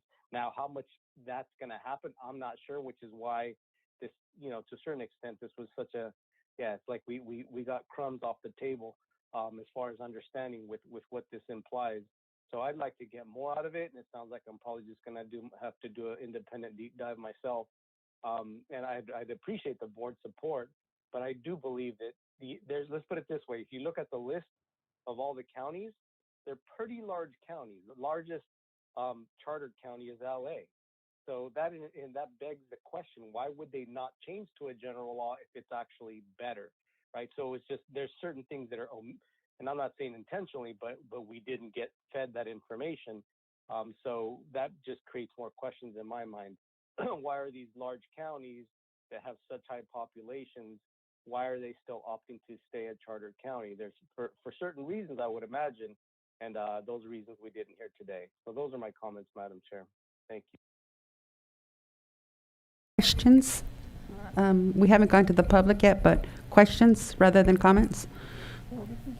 Well, this might bleed into comment, but yeah, I think the question I have, which is I don't think we can answer today, is what are the true benefits? I hear one with the election situation, but putting that aside, I would just want to know what are the real benefits. I suspect the reason why the large counties have done this, part of the reason is it's a very onerous process and there's a lot of time involved in terms of coming up with, you got to come up with your charter, it's got to go through an election.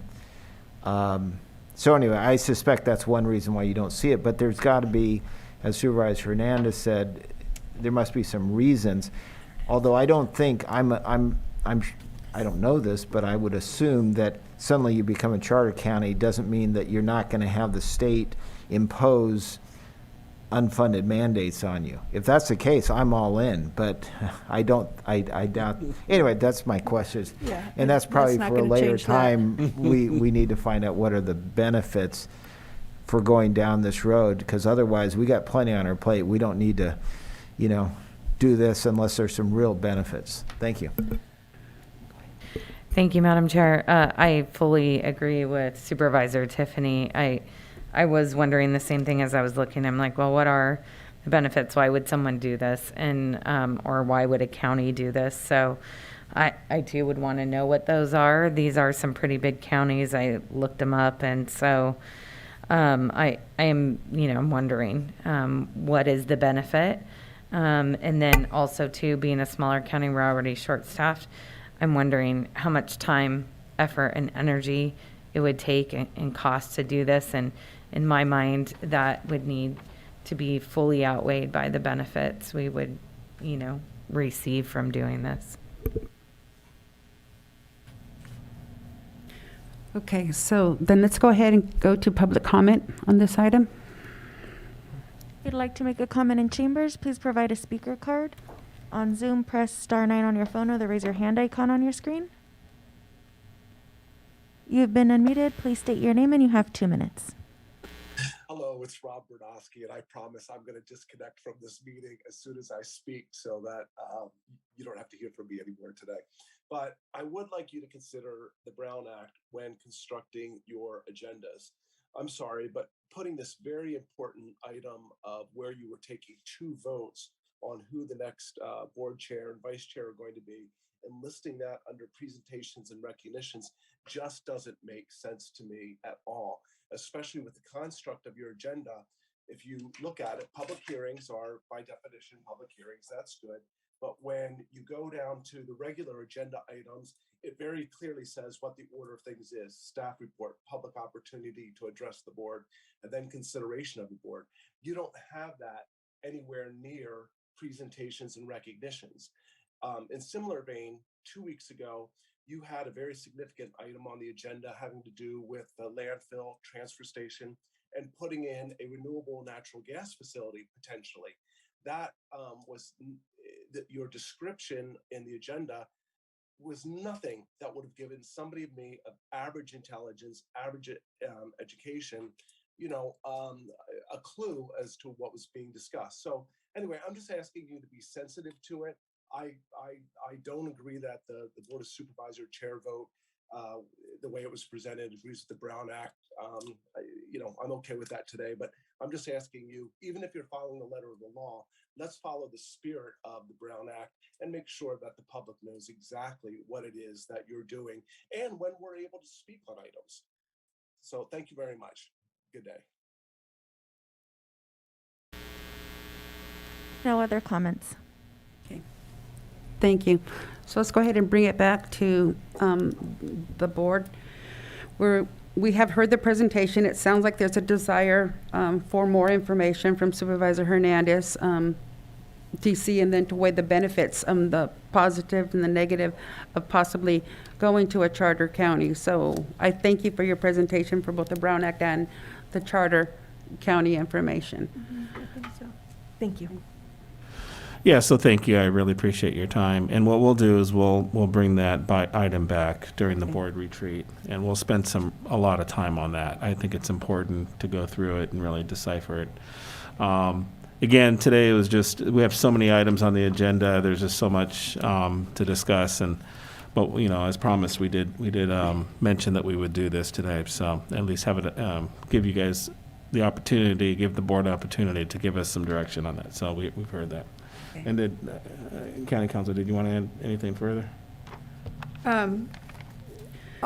Yeah, as far as the item, the item was agendized with there's no Brown Act violation the way it was agendized for the commission, the election of the chair and vice chair. I think that perhaps part of the reason it was done that way, and I know it was done that way before, but I'm thinking that perhaps the reason it was done that way originally also is because the Novus system was, and I'm just guessing here, might be a little bit more difficult to put regular agenda items up at the top of the meeting. So I think that it was inserted there so it could be historically at the first.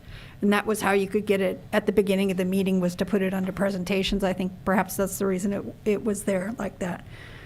But I have no comments on this item, and I'm ready to, when at the time comes, I'll announce the closed session. For the closed session. Okay, I had a question for you. I know that we were going to look at the assessor's item at 1:30. Do we have any statutory requirement, as we did with the elections, to be heard at, okay, so it's around or as close as possible? Yeah, It's after. Okay, so we will do that Anytime after. immediately when we return back from closed session. How much time is going to be required for closed session? And then I I'll think have we you- could do it, I think we could probably do just one of the items now and the other ones at the end of the day. And so I think that if we could possibly have maybe 15 minutes, 20 minutes, and we'll just make it very brief. Okay, And then the remaining ones, I guess, will go, depending on how late it goes. We could do the other one at the end of the day. The first one's coming off the agenda, the Sunny Slope County Water, so I can read the other two into the record. okay. So the name of the case is Western Resources Legal Center versus San Benito County, Superior Court of California, County of San Benito, case number CU 21-00204. And the other one's In Re National Prescription Opiate Litigation, MDL 2804, United States Judicial Panel on Multi-District Litigation, case number CAN/518 CV 02733. So we'll just do the one. And have a half an hour? No, like 10, 15 minutes. It's just gonna be like that. And then we'll come back out and we just. So, Madam Chair, can we do, in light of lunch and other things, can we do 1:45? It gives us, yeah. Yes, so give us And we plenty can of time. start on the Okay. second item Yeah. as well then. Yeah. Okay. So then we will go ahead and go to a working lunch, and we will resume at 1:45. Okay.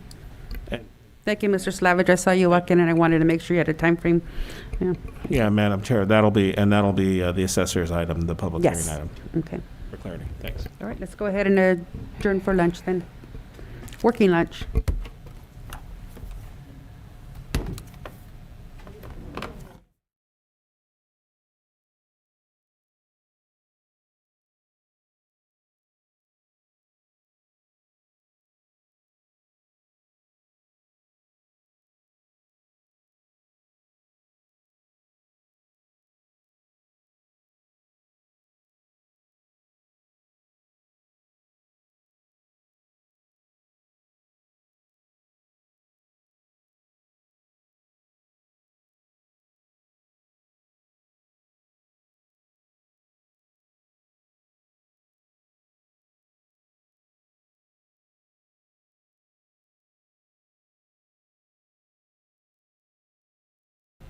Sorry about that.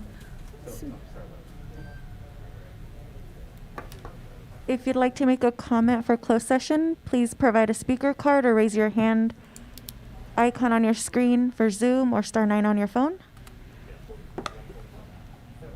No comments. Thank you. Okay, so we'll resume at 1:45.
So, County Council, was there anything to report out in closed session?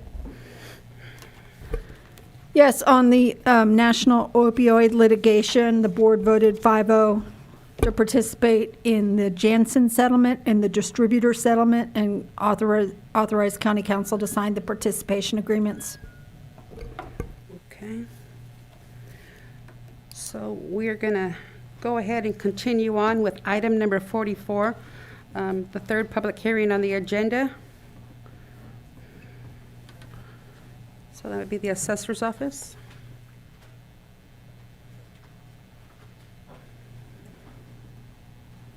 Good afternoon, Madam Chair, members of the board. We have 4 waste snack applications before you today, and I'll go through each one with you with the staff report in your packet, kind of detailed everything. I'll briefly go over it and give you the recommendations of the committee. The first application is a compatible use request. This is Santa Anita Ranch Partners. This is preserved as 1,545 acres, contract number 7516. Cattle Ranch, it's about 8 miles south of Hollister on Queen Saga Road and Santa Anita Road. Currently, there are 3 residences on the particular property. 2 of the homes are basically owner occupied. Madam Chair, mic, please. Can you make sure your mic's on? Do I need to repeat that, Supervisor Hernandez? Most likely, yes, because that means, yeah, the public probably didn't hear it. Please, yeah, I had a hard time hearing. Okay, let me start from the beginning. Sorry about that. We have 4 applications before you today. There's a staff report in your packet that kind of details everything, but I'll briefly go over each application. First application is a compatible use request, Santa Anita Ranch Partners. The preserve is 5,845 acres, contract number is 7516. It's a cattle ranch. It's located about 8 miles south of Hollister and Queen Saga Road and Santa Anita Road. Currently, there's 3 residences on the property. 2 are owner occupied, and 1 is a mobile home that is used by an employee. And the request is to replace the existing mobile home with a new modular home for the ranch employee. So in this situation, the compatible use will not take up any additional land, since it's replacing the new modular homes, replacing the existing mobile home. It meets all the requirements of the Williamson Act, and your committee recommended approval of this compatible use request. Any questions? Not at this moment. And Supervisors, no? Okay. So did you want to do all 3 or all 4 items, or do you want Just one at a time. One at a time, okay. So then we'll need to go to public comment for the first item. If you'd like to make a comment in chambers, please provide a speaker card. On Zoom, press *9 on your phone or the raise your hand icon on your screen. No comments. Okay. So then, would you like a vote on each item at a time also, or can they all be done all at once? We'll just do one at a time, and I believe there's motions in your packet if you want to Yes. take a look at them, if you want to approve. So we'll need a motion for the Santa Anita Ranch property. I'll make a motion, if that's okay, to approve the Santa Anita Ranch Partners item, 5,845 acres under the contract 7516, as stated in the agenda. Thank you.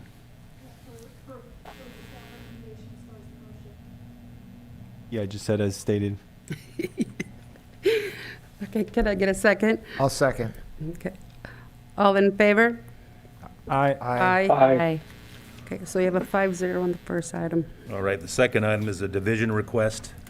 This is DiFiore et al. It's called the Syncline Ranch. The cattle ranch is 4,628 acres. Contract number is 8712. It's located about 53 miles south of Hollister on New Idria Road. The request is to divide the current acreage of 4,628 into 4 new preserves of 1,720 acres, 550 plus acres, 981 plus acres, and 1,014 419 acres as indicated in the application.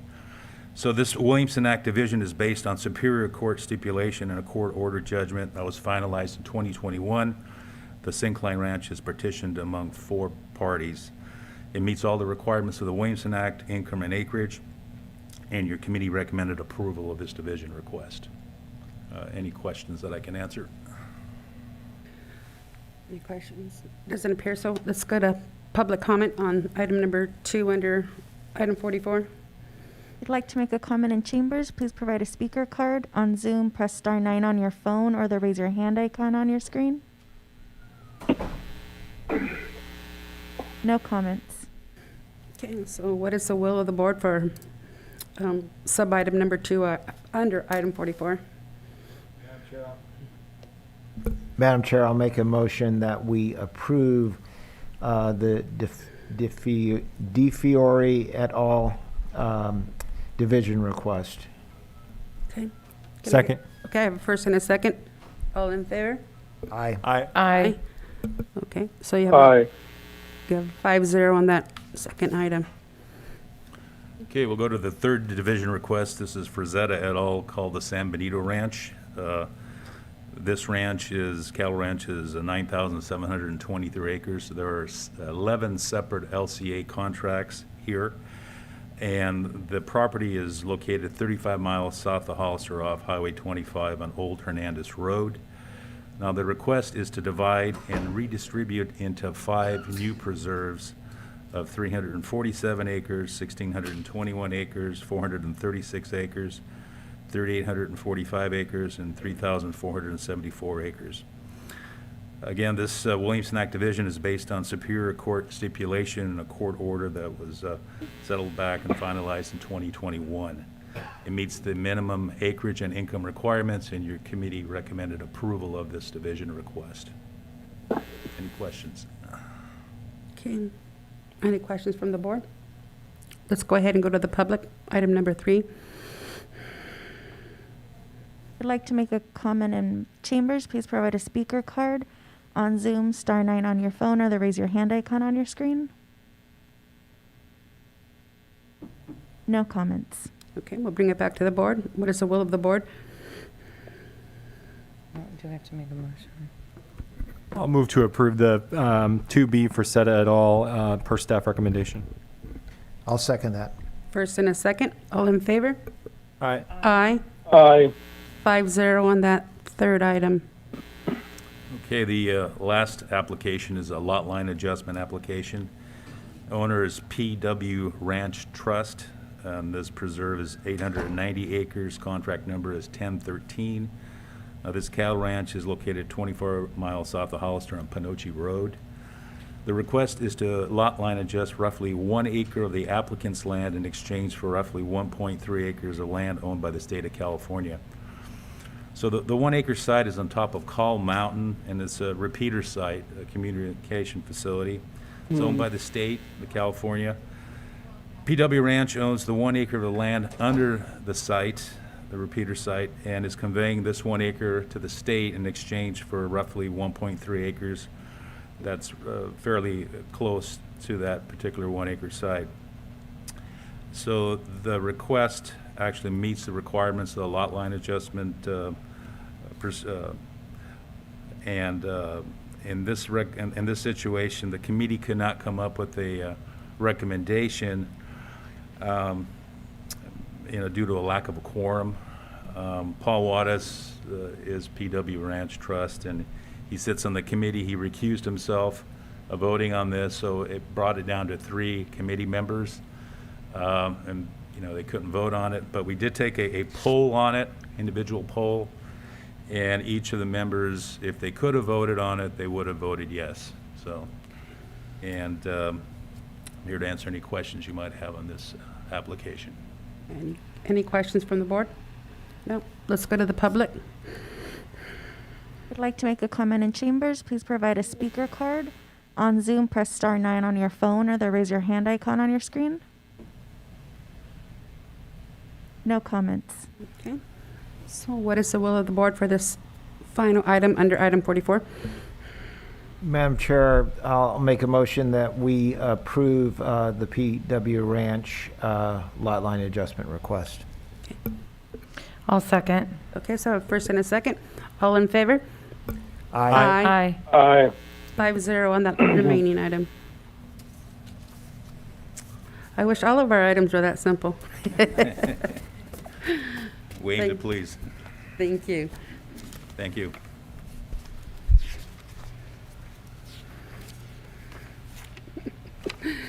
So that takes us to item number 4. Madam Chair, Is remember it- we were discussing the COG item? The COG item. Oh, yes. remember- Did you reach out? Yes, they're available right now, and there was a timing issue. If that's okay with item number 4, we can defer that. Okay, good deal. All right. So, Madam Chair, That would be item 5 then. item 5, thank Okay. you. So we have staff and a consultant from COG to present this item.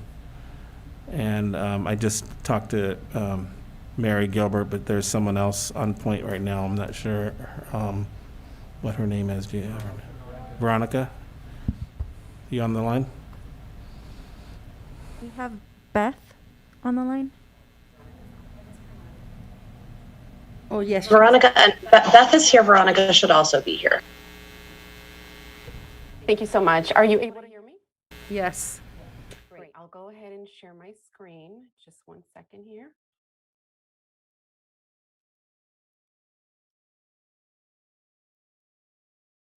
Okay, are you able to see the presentation slide? Was that a yes? Yes. Yes. Oh, great. Thank you so much. So good afternoon, Chair, Supervisors, and members of the public. Veronica Lezama, Senior Transportation Planner with the Council of San Benito County Governments, also referred to as COG. We appreciate the opportunity to present the Draft 6-Cycle Regional Housing Needs Allocation, also known as RENA, for the board's input this afternoon. So for this presentation, we will be defining the RENA. We will then go over the role of the state, the region, and the local government agencies responsible for its implementation. The board will also receive an overview of the RENA schedule, the statutory requirements of the 6-cycle RENA, the 3 draft RENA methodology options, and lastly, we would be more than happy to answer any of your questions at the end. So since 1969, the state of California housing law has required that all local cities and counties plan to meet the housing needs of their community. The state mandate is called the Regional Housing Needs Allocation, or RENA for short. Specifically, the California Department of Housing and Community Development, HCD, is the agency responsible for identifying the specific number of housing units for which the region must plan for. Currently, COG is working on developing the 6-cycle RENA, which covers the 8-year planning period between 2023 and 2031. So for this cycle, the state's housing allocation for the San Benito region is 5,005 units for the 8-year planning period. It's also important to note that local cities and counties are not required to build these units. However, they do need to lay the groundwork by having the proper zoning to streamline the process. So what is the role of the state, regional, and local government in the RENA process? Well, as noted, the state's primary role is to identify the total number of homes each region in California must plan for. The role of the regional government, in this case, the Council of Governments, or COG, is to allocate a share of that number to the cities of Hollister and San Juan Bautista, as well as the County of San Benito, based on a COG-developed methodology with the input from the local agencies. The cities and the counties must then update their respective housing element and general plan, as well as zoning, to show how it plans to accommodate its share of regional housing needs. And for the public's benefit, the Council of Governments is the policy board responsible for adopting the RENA in San Benito County. The board is comprised of 2 representatives from the County Board of Supervisors, 2 members from the Hollister City Council, and 1 from the city of San Juan Bautista. The COG board representation from each of the local government agencies ensures that all jurisdictions have a seat at the table when discussing ARENA.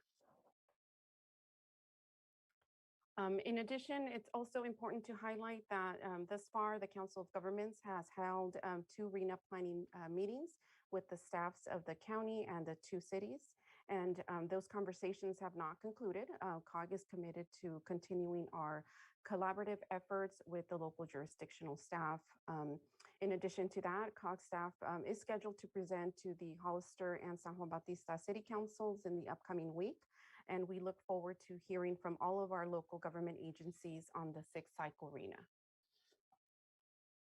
And before we go into the RENA draft allocations, I did want to briefly go over the schedule. So in late September of this year, HCD presented COG with its RENA number. During the months of October through December and into January, COG staff will continue to meet with the local agency staff on the draft RENA numbers. This Thursday, the COG board will have a meeting to discuss the RENA methodology options that will be presented momentarily. The board will not be taking any action on the RENA at this meeting. At the January COG meeting, the board will then hold a public hearing, approve the RENA preferred methodology, and authorize submittal to HCD for input. During this time, local jurisdictions may appeal their allocation number to the COG board. If there are no appeals, then the COG board will then release the draft RENA for public comment sometime in either March or April. And then upon closing of the public comment period, the final RENA is then adopted and local agencies will have up until December of 2023 to update their housing element to reflect the RENA allocation. And at this time, I would like to go ahead and turn it over to Beth Jarris, Program Director at PBR, who will be going over the statutory requirements of RENA and the draft methodology options. Thank you. Beth, are you there? I am. Can you hear me? Yes, we can. Excellent. Thank you very much. And thank you all for your time today. I want to talk about 5 primary statutory objectives of RENA. What you see on the screen here is an excerpt from state statute. To be respectful of your time, I won't read the statute word for word. I'm just going to summarize. Objective 1 has a focus of increasing the mix of housing types in jurisdictions in an equitable manner. And you'll note that equity is a key part of Objective 1. Objective 2 is to promote infill development and socioeconomic equity. Again, we see equity as a key objective. Next slide, please. Objective 3 is to improve jobs housing balance, both total jobs housing and also ensuring that there is lower income housing in close proximity to lower income jobs. Objective 4 is to allocate more lower income housing to jurisdictions that have historically had less lower income housing than their peers in the same region. Objective 5 is called affirmatively furthering fair housing, and that means addressing historical segregation and inequities.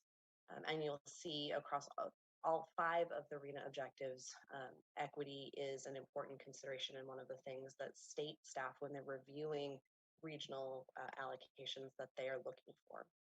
Next slide, please.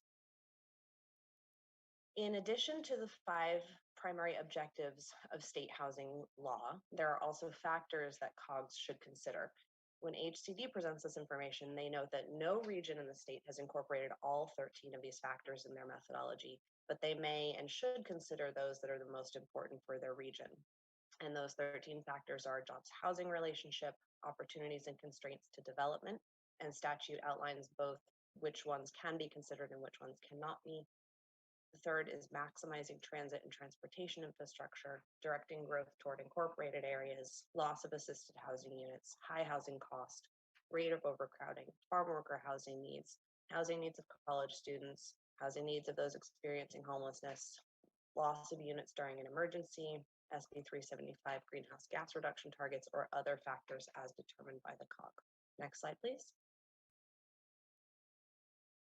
Now, before we talk about the 6th cycle draft allocations, I want to just take a moment to note what the fifth cycle draft allocations were, which you see on the left-hand column on the screen. The fifth cycle goes through December of 2023, and the total regional allocation was 2,194 units.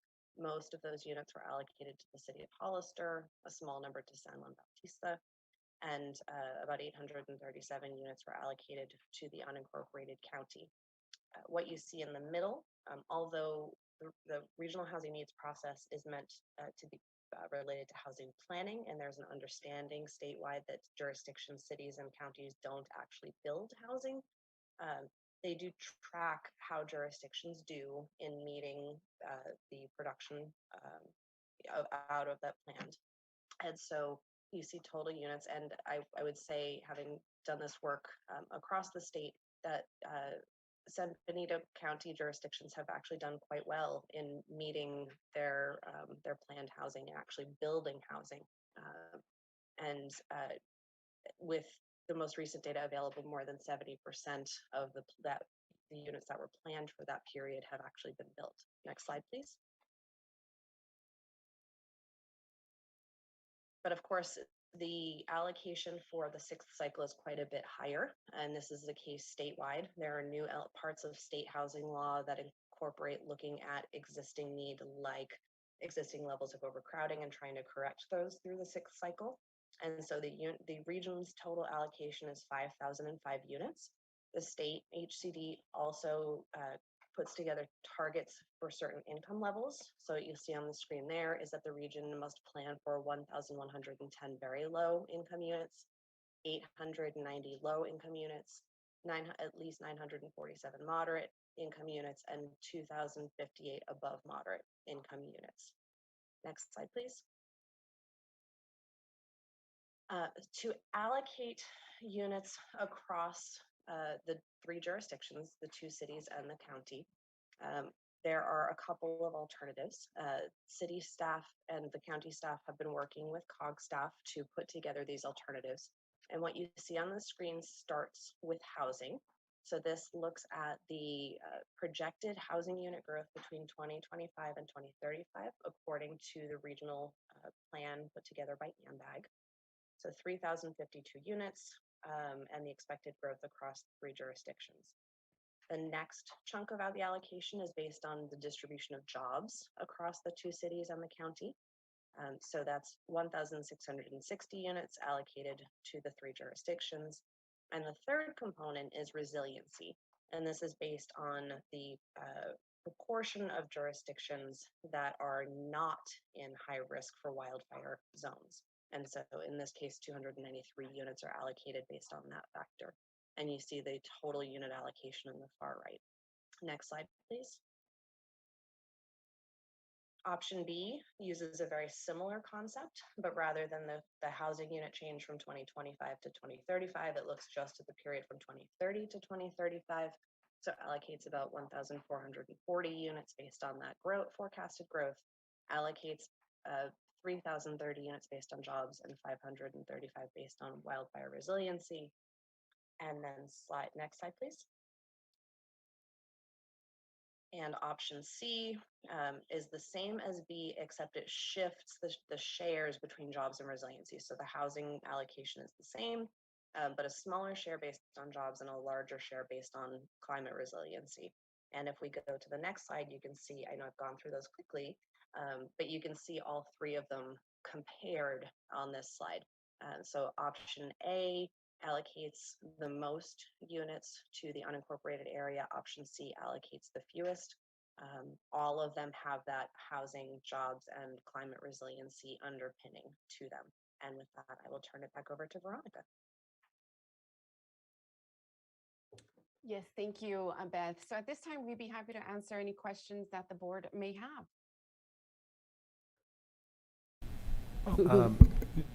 Okay, so go ahead, Tiffany, Supervisor Okay. Tiffany, and then Supervisor Kozmicki. Thank you, Madam Chair. I'm on COG, but I have still a lot of questions. And I know we'll be there Thursday at 4, so everyone should be aware of that. A few questions. So why is it that, and I'm also happen to be on AMBAG, and I know that Monterey and Santa Cruz counties going through this process. They've been going through this process for many meetings, and with Monterey and Santa Cruz County, there's obviously a lot of cities involved, a variety of different areas, different, rural, farming, coastal, etc. San Diego County is, we're dominated by one city, but we're basically all together for the most part. So I'm just curious how that's kind of a general question. How does that play in? In other words, when you look at jobs, for example, it doesn't really matter whether your job is in the city of Hollister or it's in the unincorporated part of the county, unless you're talking about South County, you're still very, you're very close. So I'm just curious, it's kind of a general question. But then my more specific question is when I look at, housing, jobs, and resiliency as being how you kind of divvy this up, why do we land on those alone? For example, I will raise the issue that, and this is under one of the factors, opportunity constraints for infrastructure. Certainly in our community, sewer connections, for example, is a huge issue, and really is constraining for the unincorporated areas of the county in terms of housing allocation. Another one that I saw under a factor is directing growth toward incorporated areas. Almost by definition, most, at least if we're doing good planning going forward, most of the growth should be contiguous with the city limits and then would probably be annexed in. So then it's not a county unit. So I don't know how that all plays into it. I know I'm asking a lot of questions here, but I've got, those are just some of them. Thank you. Did you want to try to address his concerns, or shall I go to the next supervisor? We can address that. Beth, did you want to address that question regarding, the resiliency and the jobs? Sure. So a couple of, because there are a few questions, and so you'll forgive me if I've missed any, and call me out and ask again if I've missed any. One of the pieces is how does this play out differently in San Benito County compared to Monterey and Santa Cruz? And I would say that San Benito County, you're exactly right. San Benito County jurisdictions it's a smaller area, and all three are much more similar to one another.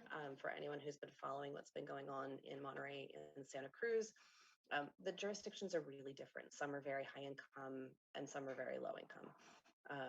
Some are ag and some are coastal. To a certain extent, it makes the whole process a little bit more straightforward in San Benito County to do the allocation when your jurisdictions are more similar, because the state, one of the things I mentioned when we were talking about the objectives is the state is looking at equity. And when your jurisdictions are very similar, then you can focus on those other things. You can focus on opportunities and constraints related to infrastructure. You can focus on directing growth toward the incorporated areas without triggering the state's concerns about equity across the jurisdictions. And so I would also say, with respect to the infrastructure constraints and directing growth toward incorporated areas, the three factors that you see on that we showed, the housing, jobs, and resiliency, certainly don't need to be the only factors. And those issues about infrastructure and directing growth to incorporated cities certainly have come up in discussions with staff.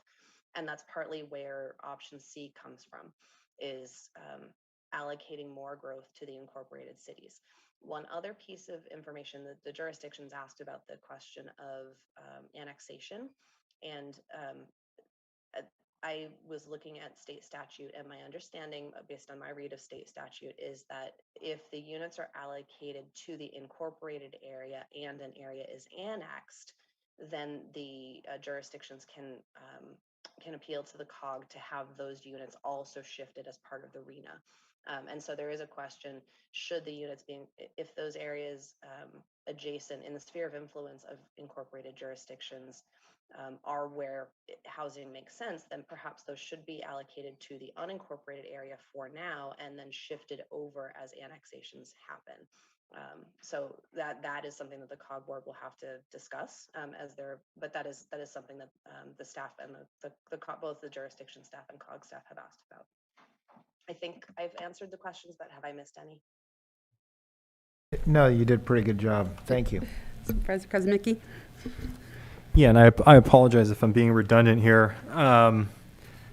So there's two issues here. There's the RENA number as a whole. That's the state basically trying to dictate to us locally how many homes we build. And then there's the split. And the split is the local control part.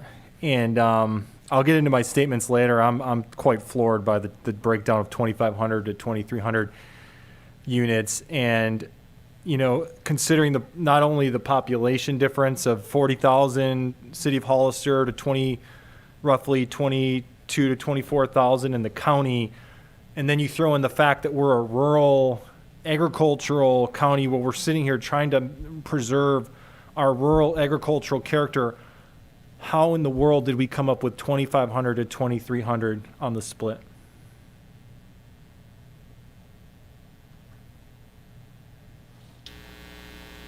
Beth, did you want to go ahead and address that question now? Sure. I just wanted to make sure I wasn't sure that the comment, because you also mentioned that there would be more comments. I wanted to make sure I wasn't missing anything. Certainly, if there are suggestions for factors to consider, the three that have been presented are not the only three that could be considered. And preserving agricultural, particularly Williamson Act agricultural lands, is something that can be considered as one of the factors. Population potentially could be considered as one of the factors. And so I think that staff could take that into consideration. And if I can just go ahead and add, we are bringing this item to the COG Board of Directors this Thursday. So, if there's any comment, feedbacks, staff will be summarizing those as part of the presentation that we're providing to the COG Board. And those are considerations that definitely they can take into account. Thank you for your feedback. Any other questions? Any other questions? I have a basic question that I don't know, maybe I should know the answer, but what happens if we don't meet the RENA allocations? So there's no penalty, and Beth, correct me if I'm wrong, for meeting those housing needs. However, if the local agencies decide not to amend their general plans to include RENA, there could be financial stipulations that can come from the state. So the county could be subject to not acquiring some funding for various programs. So again, there's no penalty for the building the houses. However, if the county or the other agencies do not amend their general plans, that's kind of where the penalty comes in. Is that correct, Beth? Yes, that's correct. This is intended to be a planning exercise and to make sure that housing elements have been updated and that adequate sites have been identified that could, but the state recognizes that cities and counties don't build housing. So right now, at least, the way that state statute is written is that it's that the housing element needs to be in compliance, but not necessarily that a jurisdiction needs to build units. Okay, thank you. And okay, we're just doing questions right now. Yeah, I have a comment to that effect, but I'll keep it to myself at the moment. Questions? I have one more question. The 13 RENA factors, are those in order of importance? They are in order that they're listed in statute. HCD has not given any indication as to whether or not they think that some are important. I will say that in discussions that I've had with them for other regions, the staff at HCD, when they are reviewing to decide whether or not to approve a housing allocation methodology, are prioritizing equity above all else. So that's one of the issues that we've seen in other areas, that, for example, there may be high rates of overcrowding, but that the overcrowding is occurring in lower income jurisdictions. Putting more units to address overcrowding triggers an equity concern for HCD. Okay, thank you. Thank you, Madam Chair. A couple follow-up questions. One is, how are the units divvied up between the, low income, very low, low, moderate, above moderate? Certainly our community, the vast majority of current units are, I would think, above moderate. And so I'm a little bit surprised to see 41% fall in that category, but that may just because, how it's, what the RENA guidelines are. So that was one question. And then a separate one, and I don't know, this one you can really answer, but how do, I guess it's politics play into this, because I think part of the issue is that communities don't want to take on, in some cases, the housing. They don't want, they don't want to see the growth in their backyard, and so they try to push the units into other areas. So I'm just curious how that plays into these numbers. Thank you.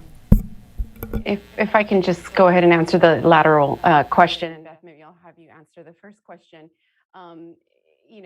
It's basically a policy decision, as I noted, by the COG board. So staff takes direction from that policy board, and we look forward to hearing their feedback at Thursday's meeting. So that's the short answer for that question. Question. And then on the income allocation question, the answer is that piece of the methodology has not yet been discussed with the COG board. There are several options that could look at allocating the proportions equally across the 3 jurisdictions, or increasing the allocation of lower income units to a higher income jurisdiction. In the case of the 3 jurisdictions, that would be to the slightly more lower income units to unincorporated San Benito County. Supervisor Hernandez? Thank you, Madam Chair. So I have a lot of concerns. I mean, when I hear the rate of overcrowding, the constraints, in our community, we're a bedroom community, so we don't, our workforce is technically, it's funny because if you look at the actual average income, it's actually, to a certain extent, it's inflated because it's dependent upon the folks that work out of county that make obviously a lot higher income than the folks that work locally. So it just creates this scenario, which is part of the issue as a county, is us addressing how to be competitive with our wages. We can't afford to pay what Santa Cruz or Monterey or even Santa Clara County pays. So that by default puts us in a tougher position. So long and short, I'm curious how much these RENA factors are considering, because when I'm hearing regional, is that just within the county region, or is it actually even the things that impact outside of our county? And that's how you guys come up with how would you address that as far as the equity goes, or So the regional determination, that 5,005 units, was determined by the state and assigned to COG to allocate to the 3 jurisdictions. And it does look just at the county. It does not take into account the larger AMBAG region. It is just for COG. So it's unincorporated San Benito, San Juan Bautista, and Hollister only were looking at their rates of vacancy, their rates of overcrowding, to do the COG determination. Yeah, okay. Well, that makes a little bit more sense. So, but that kind of puts the pressure on San Benito County, since we have a lot of open land, and we have become, I can't remember what the last statistic was, but we're one of the fastest growing counties in the state. So if you look at, so if I did my math right, basically the RENA numbers they doubled, but we're about 10% is the expectation that we need to grow within those 8 years. That divvied up over the 5,005 units. So I just when I mentioned the other elements, I mean, as far as the region goes, at what point are you not going to consider that there's impacts coming into the county that are from outside of the county, right? There's a shifting population. We're technically lower we're more affordable comparatively speaking to Santa Clara. So it puts the pressure on our county to grow at a faster rate, which affects our ability to handle the impacts and handle, ultimately handle the growth necessary. And if I can, just one last question is how do you, because all that has to happen on our end is basically we do our zoning in a way that allows for business. But how do you make sure equity happens? Trying to create that balance between jobs and housing. It almost seems like it's kind of a fictitious number until you guys. Unless I'm hearing, I don't know. Unless there's something I don't know as far as how you guys ensure that the jobs necessary to provide for those for the growth in our community is going to be actually a measurable goal.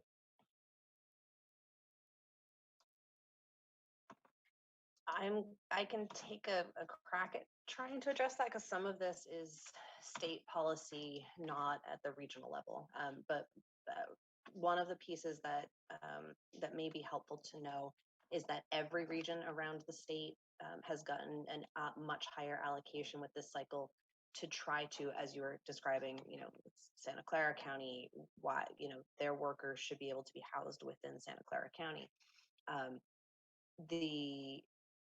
The number for San Benito County has just over doubled, but it has gone up by closer to 3 times in several other neighboring jurisdictions to try to address those underlying inequities that you were talking about: the higher cost of housing, the troubles with affordability in those places that have put pressure in your county.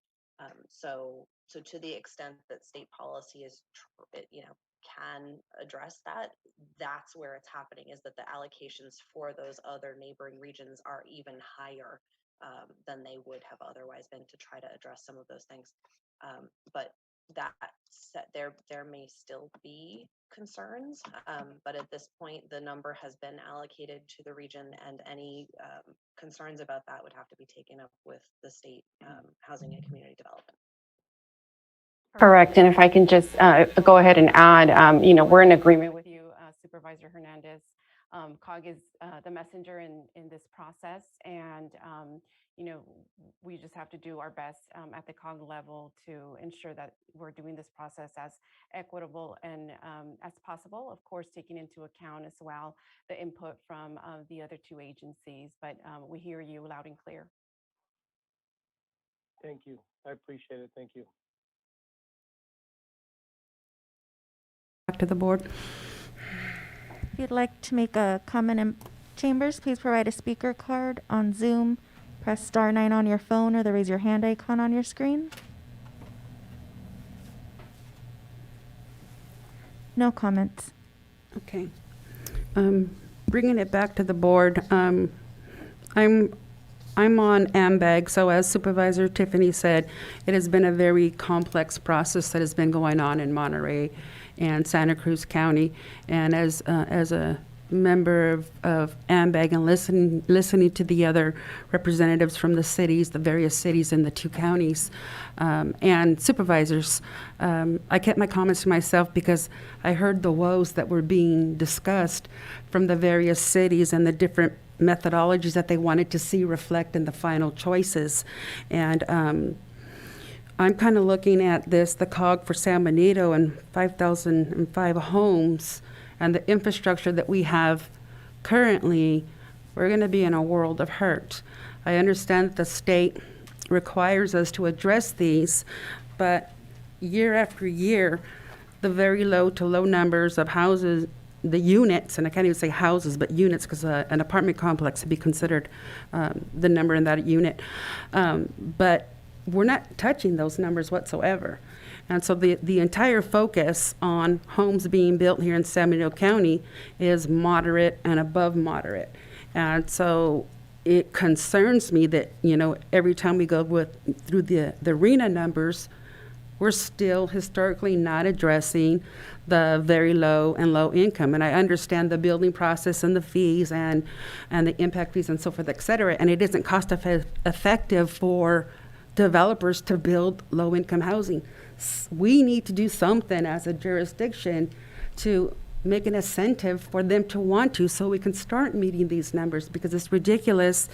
It's a very complex process. We go through it, and nothing's really happening to the parties, the representation that are in the low to low income for housing needs. And so I would like to see how we can, as a county, look at it differently. Again, I know we're not in the market to build homes, but some sort of arrangement with a developer to bring affordable homes here to San Benito County.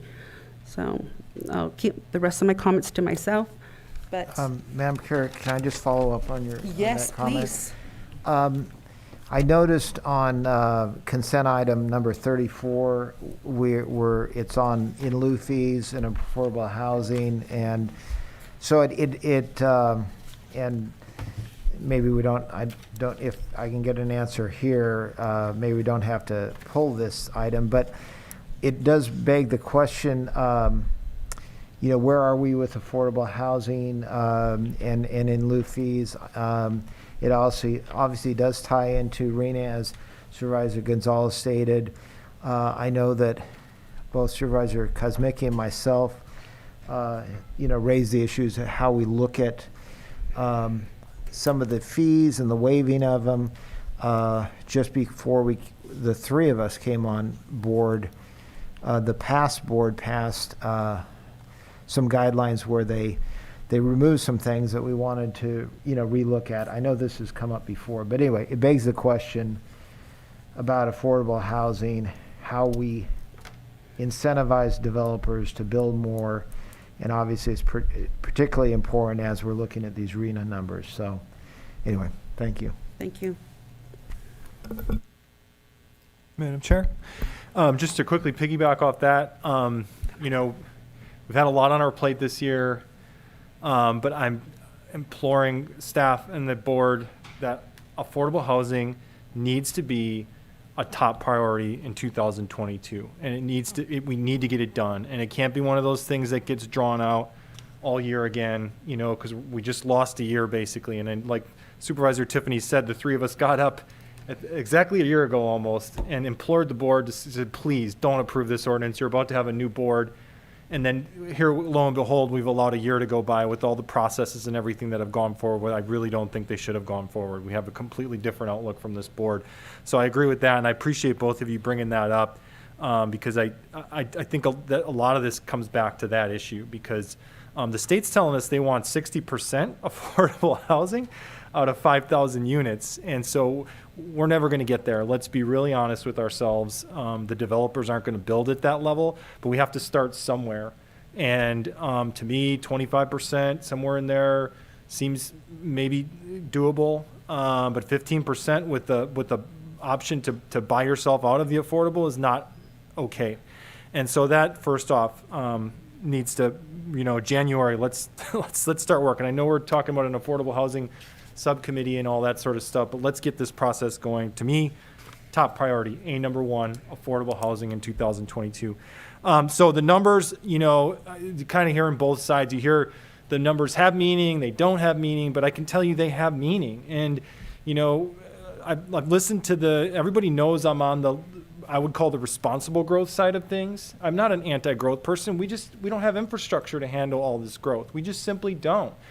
And every time you get into one of these debates about housing, the folks that are on the side of pro housing growth or wanting unimpeded housing growth, they constantly push back with this whole RENA argument. Well, the states, you can't do that. You can't put in a slow growth. You can't slow down the housing growth because the state, look at the numbers. You have to build this many homes. So they do mean something, and they do play a role in the politics and how we just keep building and building and building in this community because we somehow think that the state is requiring it.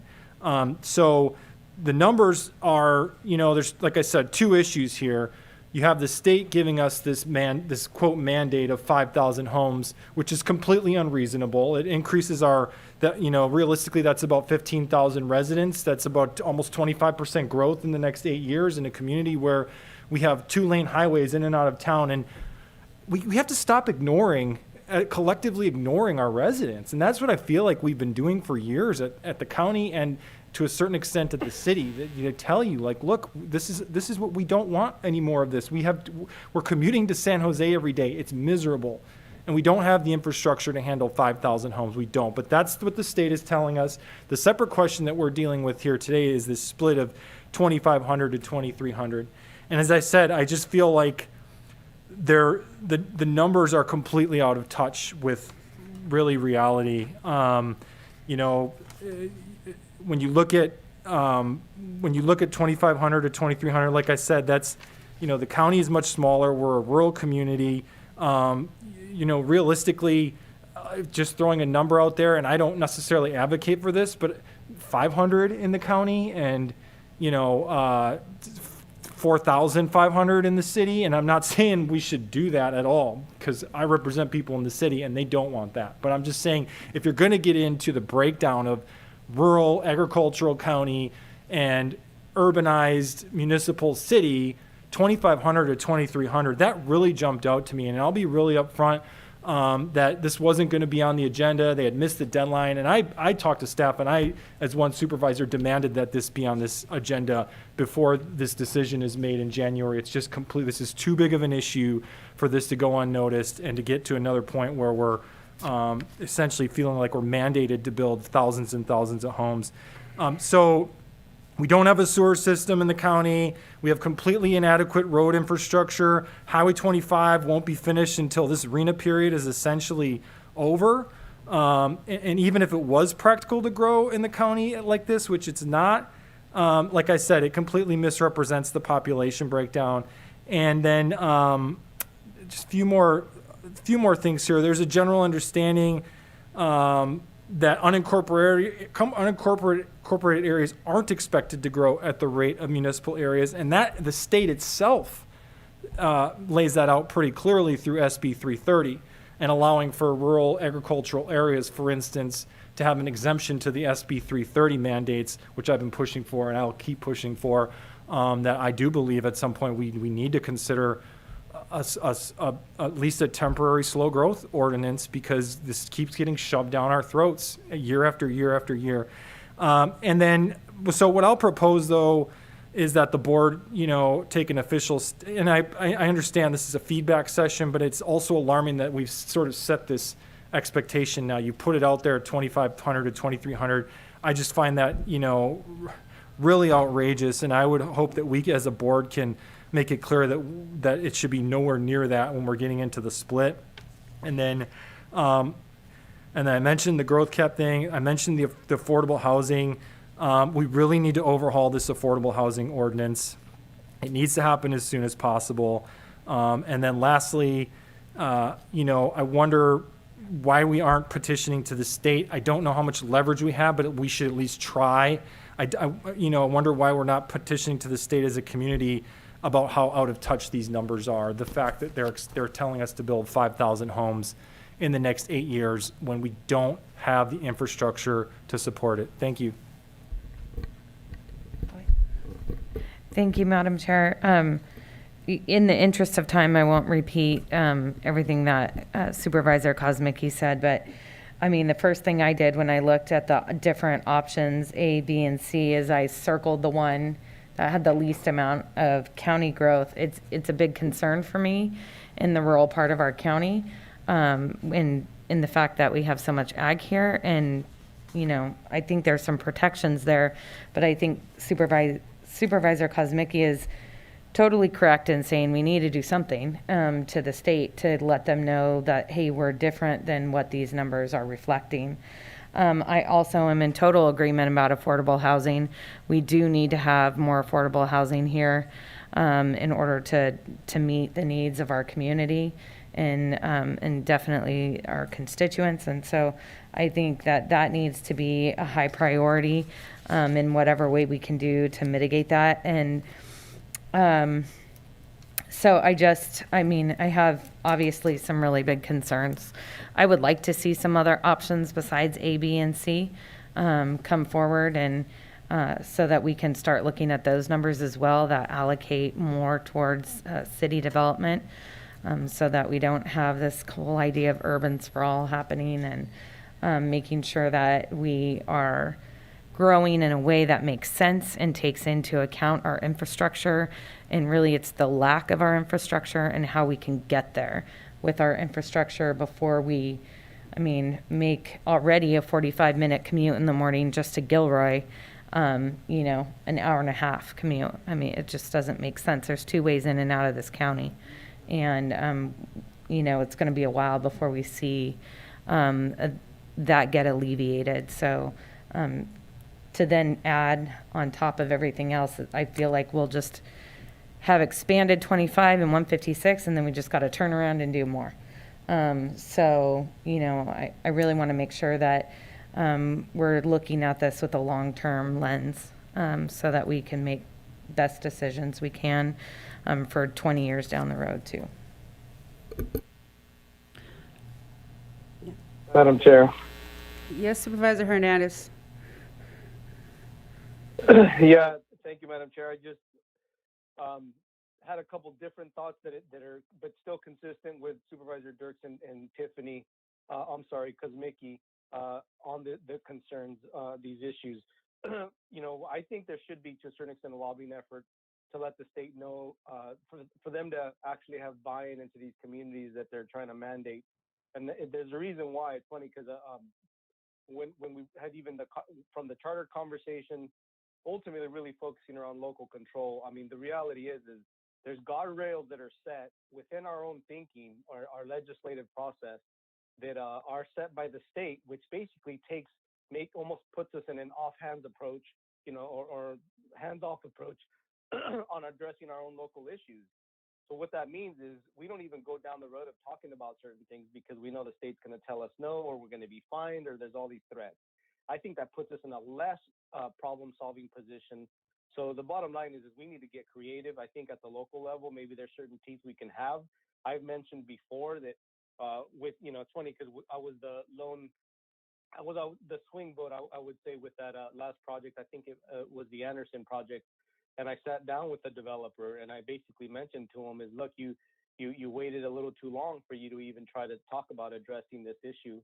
And at the end of the day, there should be no excuse why when you start a project that you wait till the end of the project before you even consider building any low income homes. I said that to me doesn't taste very well as far as the transparency element, right? So it doesn't pass the smell test either. So anyways, I think if there's ways to get creative, this is maybe a county council question, is what could be the process that we can address this on the front end before a project comes forward? I get it, we can't set certain requirements, but maybe there's certain things that we can set that are legit that would give us more flexibility to make sure that if you're going to develop, to me, it's about the quality of our community, and just growing fast doesn't solve our problems.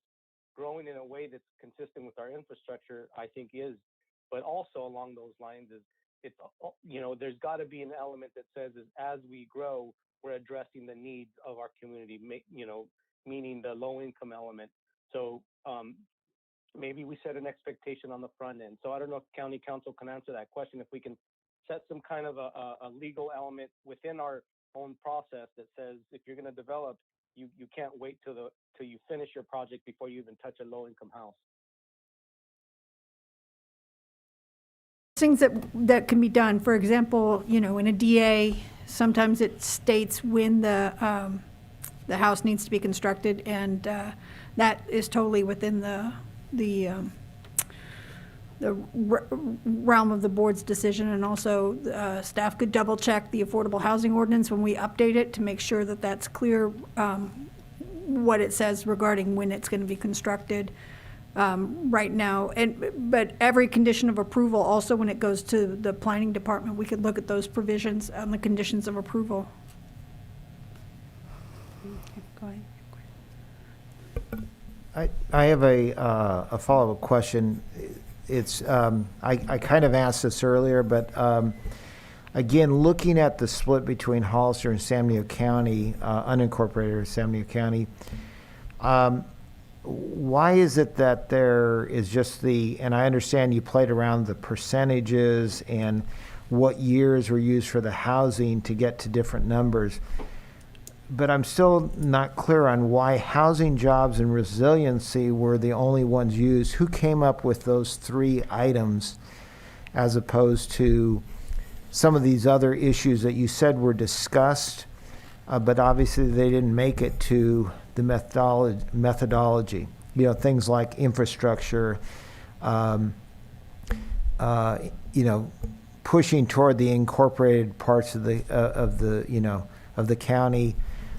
So I'm just curious, why housing, jobs, and resiliency? Is that dictated by the state, or is that just we locally, the COG staff, decided to use those three?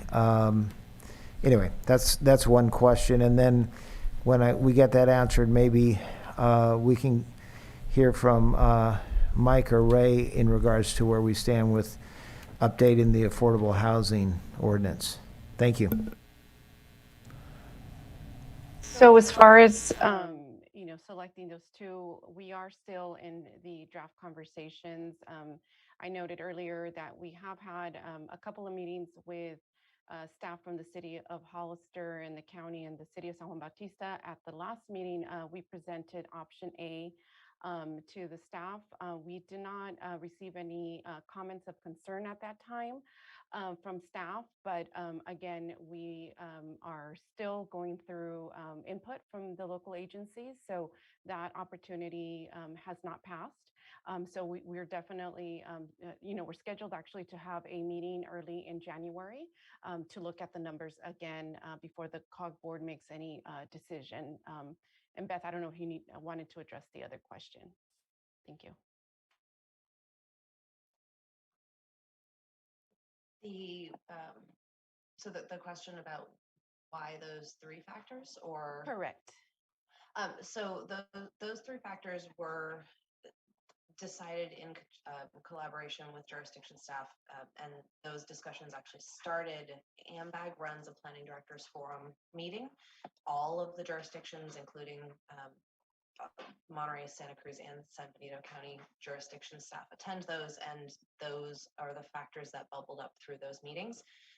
They were also looking at transit. Transit doesn't make sense the same way in San Benito County that it does in the other two, so that is not here, but there certainly is an opportunity to add more. We have not heard from staff at the three jurisdictions in San Benito COG region to add others, but there's certainly, as echoing what Veronica said, there's certainly time to add more factors if we were to get direction to do that.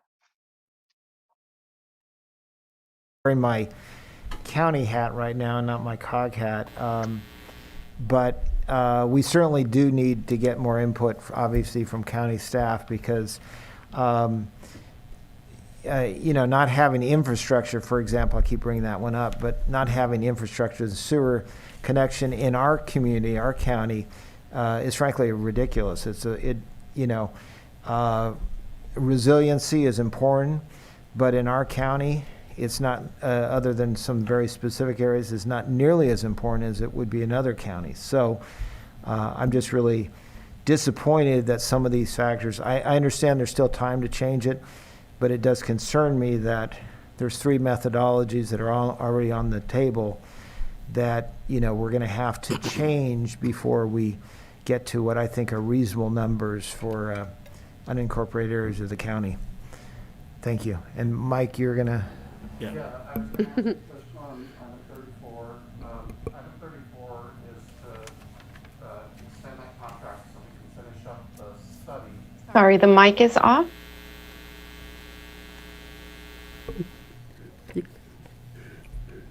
Hi, I think it's working now. Specifically on item 34, item 34 extends the contract with the consultant that was retained to do the study so that we have some backing to make the changes to the affordable ordinance. Due to some staff leave issues, it kind of got fumbled there last quarter. So Robin is on top of it. It's going to be wrapped up first quarter next year. I assure all of you that 2022 work plan, first half of the work plan, is to bring the in lieu fee discussion forward and also the affordable housing ordinance forward. And it's going to be a robust discussion. I know it's already occurring within my office, and we have some different views on what's going on, which kind of helps Supervisor Gonzalez's point where we need to incentivize affordable housing. Currently, the processes doesn't generate enough money for us to create that incentive, so the process needs to change. As far as the meetings that we've had, I know for a fact that the city has requested additional allocation on more than one occasion. There has been comment by staff. And I'll make this comment right now. I strongly encourage the formula to include sewer infrastructure in the math problem. Because yes, there's only penalties if we don't amend the general plan to reflect whatever allocation that's given. But I think it's kind of facetious to amend a general plan to say you can build a bunch of houses over here if you don't have the sewer infrastructure or even water infrastructure to support it. So I can't do that. I'm an honest guy. I can't do that. So if we're going to do that, we got to figure out sewer and water too. So I would encourage COG to include sewer infrastructure in the formula.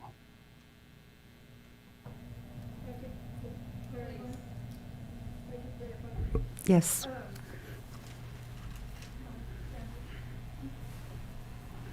Do you need board direction on each factor you want included, or just general factors? Because wouldn't you also want to include population as well? I mean, do you need to have them specific today, or you're just going to take the basic direction to go back and we're taking down basic direction, and we'll make sure it's a documented comment to the procedure. But yes, we'll do population, but I strongly encourage sewer to be one of those factors. Okay.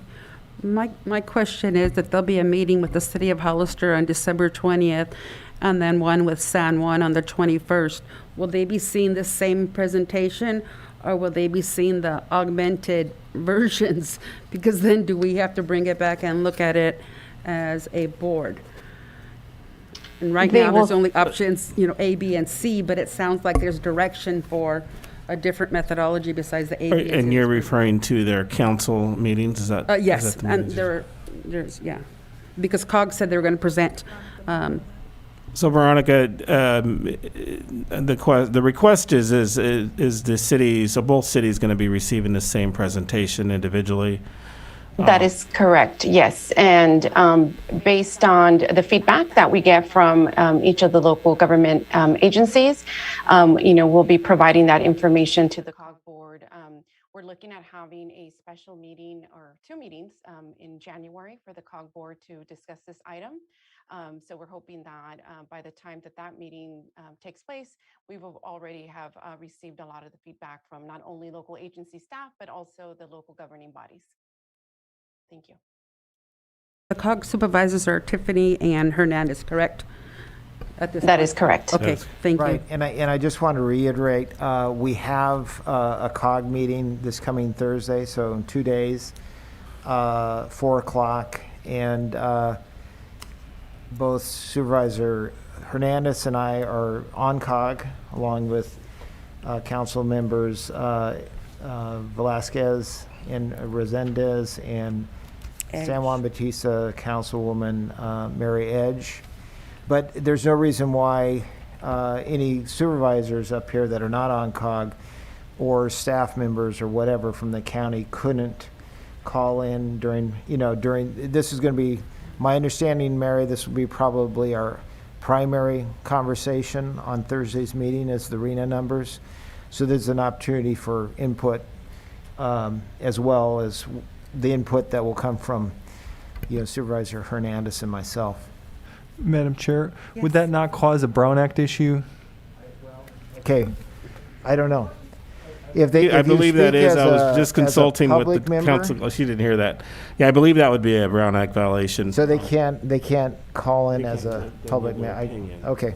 Not as Not, supervisors. not as You supervisors. come in as individual persons, but not as, At the COG meeting, at the COG Clarify meeting. what the question is. Well, what I said, and maybe this is wrong, so Supervisor Hernandez and myself are on COG. We are part of COG. Can any other supervisors call in and comment as individuals of the public, or that would probably, you're saying that would be a violation? Appearance? Yes. We just That would had it. have the appearance. The like- appearance, but Okay, we so- just heard it, So we can't do that. Okay, never mind. I mean, they can comment as part of a regularly publicized meeting, not amongst yourselves, but as part of the meeting. We're kind of already Well- commenting Well, and I also think that all of us have expressed enough concern about this report The that two- both Supervisor Tiffany and Hernandez can take it back to the COG board and absolutely. let them know that we Yeah. as a whole Are aren't on the happy same with page, this. exactly. Which we will. Yes. Thank you And for Sup- the- Madam Chair, Yes, Supervisor Hernandez. just really quick, if the board would like, there could be a letter drafted of the consistent with the conversations in today's board meeting. It could be presented to the COG board as an official statement of what it believes that the issues are, the concerns. Thank you. All right. Thank you. Great suggestion. Did you want to say? I would support that. Okay, good. All right. So, well, this was just to receive a presentation. We thank you for the presentation, but very good information and a lot of feedback. Thank you. All right. So we'll go back to item number 4.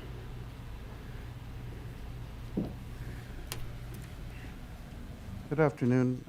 Assistant Director Robbins going to take you through the amendments to the cannabis ordinance that she incorporated your comment. She incorporated amendments per your comments we received the last time we were here. Sorry. All good. It's getting late. I'll try to make this as brief as possible. Good afternoon, Madam Chair, members of the board. I don't really need the PowerPoint unless you think it's necessary. This is fairly brief discussion on my part. On November 9th, the board voted to adopt several changes to the county code regarding commercial cannabis, including the removal of the prohibition on outdoor cultivation. Last month's discussion also included issues concerning taxation on cannabis cultivation. First, staff was directed to draft a resolution reducing the rate for outdoor cultivation from the current $5 per square foot to $3 per square foot. This issue is included in the next item on the agenda, item number 6. The second issue raised concerned how cultivation taxes are calculated. Both items are intended really to provide greater competitive advantage for cultivators in comparison with surrounding jurisdictions. As we discussed in November, changing the current methodology, which taxes cultivation based on square footage, to a tax on gross sales would require voter approval. So in the meantime, we are proposing to modify the current code language, which does not allow for any adjustments based on non-use of canopy area or on crop loss. This prohibition places a burden on growers who may be taxed on land that does not produce any revenue. The proposed amendment would allow applicants to request an adjustment, again, for the non-use of canopy area or for crop loss. The RMA would require and review evidence supporting any proposed adjustments, and we are confident that the records that are required by the state under their track and trace requirements would be sufficient to ensure that no one games the system. The shipping, transport manifests required provide all the evidence that we would need, I think, to justify or to evaluate a request for a reduction. Just to clarify, today's action is to introduce this item and is not the final adoption. Therefore, staff recommends that the title of the ordinance amendment to Chapter 5.03.180 be read into the record. We recommend that you consider the proposed ordinance amendment and make a motion to accept the introduction, waive further reading, and continue consideration of the ordinance to the January 25th, 2022 board meeting for final adoption. That's all I have on this. Any specific questions from the board? Okay, so let's go to public comment, and then we'll bring it back for direction from the board. If you'd like to make a comment in chambers, please provide a speaker card. On Zoom, press *9 or the raise your hand icon on your screen. In chambers, Sandy Jamark, Tony Avila. On Zoom, you've been unmuted. Please state your name and you have 2 minutes. Yes, my name is Sandy Patterson Jamark, and my concern is still your water issue with the grows that you want to have. From what I've seen, there's like 26 acres that are going to be utilized for grow in by San Felipe Road and in that area. I don't know how many grows actually in the area. And this is to Supervisor Dirks. This District 1's your area. Do you actually know how many are in your area? I know there's one off of Comstock Road because you can smell it. I take care of animals out there, and it's very apparent. And the is, and I disagree with your person that's giving the presentation. It's not 1-to-1 on water.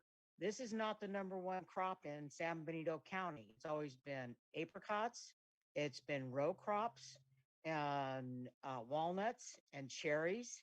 It hasn't been pot marijuana grows. To me, the only purpose for that is medicinal. If you look at Colorado, they made everything legal. Yeah, there's less arrests for marijuana, but their increase on driving under the influence is gone up 187%. Now, what sense does that make? And you're not going to get that much revenue off of this. Where's your statistics in that? And still, the water should go to your people that are in that district and all over, because the rest of the illegal grows are in District 4. There's a few everywhere else, but the majority are District 1 and District 4.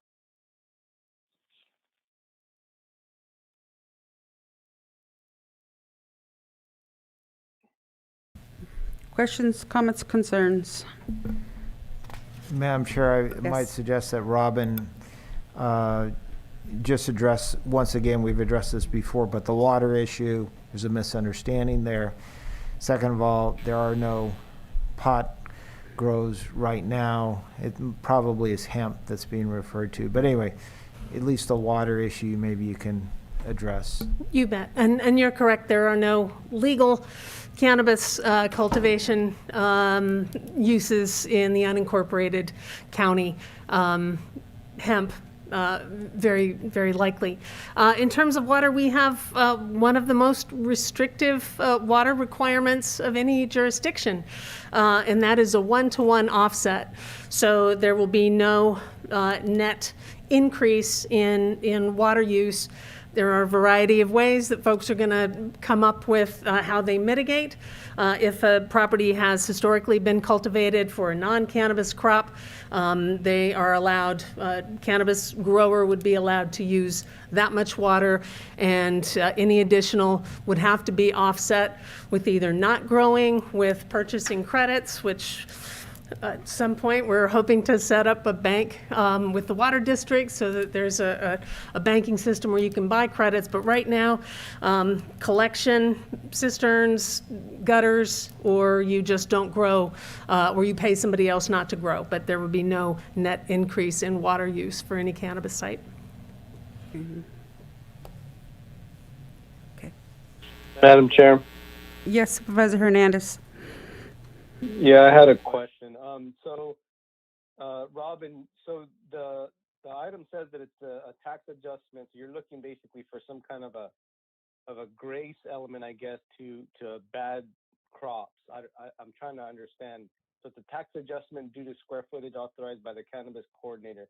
So does this mean the cannabis coordinator assesses how much tax will be levied based off of what's usable, Like what specifically does that mean, and what kind of a I guess a break are you giving them? Certainly depend on the application, but as a part of their use permit and also the business permit, there is a canopy area that's designated on the plan, and this is the premises that's also designated with the state. And so that's the square footage that is subject to the tax, whichever, however the board shakes out what that final square footage amount is. What the applicant would have the ability to do if the board approves this amendment would be to submit with that, yes, I was approved for 10,000 square feet, but 3,000 of that was eaten up by locusts, or a frost killed it, or whatever.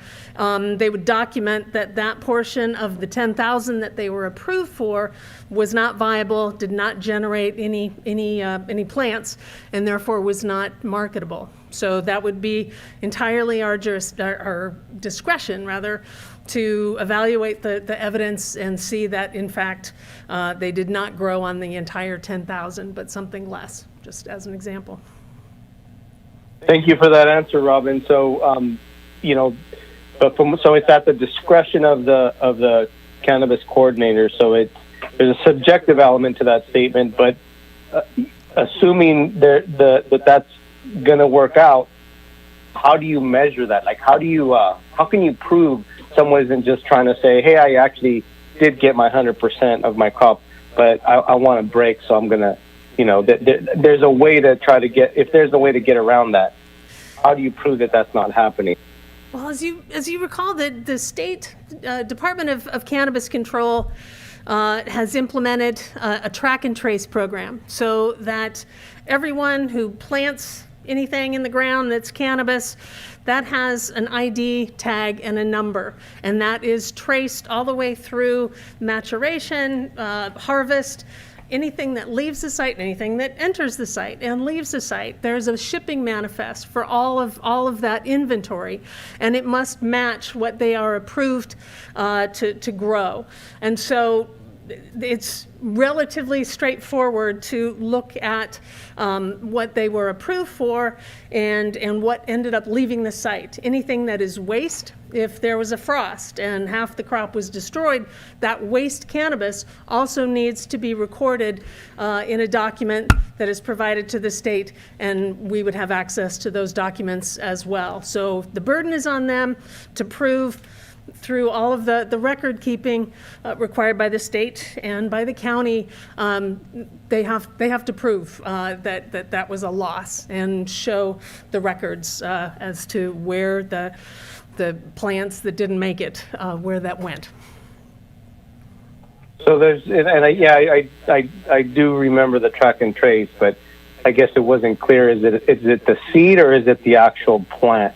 Like, what is tracked and what is traced, and can you prove that like if that plant was destroyed, how do you make sure that from the time the seed, from seed to death, basically? So the seeds are a little bit of a different issue. They tend to be, first of all, most folks don't plant seeds. They tend to plant immature clones or baby plants. But regardless, there is a record of what was planted on that particular piece of property.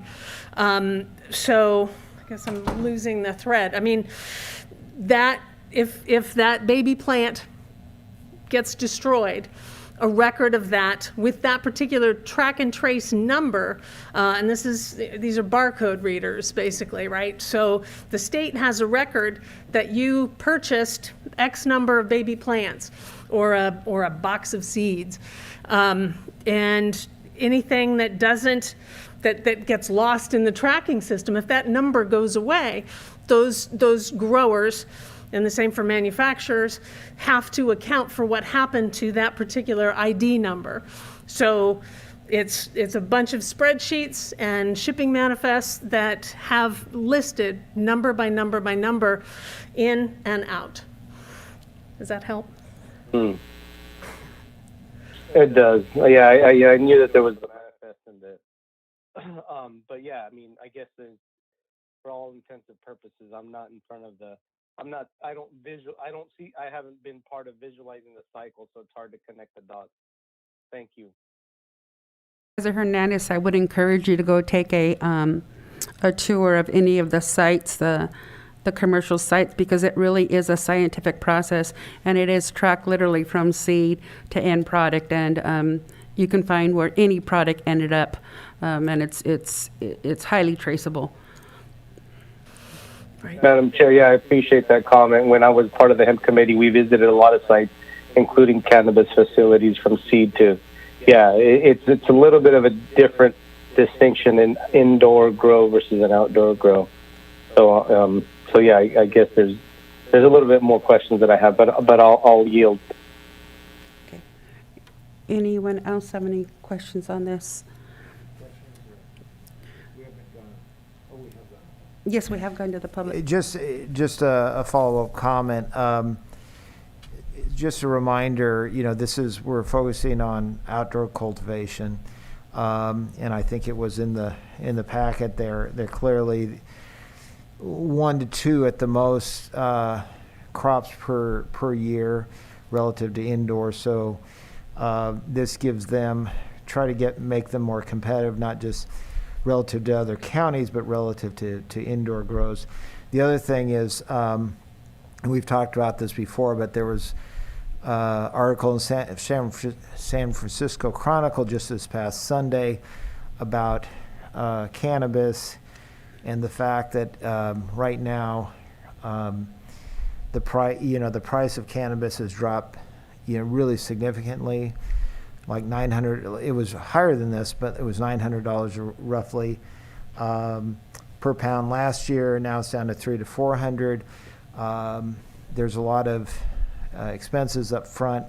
So if we really hope to, make this a successful crop in San Benito County, what we're doing here with this, as well as the next item, which is addressing the tax rate, is to try to give them a better chance of make a go of it here in San Benito County.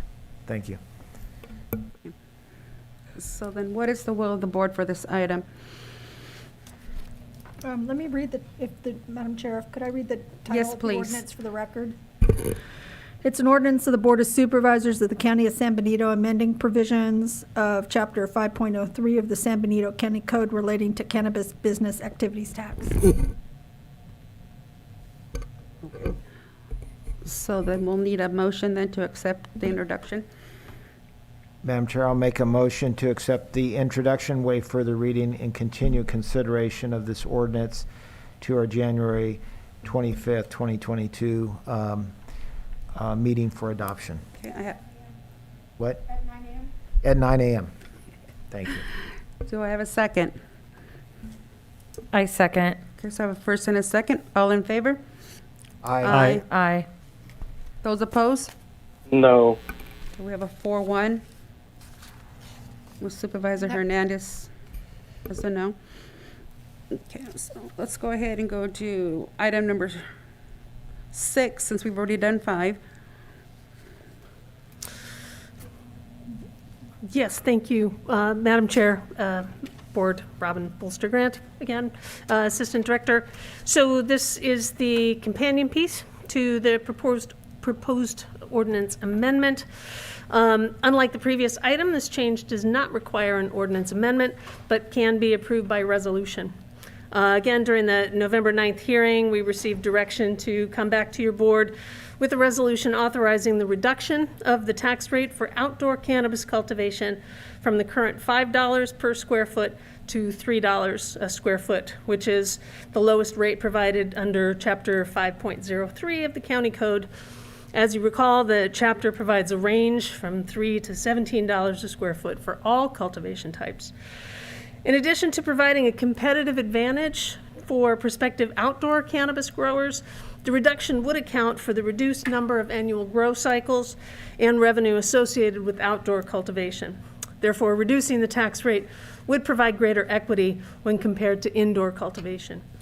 Staff recommends that the board adopt the resolution adjusting the tax rate for outdoor cultivation to $3 a square foot, and that you re-adopt the conformed cannabis business activities tax rate schedule to match that accordingly.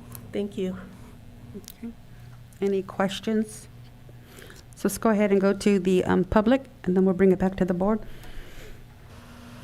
If you'd like to make a comment in chambers, please provide a speaker card. On Zoom, you can press *9 on your phone or the raise your hand icon on your screen.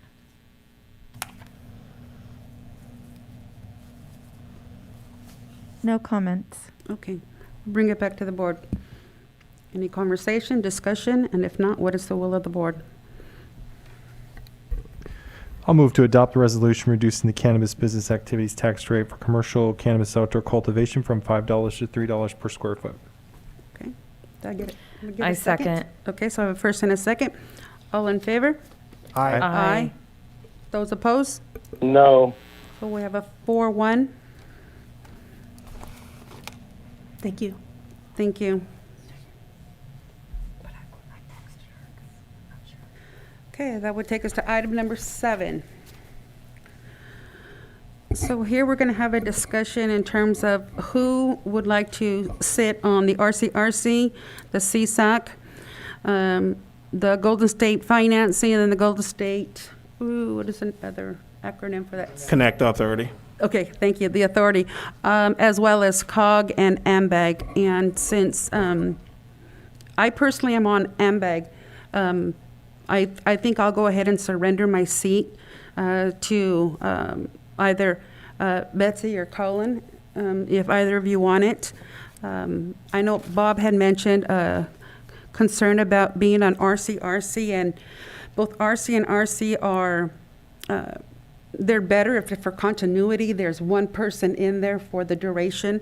So unless Bob does not want to continue with the RCRC, I would recommend we probably continue on with Supervisor Tiffany. Yeah, Madam Chair, I would Yes. like to remain on RCRC, feeling just getting to know the people there. Right. And that, by definition, that also is the Golden State Finance Authority and the Golden State Connection Authority, which is the new broadband JPA that was just formed. So, And we only need one for each of those 3, correct? yeah, it's one and the same. So I would request remain on those 3. I think there is a alternate, which I think is Supervisor Hernandez, maybe? I'm not sure. I don't have it. Yes, I'm the alternate. Supervisor. Do you have a desire to remain as the alternate on that, Supervisor Hernandez? Yes, Okay. yes, Madam Chair. So then can I get a motion just for continuity to approve the RCRC Supervisor Tiffany as the delegate? Delegate, you as a delegate and Supervisor Hernandez as the alternate. I'll make that motion. Okay. Can I get a second? I'll second. Second. Okay. All in, oops, we have not gone to public comment. Let's do a public comment do on this all for all these. of For all of Yes, them. all of them at once. Are there any public comments for any of these designations? If you'd like to make a comment in chambers, please provide a speaker card. On Zoom, press *9 on your phone or the raise your hand icon on your screen. No comments. Okay. Whew, thank goodness. Okay, so going back, I have a first and a second. So, and this again is for RCRC plus the finance and then the Connection Authority. Connection Authority. So first and a second, all in favor? Aye. Aye. Aye. Aye. Okay, so we have a 5-0 for that placement. I'll skip the CSAC for a moment, but I want to go to COG. Now, because of course we know COG is so important because of today's presentation, I have right now currently seated Supervisor Tiffany and Supervisor Hernandez, and I think the both of you wanted to remain on the COG. I would like to. Madam Madam Chair. I was hoping to have a little bit more discussion on that in particular. Just The 'cause COG item? Yeah. Okay. I think all of us probably want to be on COG. It's probably the most, influential committee assignment. And, and generally these do rotate. I mean, to a certain extent, you know, I don't know if we're following tradition. You know, generally these do rotate to a certain extent, and I think even yourself at the prior meeting said that Supervisor Tiffany, if I quote you as close as possible, and Supervisor Kosmicki have been very passionate about the roads. Yes. And it is, you know, the roads are a real passion of mine, and I would like to be on COG. I understand everybody wants to be on COG, but I hope it's not just a, you know, we'll keep it the way it is just to keep it the way it is. I feel like I would bring a lot to the table on COG, and I'm very, very serious about getting our roads fixed and investing in our roads. Thank you. I guess I'll leave the question then up to. Madam Chair. Just a moment, Supervisor Hernandez. I have no desire to be on COG primarily because I'm on the mobility and there'd be a conflict. So I'm not staking an interest in it. I don't know if Supervisor Dirks has a desire for that either. And so state your case. So let me hear from Supervisor Hernandez because he had said something, then I'll go back to Dirks. But I personally have no desire to be on COG. I can't, but yeah, so. Supervisor Hernandez? Thank you, Madam Chair. Yeah, there's, to me, for the sake of continuity, you know, just to be clear, I was not on COG prior to your, you know, nomination to be chair halfway through the year. So I've only been technically partially the way of the year as a COG director. So, and I'm also really passionate about roads.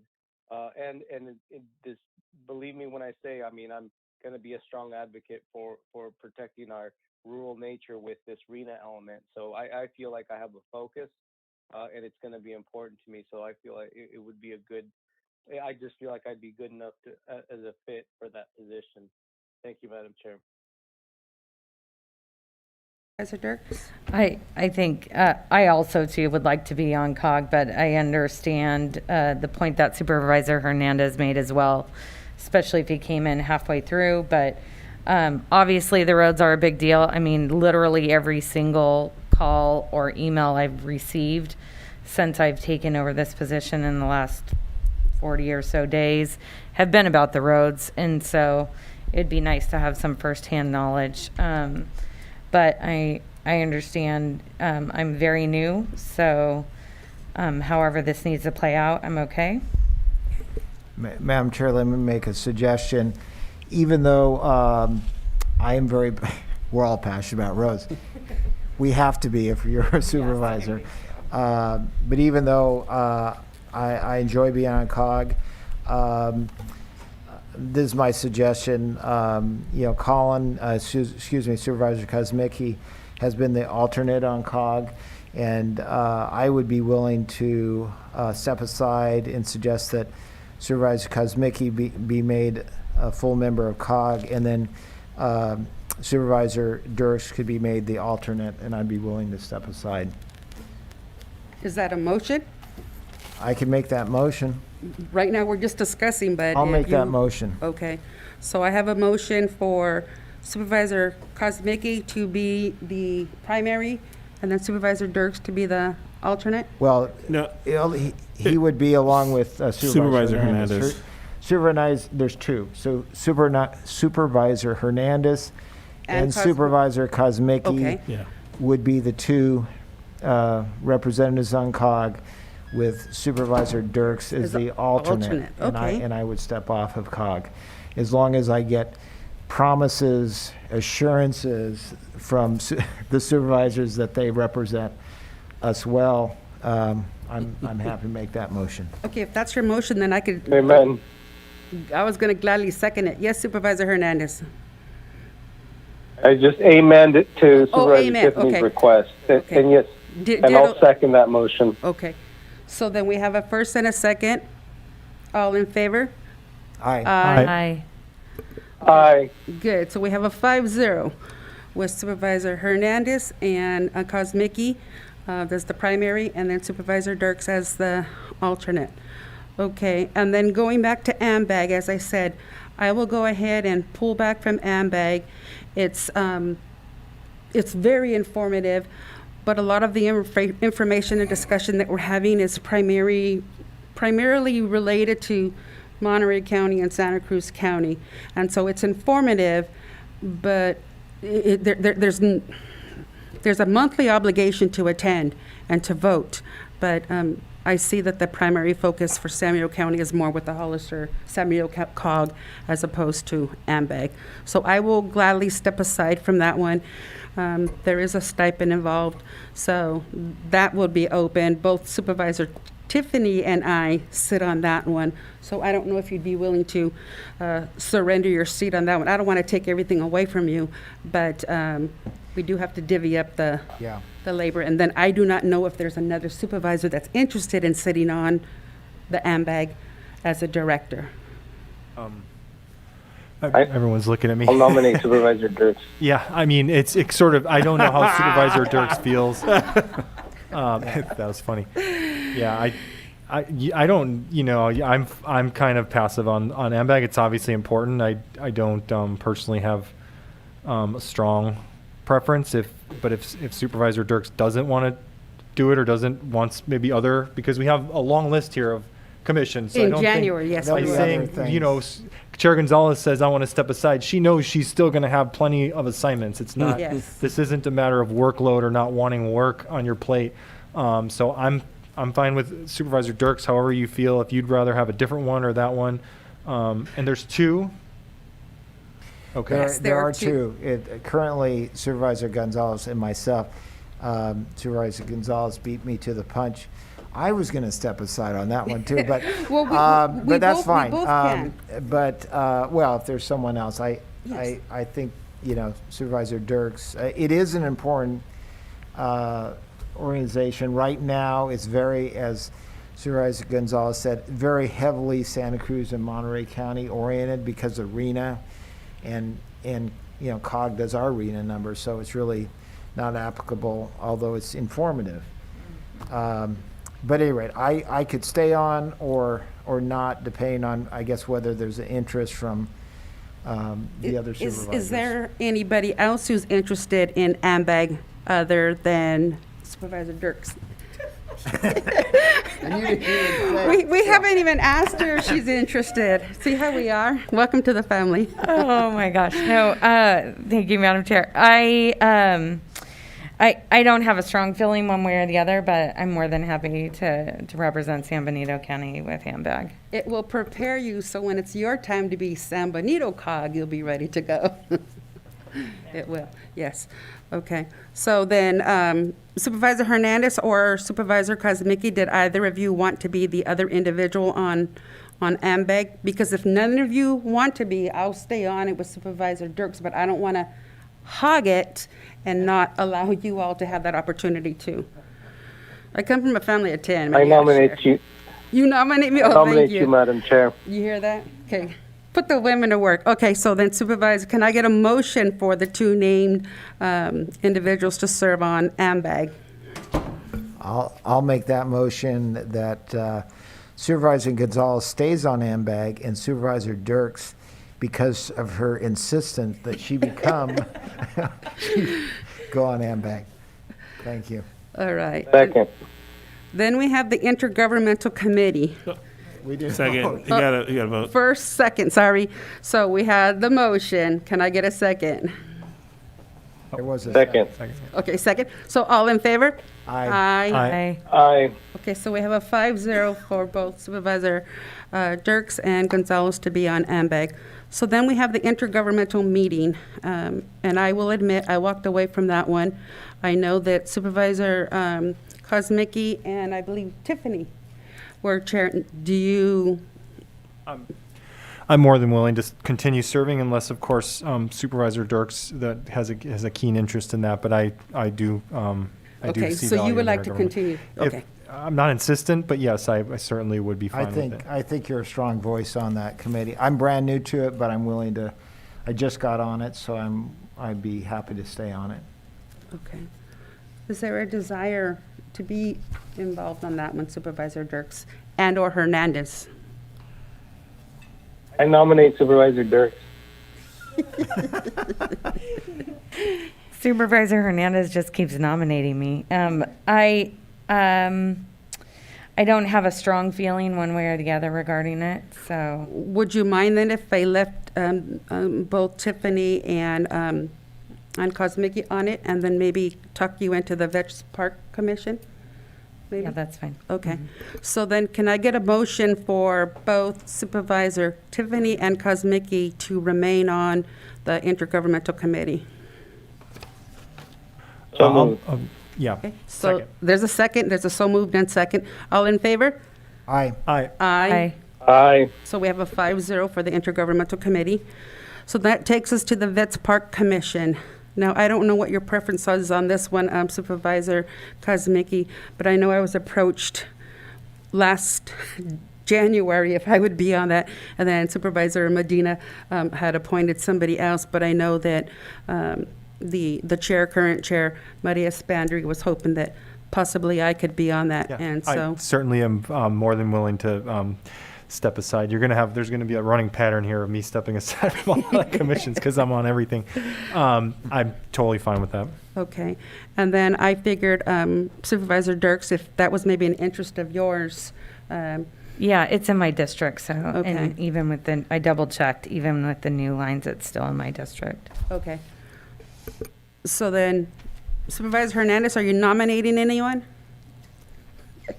I nominate myself, Madam Chair. So you want to stay on it? Okay. Well, then I will step off of that one and allow both you and Supervisor Dirks to be on the Vets Park Commission. I'll make a motion to that effect. Okay. Can I get a second? Second.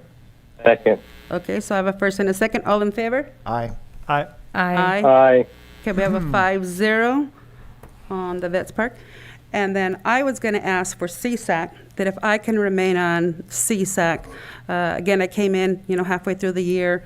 Supervisor Tiffany was the delegate, and he was overburdened with some of the assignments that he received. And I came on maybe about April, May-ish, and just really getting into the responsibilities of being a director, and it's so informative. As a matter of fact, tomorrow there's a retreat happening in Napa, and I didn't commit to going because I wasn't sure if I was going to have that opportunity to attend. And so if no one else wants it, I will go ahead and continue on. They really ask for continuity, that it's the same person for as many years as possible, that they can go ahead and have you committed. So can I get a motion? So moved. Thank you. Second. I have a first and a second. Madam Chair, I'm sorry, there's an alternate too. Oh, and an alternate. Okay, So- and right now that is Supervisor Tiffany. And Are you? I'm happy to stay on as the alternate. Okay, so- Unless someone else wants to step in, but I'm happy to. Because you're really busy with CSAC and RCRC, right? Yeah, This- that's it's- all right. Yeah, With it's a nice. with you leading the charge CSAC, I'm okay with it. Okay. Yeah, unless Did any someone other wants. supervisor want to be involved in CSAC? It sounds like you're. I would do it, Supervisor. Oh, okay. Gonzalez. So do you mind if you step aside then, Supervisor? It's okay with me. Okay, so Supervisor Hernandez, Supervisor Tiffany will step aside. So we had a motion, but that was before we had clarification of the delegate and the alternate. Can I get a motion on the delegate, Supervisor Gonzalez, and the alternate, Supervisor Hernandez? I motion. Okay. I'll second. Okay, we've got a first and a second. All in favor, say aye. Aye. Aye. Aye. 5-0. Did I miss anything? No, right? We got them all. Okay. So then, Madam Clerk, you may go ahead and send out your emails. And then make sure all of us that are on these commissions that are going to be meeting before January 25th, so we don't miss any of our meetings. Okay? And Madam Chair, both County Council and I need to sit down with you to go over the ad hocs. We'll obviously dissolve those at the end of this year, and then we'll look at any possible creation, as well as the rest of the other committees that will need to be assigned as well. We can go over that. Yeah, item 8 mentions a new ad hoc committee for. Yeah. Okay. So then on to item number 8 then. That's the ad hoc. So we're going to receive an updated report to any of the members of the board regarding committees and ad hocs. And we kind of did that initially this morning, but if there's something that you forgot, you're more than welcome to approach it now. So Supervisor Kozmicki, do you want to go first on? Yes, Madam Okay. Chair. And perhaps I'll finish and we can maybe transition if Supervisor Tiffany wants into the COVID ad hoc is kind of the big one, but I'll try to run through my others quickly here. Intergovernmental, there was a presentation from our Samuel High School superintendent on prospects for a second high school. And then there was a presentation on the Gavilan College satellite campus. I'll be up front. I was fairly disappointed in the number of classrooms that was going to be included. I thought there would be more there, but I do. Their take is that the initial build out, you have to put a lot into that initial infrastructure. So therefore, there wouldn't be quite as many classrooms in that first phase. I believe it was 8 to 10. Supervisor Tiffany can correct me if I'm wrong, and I'm sure he'll have comments on that as well. And then we talked about progress with homelessness, and I do want to just reiterate, we got to just stay on that because I heard we got the folks out of the riverbed and they're kind of starting to creep back into the riverbed, so let's please stay on that. And then had a discussion briefly about schools and vaccination policies, and I'll keep my thoughts on that to myself. And then big one this week, actually haven't had it, but it's tomorrow, is the 3CE board, Community Choice Energy, Central Coast Community Choice Energy. We're going to be discussing a fairly substantial rate adjustment increase. And so, I can tell folks right now they expect substantial energy costs are going up. You can expect your bills, whether it's from PG&E or 3CE, to go up pretty significantly in the next year. But there are other strings attached to that as far as putting some more funds toward, at least the proposal that's before the 3C board, putting some more funds toward programs. The programs are definitely a good thing, but the rate hikes are going to be tough to swallow. And then I have Monterey Bay MBARD, the Air Resources District, this Wednesday, and Integrated Waste Task Force this Thursday. And then so that leads to COVID.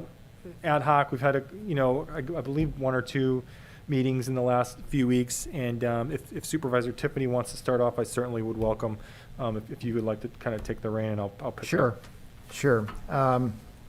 Just a update from our last COVID ad hoc meeting, and these numbers are really quite up to date just in the last few days.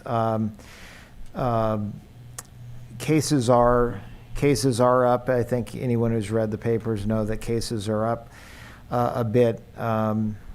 We just saw a news flash yesterday that the Omicron virus is in Santa Clara County. It's likely here in San Benito County. Obviously, with the holidays, we need to be very careful, and I think everyone probably knows by now that the state has issued an indoor mask mandate starting tomorrow in all public places. So masks will be required in all public places, stores, businesses, etc., from tomorrow through, at this point, January 15th. And I think the reason is because of the Omicron, as well as the obviously social gathering, etc., during the holidays. Just some specifics. Even with the Omicron variant, it still is very clear that we're much better off to be vaccinated than to not be vaccinated. In terms of locally, 95% of the hospitalized and 98% of the deaths have been unvaccinated people. Looking at vaccinations, interesting fact is that the largest age group, in the age group of 12 years old, which until recently was the youngest age group, 12 to the 75 plus, the largest age group that is not vaccinated is the 19 to 34 years old. So those of us with kids that are in that age group, you can bring your own hypotheses as to why that is, but it is a significant difference. So 19 to 24-year-olds are fully vaccinated at 57% rate, 25 to 34-year-olds 61%. That compares to many in the 70% rate.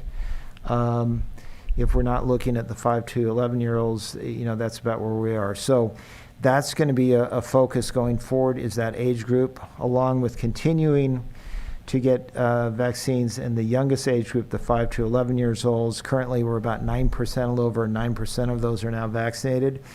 The good news is that when you compare how San Benito County is doing, particularly with school-aged children, we are ahead of both the state of the United States. So here locally, the 5 to 11-year-olds, a little over 9%, as I said, are fully vaccinated, versus California, it's 8% statewide. The 12 to 17-year-olds were at 73% vaccinated versus 62%. So we're doing a great job in that area.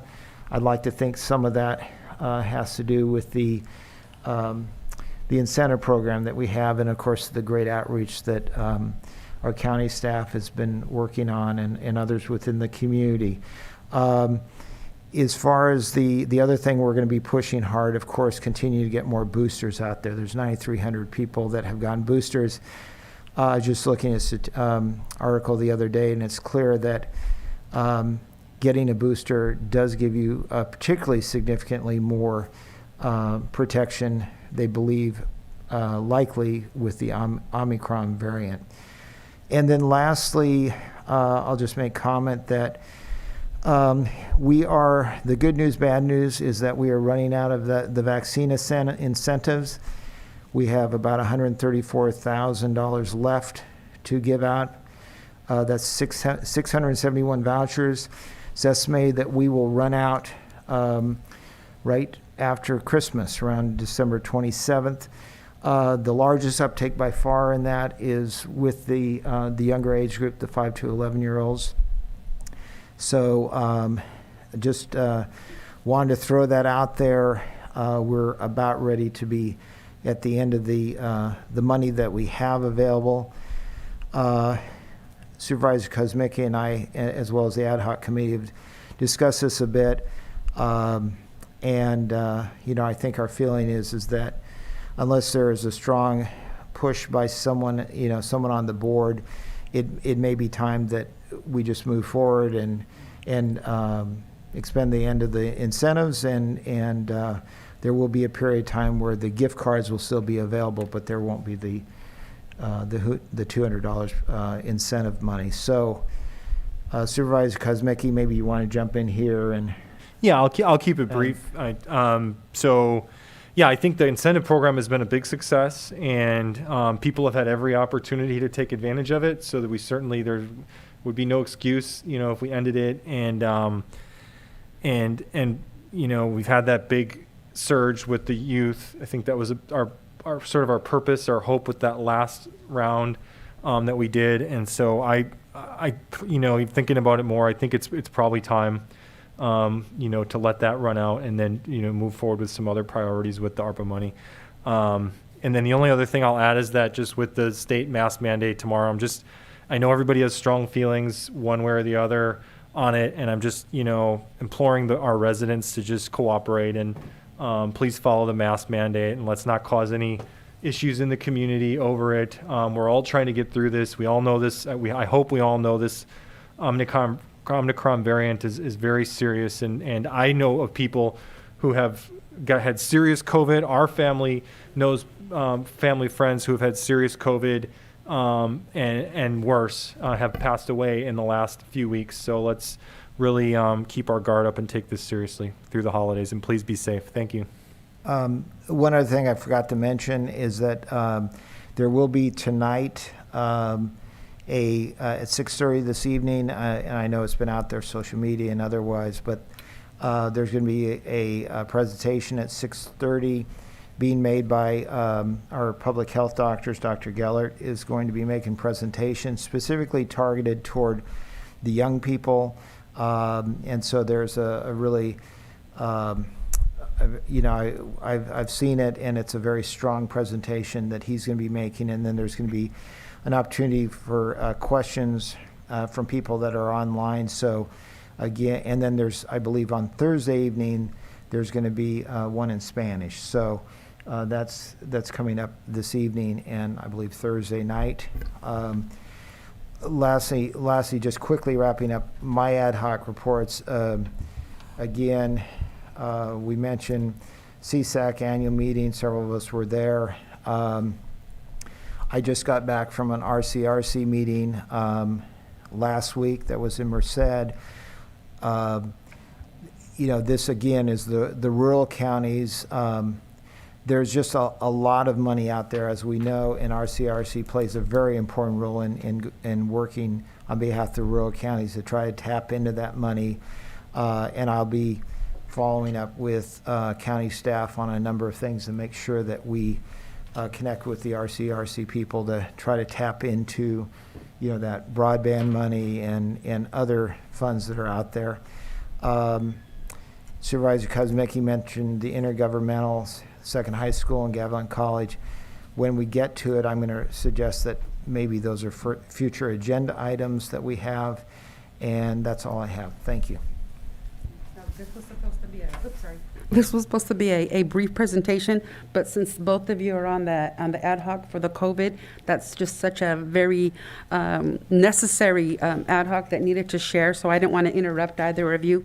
But maybe we can suggest that as a future agenda item, so that way they have ample time to be able to give all the information they've had, because again, they're talking to medical staff and so forth, and public health, and it's kind of not fair to cut them off, but yeah, and so I didn't want to do that, but maybe we can have that as a separate item. Okay, so Supervisor Hernandez, did you want to go ahead and give your brief announcement, if you haven't already, on your ad hocs or any committees that you serve? No, Madam Chair, I have nothing further to report. Thank you. Supervisor Dirks? Yeah, because we pretty much did it, earlier, yes. Okay, and I have nothing further to add to item number 8 either. Other than creating the ad hoc for the Agricultural Commissioner Saylor that we'll need to appoint 2 supervisors, and I see the if desired. Now, I'm just going to make a suggestion. When the county went looking for the public defender, both Supervisor Hernandez and I got involved, and it was such a rewarding process for me to be involved, so I don't need to be involved in this search, but are there any interested parties who would like to be? I am. Okay, so. Very interested. I'd be interested as well. Okay. I was going to suggest those 2. Make the motion and I'll second it. Did you call for any public comment? Public comment. Oh, sorry, Supervisor Kuzmicki, but you can have it in a moment. If you'd like to make a comment in chambers, please provide a speaker card. On Zoom, press *9 or the raise your hand icon on your screen. No comments. Okay, Supervisor Kuzmicki, if you want to make a motion. Supervisors Tiffany and Dirks represent these very large rural. I do as well, but they're, I think, predominantly rural. So would like to recommend Supervisor Dirks and Tiffany to be on the ad hoc dealing with the hiring of a new ag commissioner. I would second that. So, all in favor? Aye. Aye. Aye. 5-0 for that one. Okay, all right. So that takes us to the consent item. Now, before we get into the consent, I know previously, Mr. Chambliss, you went ahead and suggested 27 and 31 to be pulled. Was correct? Okay, 27 and 31. So as you're thinking about those items that you want to pull, let's hear from the public for the consent items, which is consent item number 9 through 40.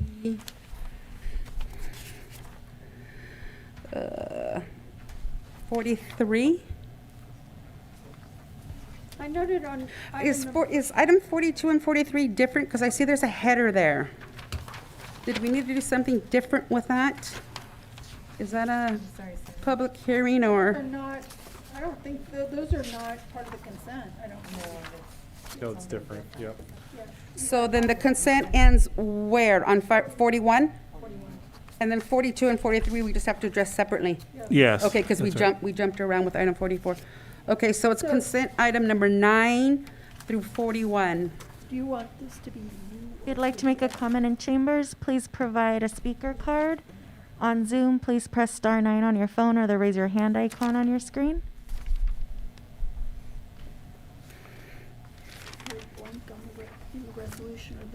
No comments. All right. So, does the board, any member of the board wish to pull any item number 9 through 41, with the exception of 27 and 31, because they have already been pulled? You don't need a resolution. It's delegated authority. I think there is a. Madam Chair? Yes. I'm sorry, we have one thing that we're trying to clarify on number 20. We have a clarification on number 20? Is that what you said? Yeah, there's a spot, I believe, that I had in my notes, that there was a spot that an individual wasn't designated, if you could have that designated to the CAO. Okay.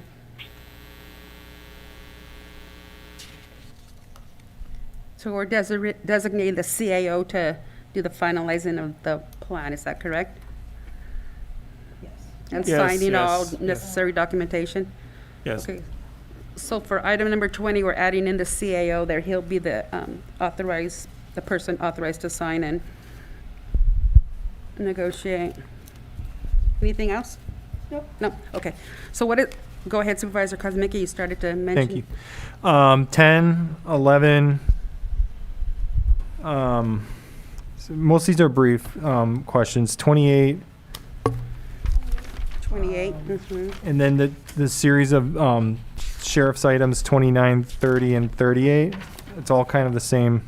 We might be able to cover that in one sort of broad question. Okay, hold on, you said 29, 30, and was there an additional one? 38 Oh, 38, sorry. 38, and then 43.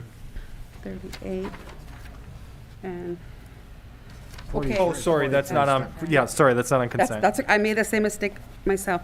Okay, so just to clarify, Supervisor Kosmicki, 10, 11, 28, 29, 30, 38. 38, okay. Supervisor Hernandez, any items you want to pull? None, Madam Chair. Thank you. Supervisor Tiffany?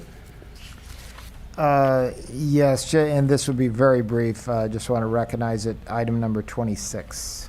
26. Supervisor Dirks, any items that you'd like to have pulled? I was also going to pull 11, so that's fine, Supervisor. Oh, sorry. I was going to pull item number 11, but Supervisor Kosmicki did it.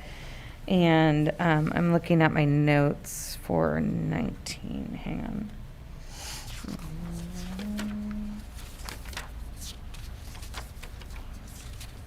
Yeah, I want to pull 19. I have a question. I'm sorry, 19? Yes. Okay.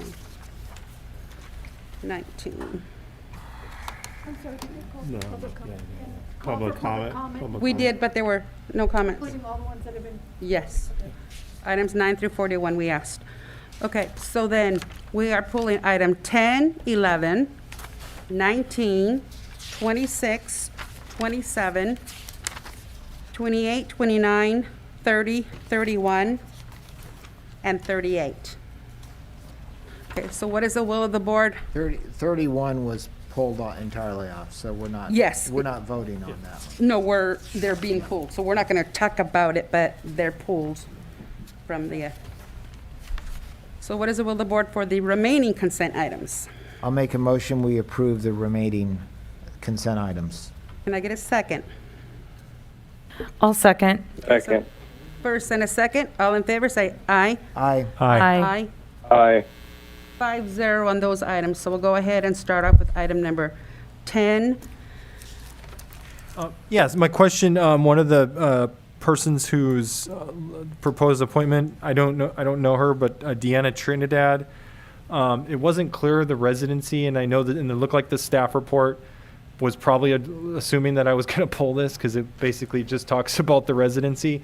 So I'm wondering what the deal is with the, I know certain of these commissions they have a requirement to have people from industries and whatnot, but this one in particular, I'm not quite understanding, if somebody can explain the rationale for a non-resident to be on the Long-Term Care Commission. I had that same question.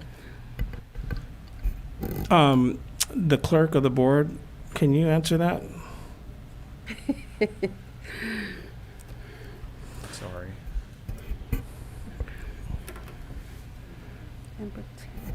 We can come back to that one if we need to. Okay, we'll come back to it. So then item number 11 then, Supervisor Kozmicki and Yeah. Supervisor Dirks. Supervisor Dirks, would you like to go first? No, go ahead.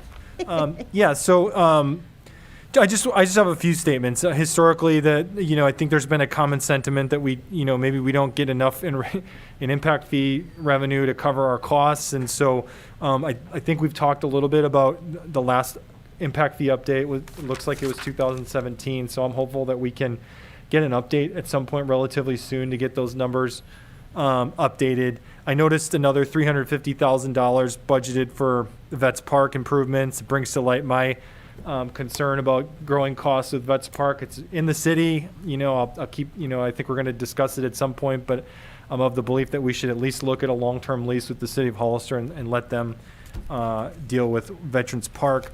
And then the library on there. Just when I was going through it's a 50-page report. I just these are the things that jumped out. I'm hopeful that we can, I know these are generic dates, but it has 2035 as a completion date. I'm an optimist. I'm hopeful that we can get that moved up quite a bit if possible, at least so we can have that goal to be a lot closer than 2035. And then IT seemed very low. Again, maybe that's something that plays into the update because IT is becoming more and more. We've had discussions lately about these costs with IT and having to get records and all this sort of stuff. So maybe there's something where we can bake that in and get more in return for IT because that's such a big need. And then I see the mention of I know we've talked about the general government building, over $50 million. I know there's a need, but and CAO Espinoza knows how I feel about this. I personally, as one supervisor, feel like that's not necessarily at that top of the priority list for facilities for me, and 2035 maybe makes more sense for that one than the library. So thank you. Supervisor Kozmicki? Oh, I'm sorry. Are you okay with those being updated in the next fee report rather than just in this annual report? Like basically for us to, because this is coming back in January. We might not make those changes this go around, but then you might see them at a future date. Okay, yeah. Sounds good.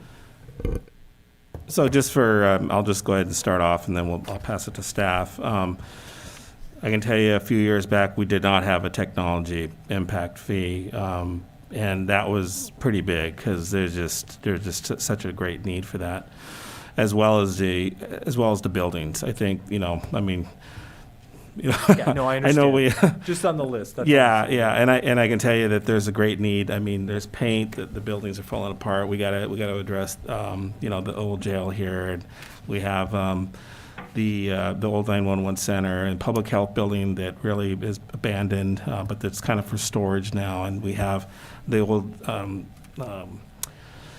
building that the assessor, treasurer, and tax collector was at. So there's a great need there. There's a lot of work that needs to be done in there, millions of dollars of work. So I don't disagree. I just think that reiterates that we need to be collecting what's appropriate from the development community to be able to pay for these things. and that's what this is about. And I think we need to just reevaluate it, make sure that we are actually receiving really what we need to address that. Anyway, so that's just that. And I do know that Dulce has been working diligently on this, and we are going to come back with a 5-year plan, revamp some of those things. Dulce, did you want to add anything? Yeah, so the report you see before you has balances of the funds and what's been collected, what's been used, and the expenditure plans. But we are planning on doing an update, and we're working with a vendor to do those updates very soon. So that would address some of the issues. Are we collecting enough? And they would evaluate that. And thank you. Yeah. And then just so you know, some of the calculations are based off of growth, that our general plan, our 2035 plan, our general plan. So those, when they go through and they do the evaluations, there's these calculations that are dropped in there, and what is our growth factors, and that's how that they come up with these impact fees. So, and it's from starting point today to tomorrow. It's not going back in time and addressing really kind of our needs. It's more of the growth, and that's really where we have to focus the funds at, is that growth piece of it. But anyway, so I just wanted to give you a brief on that. So some of those numbers are projected for that. Obviously, there's a need today, and we are using some of those. I think the sheriff's organization is using some impact fees in this particular agenda, and there's some other things that we've been doing as well from some of the other departments. So, yeah. So, anyways, Great. Yeah. Supervisor Dirks, did you have any additional comments on item 11? Yeah, most of my questions are actually answered, which is great. But I did have one clarifying point, and this is all very new to me, looking through it all. For example, on the drainage improvements for Santa Ana Creek, it says that the estimated construction start date was fiscal year 2019. Did that happen? Okay, so I'm just wondering where it's obviously all here this way, because I was looking at a lot of this and I'm like, I don't think that's happened yet. Yeah, no, and then So do those dates need to be adjusted? Those numbers stay there, and they continue to grow, but we have to spend that money eventually for that only. Okay. We cannot spend it on a road, on Fairview Road or something else. Sure, Has to be okay. specifically for that. Okay, I think my confusion came in because it said the construction start date, and so that's Right. where, okay. And some of these items are taken off of RMA's projected plans and through their CIP, so that's what we base some of our figures on, so. But we'll address that and adjust that, yeah. Okay. That's it, yeah. Madam Chair, I was just going to mention, and I also was going to pull this, and yeah, last time traffic impact fees were updated was in 2016, I believe. Obviously, we need to take a look at that. Also, I was going to mention, and Supervisor Kuzmicki brought it up, it was part of an intergovernmental presentation, was on the second high school, which is a huge issue in our community. And I'm going to suggest that we was supportive. Others on the board that we put it on a future agenda, which I'll bring up, but it's not really impact fees, but that is something when we hear the presentation that they're going to be talking to us about is how do we, not just us, but the city of Hollister and San Juan Bautista, how do we start preparing, pulling in revenues for a second high school, and it plays into the whole area of development, of course, et cetera. So I was just going to mention that. Thank you. Well, this is a side point, if I may. There's a lot of work that the high schools work with RMA, work with staff on their projections and potential growth, and that's what they do, and they calculate, and then we all work together on potential revenue schemes that can help them as well. So it was just an FYI on that. Okay. So then, what is the will of the board on item number 11? Move to approve as recommended. Okay. Second.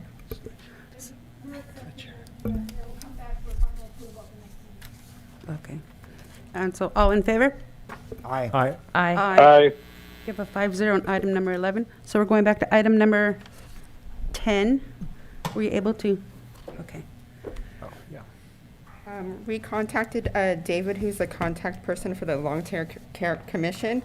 We did have two applicants, one from Christina, who is a resident of Hollister, and the other who is Deanna, who is a resident of Capitola. We did send him an email asking if he could give clarification of why an applicant is applying from Capitola. He said that many organizations that provide services to seniors that are disabled are in San Benito County are also located in Santa Cruz or Monterey County. And the bylaws also require representation from some of these agencies, and that having members from agencies outside the county greatly benefit our county because of different contacts in different parts of different counties. So that was his explanation. Do we know what agency Deanna's a part of? He did give us a list. I can read them. He said, for instance, the Area Aging on Aging, Yes. Seniors Council, Del Mar Caregivers, Alzheimer's Association, Senior Legal Services, HICAP, and that was it. And she's a member of all of those? No, he was just Oh. saying that, for instance, these are some of the agencies in the other counties. Madam Chair? Yes. Yeah, and I know these can be a pain to fill these spots. My suggestion was maybe we do a refresh on the outreach, contact Jovenes, and the Seniors Council has members that are local as well. Maybe I would always prefer a local member on these types of commissions if possible.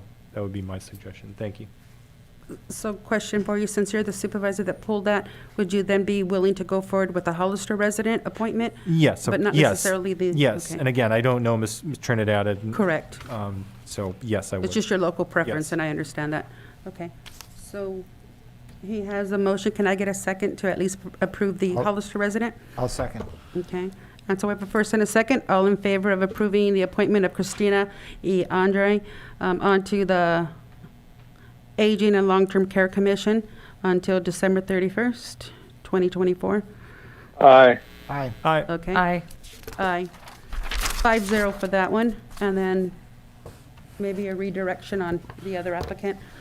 Yeah, Madam Chair, if I may as well, I know we have Supervisor Peter Hernandez and Kosmicki. That may change in January for that particular, but maybe that's something that maybe some of your board members may address in some of these committees with the actual directors of these committees, because this obviously is outside of our administration.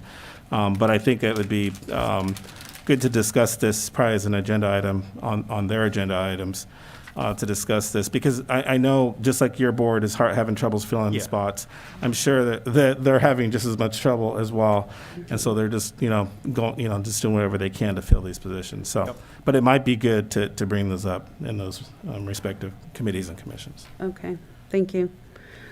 So then that would take us to item number 19. And Supervisor Dirks, you pulled that one, correct? Okay. Yes, I did. I'm wondering about the last piece of it. It says add an unfunded 1.0 FTE PIO position to the county administration office. I don't have a problem with the rest of it, but I don't necessarily have a problem with this. I'm just wondering about it and what it exactly means. Good afternoon, members of the board. That is a great question, Supervisor Dirks. The reason that is there is because this is a new classification for the county, and right now we have PIO Westrick in extra help capacity. He is about to hit his 960 hours that is allotted through CalPERS. The board gave us directive to come up with the classification. The team got together, created this classification and a salary range. In order to add that position into our personnel table within the CAO's office, we're asking for authorization from the board. However, we haven't discussed the funding mechanism yet. So once we discuss the funding mechanism, we will go ahead and fund that. At this time, we're just adding the position but not funding it.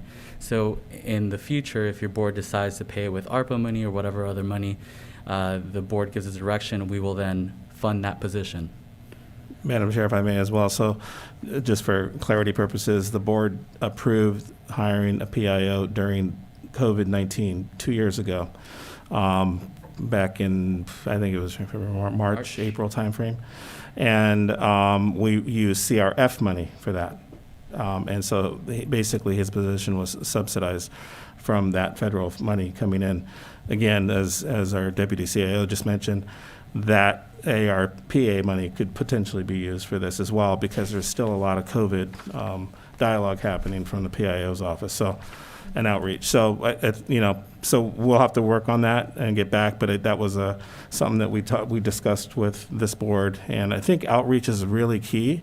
I think so far the board's been really diligent on making sure that we publicize our wins, publicize what's going on. So with that, there's just been a greater need to have somebody here really taking the lead with that, so. Yeah. Go ahead. And no, I was just going to say I fully support it. I'm communications major, so I have a background in public relations. So yeah, I just was wondering what was happening with that specifically. So thank you for answering. I appreciate it. And I was just going to ask a clarifying question. At one point, we had a conversation of possibly going out with an RFP for the PIO. Is that still something that's on the table that has not been brought to the board as a whole, or what's the status of that? The RFP for PIO, Madam Chair, it's probably best that we have an employee act as their PIO. There's different rules that were mandated by with CalPERS. If we have contractors who act as employees on a non-project base, it's sort of not clear if that is legal under CalPERS. The best to have is to have someone in-house and have an employee who is an advocate for the board and for the CAO's office on communication and public relations issues. We looked at how we created this is we took a page from San Jose. Our PIO Westrick actually helped us as well. The city of San Jose has a PIO within the mayor's office. We took a little bit of that, a little bit of San Bernardino and County San Bernardino and County Riverside to create this job specification for your consideration. Okay. So when it's being filled, then it will be a fully fledged employee? Correct. Okay. All right. So what is the will of the board for item number 19? Madam Chair. Yes, Supervisor Hernandez. Thank you. So my only question and concern, I know I had brought this up prior, is that with the PIO position, there should be consistency and clarity, or I would say mostly direction from the board on the job duties. I know this is kind of a cut and paste, so I just want to make sure that we just make sure that the message of the county is representative of the will of the board, so it doesn't seem to be a bias, or to a certain extent, maybe even someone doing something before the board supports it. I just feel like there needs to be a connecting point for good communications between the board and the message that's going out. Because right now it seems to be there's really no clarity as far as the job description, and this one isn't. It's very generalized, so it doesn't give too much specifics as to those duties. Yes, Supervisor Microphone Kosmicki. needs to be on our impact fee schedule. I agree with Supervisor Hernandez. I think it's, PIO Westrick has done an admirable job. But going forward, especially, won't just be COVID. This will be everything. So I think he's right. I think we need to refine the duties, and I would suggest, adding it to our list of maybe our ad hocs at some point, and having an ad hoc that, works on sort of refining those duties and, giving more direction. Thank you. Okay. Thank you. Can I add real quickly? Because I do feel really strongly about this. One of the big things that I campaigned for was the fact that I felt like there needed to be more transparency, and really what I thought we lacked is communication. So this really is a big deal to me. I totally agree with Supervisor Hernandez and Kosmicki about making sure that, it's the will of the board that's being reflected, and that there's a consistent message. And so I feel really strongly that this is only going to benefit the county and ultimately all the constituents, because they're going to have a lot clearer view into what we're doing and how we're doing it. So I'm beyond thrilled that we're looking into this. And if I may just add some points, our current PIO Westrick has done a marvelous job getting us up to speed on communication. He's been working with the CAO team on getting Nixle. That was a huge thing for us. It was very evident when we went to Santa Cruz County. They had no idea how to use Nixle. We helped them how to use Nixle during their last emergency. I think having PIO Westrick with his experience, his knowledge, has really helped us get up to speed. But those comments that the board has said, we'll make sure to put them into place. I want to say my comments were directed prior to COVID, so prior to this position ever being a thing. But yeah, so I agree. It's been great I read the Nixle reports. I think it's great to have that. And I think it's setting us on the path to success as far as making sure we're communicating with the public. Yeah, we've talked about this quite a bit. communication is key. Education is so difficult in our community. I mean, it is with all areas, but probably particularly here in San Benito County. You know, I think of the landfill expansion as a huge education issue. We've talked about that. You know, the situation we are in from a revenue standpoint, and why it is we can't just go out and fix all our roads, for example. Those are the kinds of things that I would love to see, you know, the people of San Benito County educated on. We can debate issues, but it would be great if people had a better understanding of where we stand on a lot of these issues and why. So anyway, I totally support what everyone else is saying. Thank you. So what is the will of the board for item number 19 then? I'll make a motion that we approve it. I second. There's a lot of job specifications. Do we need to list them all or just per staff recommendation? Staff recommendation. Okay, good. So, I'll make a motion that we approve the agenda item. Is that? 19. that's Per staff recommendation. Per staff recommendation. Per staff recommendation. Thank you. do we have a second? Second. Okay. All in favor, say aye. Aye. Aye. Aye. You have a- Aye. Okay. I'm pretty sure you were an aye, but I didn't want to assume anything. Okay, so 5-0 for item number 19. Let's go to item number 26, and I believe Supervisor Tiffany pulled that item. Yeah, and just very quickly, I just thought it would be an opportunity to recognize what is happening here with this. This is you're gonna speak on it, Mike or Nora? But anyway, it's exciting that there's going to be a library kiosk is going to be put in place, and it's a great thing for the community. So maybe I'll let Nora do the honors since it's her thing.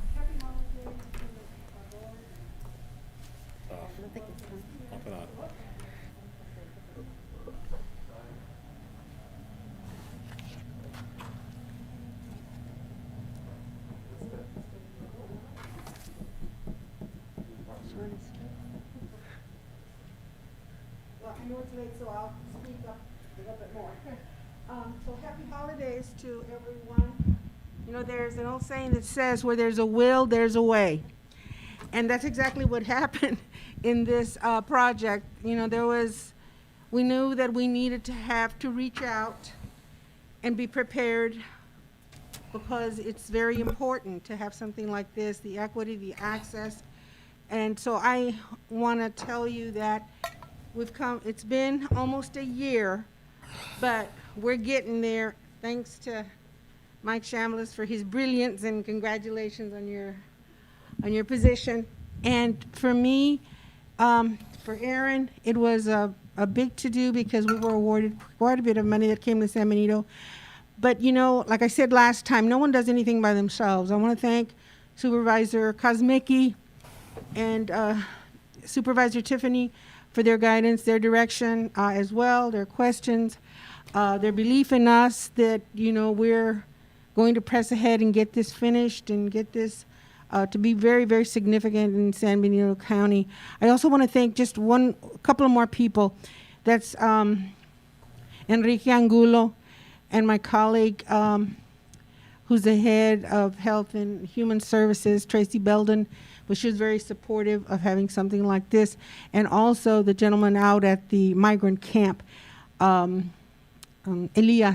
Borosio. So when I tell you no one does anything by themselves, that's the way it is here. We work together. We went through some hurdles, but you know we're going to get it done.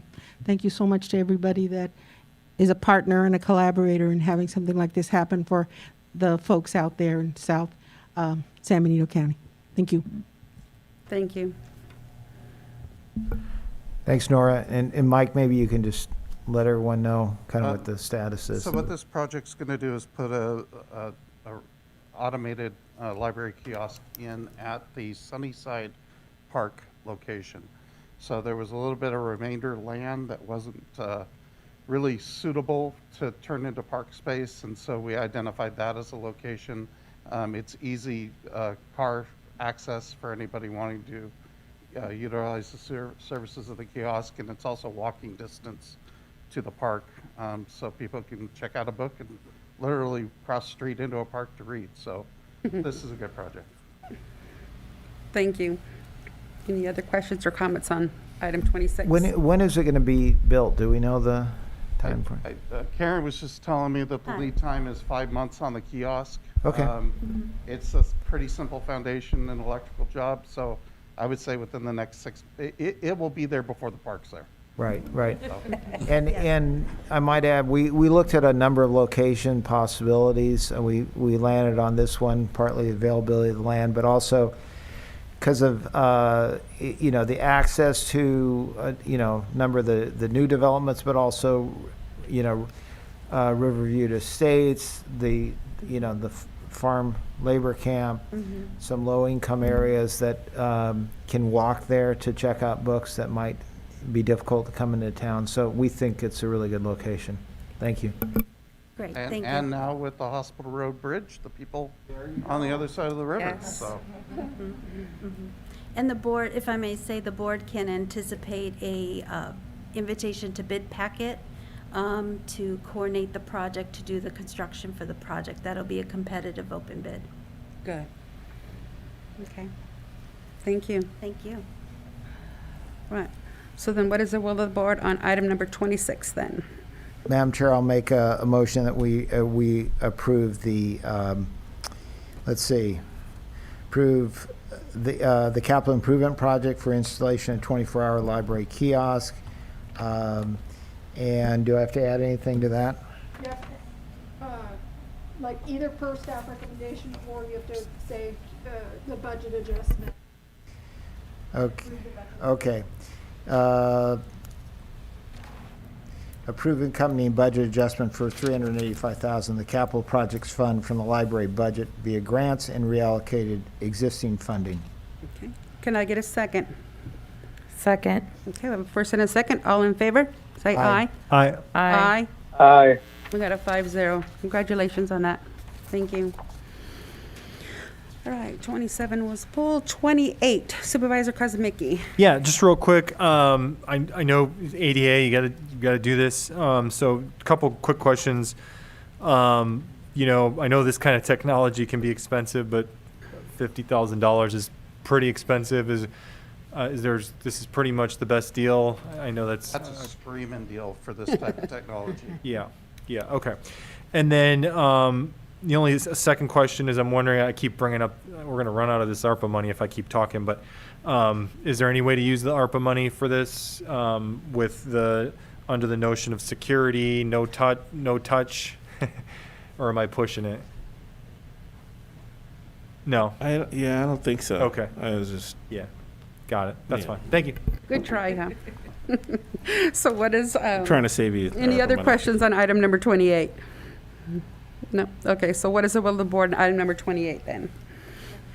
I'll move to approve per staff recommendation. Okay. I'll second. We have a first and a second. All in favor? Aye. Say aye. Aye. 5-0 on number 28. Item number 29, Supervisor Kozmicki. Yeah, so it's not a major thing. I just, obviously there's we have to have hot water at the juvenile hall.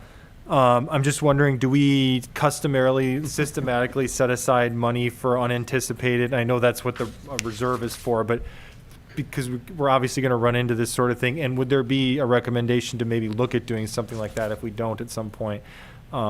Just assuming things are going to break, and you have a house budget, and you're going to have to fix that roof at some point. So just wondering if that's a normal thing to look at, or are we just going to go with the reserve? So normally, when we budget, we try to anticipate needs. And yes, good practice would be to budget for a new boiler every 10 or so years. Our water is quite aggressive, so they don't last as long as normal in an industrial commercial setting. We're not there yet. We're just getting started at RMA, basically trying to get our head above the water. Mm-hmm. Ultimately, there should be capital plans for all the buildings where we do budget for a new roof every 30 years and we do budget for new water years. In the past, all my previous assignments, we've never allocated, say, $200,000 as a reserve for the building in the budget. Most elected officials did not want to do that. They wanted us to come forward whenever something failed. For A, it keeps them in the loop to what is failing and what's not failing. And B, it also would tie up a lot of capital if you did have those reserves sitting all over the place that could be used elsewhere. But you make the rules on that one, so it'd be your No, you guys have a lot of work to do. I understand that. And then the other real quick question is this. Wondering why it isn't funded from we just talked about impact fees from the jail facilities. You can't use impact fees for maintenance items. Okay, thank you. Yeah, just for clarity, it's for growth. So remember I was saying from this point forward, so it's like you're going to put it to expanding something. So you're going to have a new water heater for an expansion or something like that. That's how you would use the impact fees. Okay, great. Okay. So then, if there aren't any further questions, what is the will of the board for item number 29? I'll move to approve as per staff recommendation. Okay, can I get a second? Second. Okay, so I have a first and a second. Okay. A little bit slow there, Supervisor Hernandez, but it's okay. Can I get all in favor say aye? Aye. Aye. 5-0 on item number 29. So that takes us to item number 30, Supervisor Kozmicki. I'm sorry about this today. I'll be quick. So it was approved and maybe this is just a process piece that I'm missing here, approved in the capital improvements plan, but maybe it needs a 4/5 vote, so it's not approved in the budget? I'm going to defer to Karen on this one. It is part of the fiscal year 21-20. No, I'm sorry. Hold on one moment, please. Oh, I'm sorry. Yes, the jail kitchen walk-in freezer is part and adopted in the fiscal year 21-22 capital schedule. So if I added that it needed 4/5 vote, that may be my misstep. Oh, and I'm not, Yeah. I'm trying to get a handle on these things process-wise, because No, I'm noticing sorry, a lot we were of just talking about the 4/5 votes. The other and- jail item, yeah. Okay, I'm good. Yes, it is part of that, and it would, because there's some construction, it would be authorized to bid, and I'm seeking approval to go to Okay. bid for that project. Great, thank you. There's a budget adjustment for Yes, there is.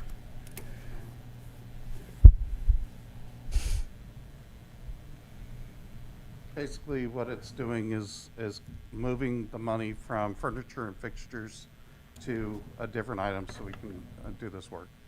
Okay, it's just, it might catch you in the leg at some point when you might have a 3/5 versus a 4/5 support and. Understand. Yeah. But it's all within the jail improvement fund, correct? It's just a different originating key? Yeah. Account number that's different? Yes, so it was within the budget. It was just under the wrong line items. All we're doing is just moving it to the correct one so we can expense it correctly. Otherwise, when it comes time to processing the payments, we'll have issues with audit because we'll be charging out of one account when we don't have authorization for it. So this is just kind of a little bit of cleanup on our end to make sure that everything's straightforward. Great, thank you. Thank you. So then what is the will of the board on item number 30? I'll move to approve as recommended. Can I get a second? I'll second. Second. We'll give it to Supervisor Hernandez this time. Okay, so I have a first and a second. All in favor on item number 30, say aye. Aye. Aye. Aye. Aye. Okay, we have a 5-0 on item number 30. So that takes us to item 38, Supervisor Kozmicki. Yeah, and again, real quick, maybe it's the same issue, it's a 4/5 requirement, or is this just an unbudgeted item? And then second part of that is wondering how much, it mentions how the 911 impact would cover part of it. The rent, I'm just wondering what, all of it, or it was a little vague on that. We're covering the project. We're not covering this equipment. This is actually Correct. the sheriff's item and OES's item. We're not equipped to answer the question. Okay. Sorry. I don't know if they're online. And I'll step away now. Thank you.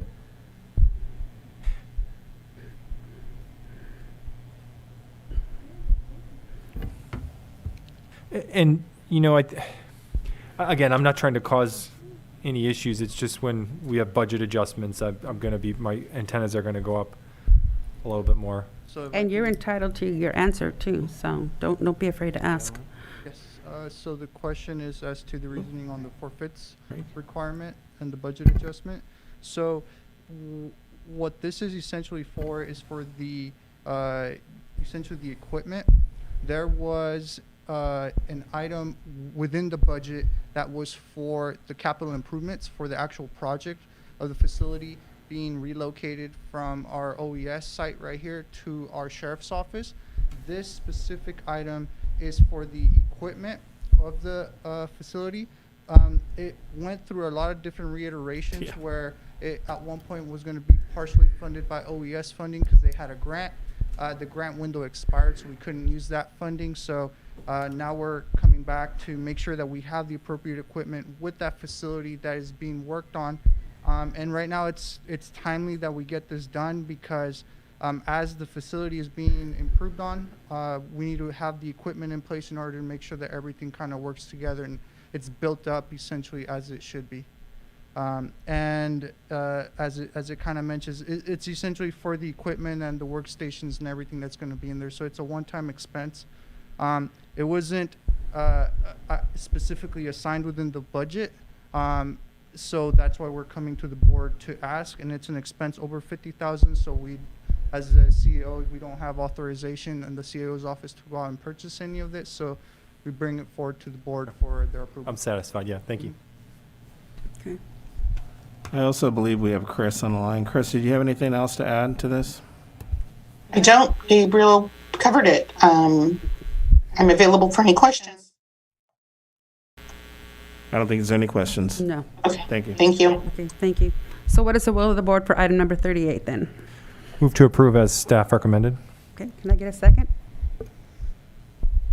I was waiting for you, Peter. I know, I'll me second it. I saw you put your hand up, but I didn't follow. Okay, so I have a first and a second. All in favor, say aye. Aye. Aye. Aye. Okay, we got a 5-0 on item number 38. All right, so that takes us to item number 42. You have to adjourn Sure. the Board of Supervisors, unless you want to do the last item. Is that item 43 then? Future agenda items, and then you can adjourn as the Board of Supervisors, then re-adjourn as the geological hazard. Future agenda items. Okay, so let's quickly do the future agenda items. We'll adjourn of the Board of Supervisors and then re-adjourn as the Geologic Hazard Abatement District. Okay, so from the notes that I took, I know that Supervisor Dirks wanted to bring forward the International Women's Rights Initiative. And so do we have a mock-up of that from one of the other counties? Because I recall the conversation. I think Dulce. Not yet. Do you think we should put this on this next agenda or February? February? Yeah, I don't want to commit to January because we have holidays and there's a lot going on. So let's commit to February, one of the meetings in February. And then I want to, okay, can I check with Dulce? Does that, Yeah. do you think that'll work? Okay, all right, thank you. So the 8th or the 22nd, okay. And then we talked about putting the Charter County on at a future agenda item, the affordable housing, looking at that. And then I asked for the ad hocs for the COVID-19, maybe so they can have a regular update and give the community an update. And then I believe Supervisor Tiffany had mentioned the discussion for how would we fund the second high I'd school. like to see us, it doesn't have to be, immediate, but I'd like to see a presentation that we saw, Supervisor Kozmicki and I saw, the intergovernmental from the Samuel High School on the second high school. I think it would be very informative to have that on the agenda. Also, there was a Gavilan College local campus update, and we may want to have a presentation on that at some point. If I might, there's one other item I would like to put on future agenda, and CAO Ray might be able to expand on this, but as part of RCRC, I've become familiar with what they call PACE financing, which is a a program that many communities, many cities around us, counties around us participate in. It's a statewide program, and RCRC works closely with different companies, one in particular called White Green. But what it is it provides financing for projects like solar and fire hardening now as part of it, for fire prevention and other things for residential projects. And it seems like a good program. It's just a matter of making it available in our county. What I would suggest is, with the support of the other board members, is that we put it on the agenda to have a presentation made, and then we can make a decision on it. But it's kind of in my mind, kind of a no-brainer, but I'd like to suggest we have a presentation. So that's PACE financing, PACE financing. If the will of the board is there, we'll make sure we get it on. I'll be his second item for that, then the second on that. Supervisor Tiffany, Madam Chair, if I may, I support that, and that's fine. I mean, I just want to be, I think, just to add a little clarity, I think it'd be good to educate the public on what that means, because I know I was actually, in sales, and we had financing for PACE, and ultimately it's a lien against your house. So there's certain elements that I think should be, disclosed like way ahead, so that way the public understands what they means, and ultimately so you don't have buyer's remorse, because I think that's really important. I don't want the county's name to be hurt with, the lack of understanding with what that PACE program does, and how it technically has a lien element to your home or even your commercial property, because I believe it's also available for commercial. We should have a presentation.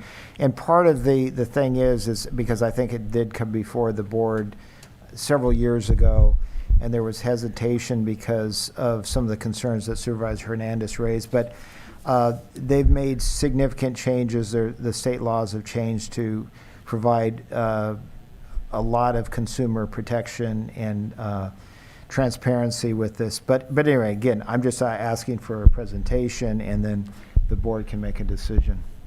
And I will be your second as supporting that, yes, at least to hear it. Okay, so any other items you need to put on, we would like to? One suggestion, Madam Chair. I was hoping for an update on the Bettable project and the large structure that's being built out there. It's in my district. I've heard a lot of questions about sort of just the sheer size of that building.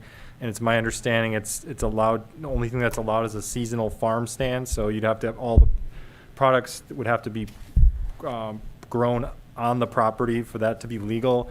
I know there's litigation, things going on, but I was hoping just to get an update on that, because it's right on 101. It's a big project, and the public is just frankly confused about, what happened with the election and now this large building going up. I'll be his second for that one. Sounds good. We'll make sure. I would love an update. Yep. Any other items? Supervisor Hernandez, do you have any suggestions? The only one was the Charter County, Madam Chair, and you already covered it. Thank you. All right. So then I'll go ahead and take a motion to adjourn this regular supervisors meeting, and then we'll go and open up the. I'll make that motion. So moved. Okay, so I'll second. I have a first and a second. All in favor? Aye. Aye. Aye. Okay, so we have a 5-0 closing the meeting. And now we are reopening the San Diego County Geologic Hazard Abatement District. So you'll need to acknowledge the certificate of posting, just like we normally do with the regular board meeting. Go ahead. I'll make a motion. Move to acknowledge. Okay, so I have a first, and then I'll have a second with Supervisor Tiffany. It's almost like you're here, Peter. I'll second it. Okay, so all in favor, say aye. Aye. Aye. Aye. We got a 5-0. So do we have any public comments for this item? The thing's not on the agenda. If you'd like to make a comment in chambers, please provide a speaker card. On Zoom, please press *9 on your phone or the raise your hand icon on your screen. No comments. Okay. Then I go ahead. No problem. Good afternoon, Chair, board members. So what we're going to do today is Steve's going to introduce the Geologic Hazard Assessment District. This was an action taken by a previous board that set up this mechanism. Get closer, Mike. Mike, the mic. Sorry. Thanks. This was an action taken by a previous board setting up the district. And then we have a special guest to do a presentation about what a GAD is. And then the action we're asking tonight is that you accept the application. That's it. There'll be future actions that we'll take next year, but tonight all we're looking is for the application to be accepted. Thank you, Mike, and thank you, Board, for allowing us to present a new concept for the county, but not a new concept for California.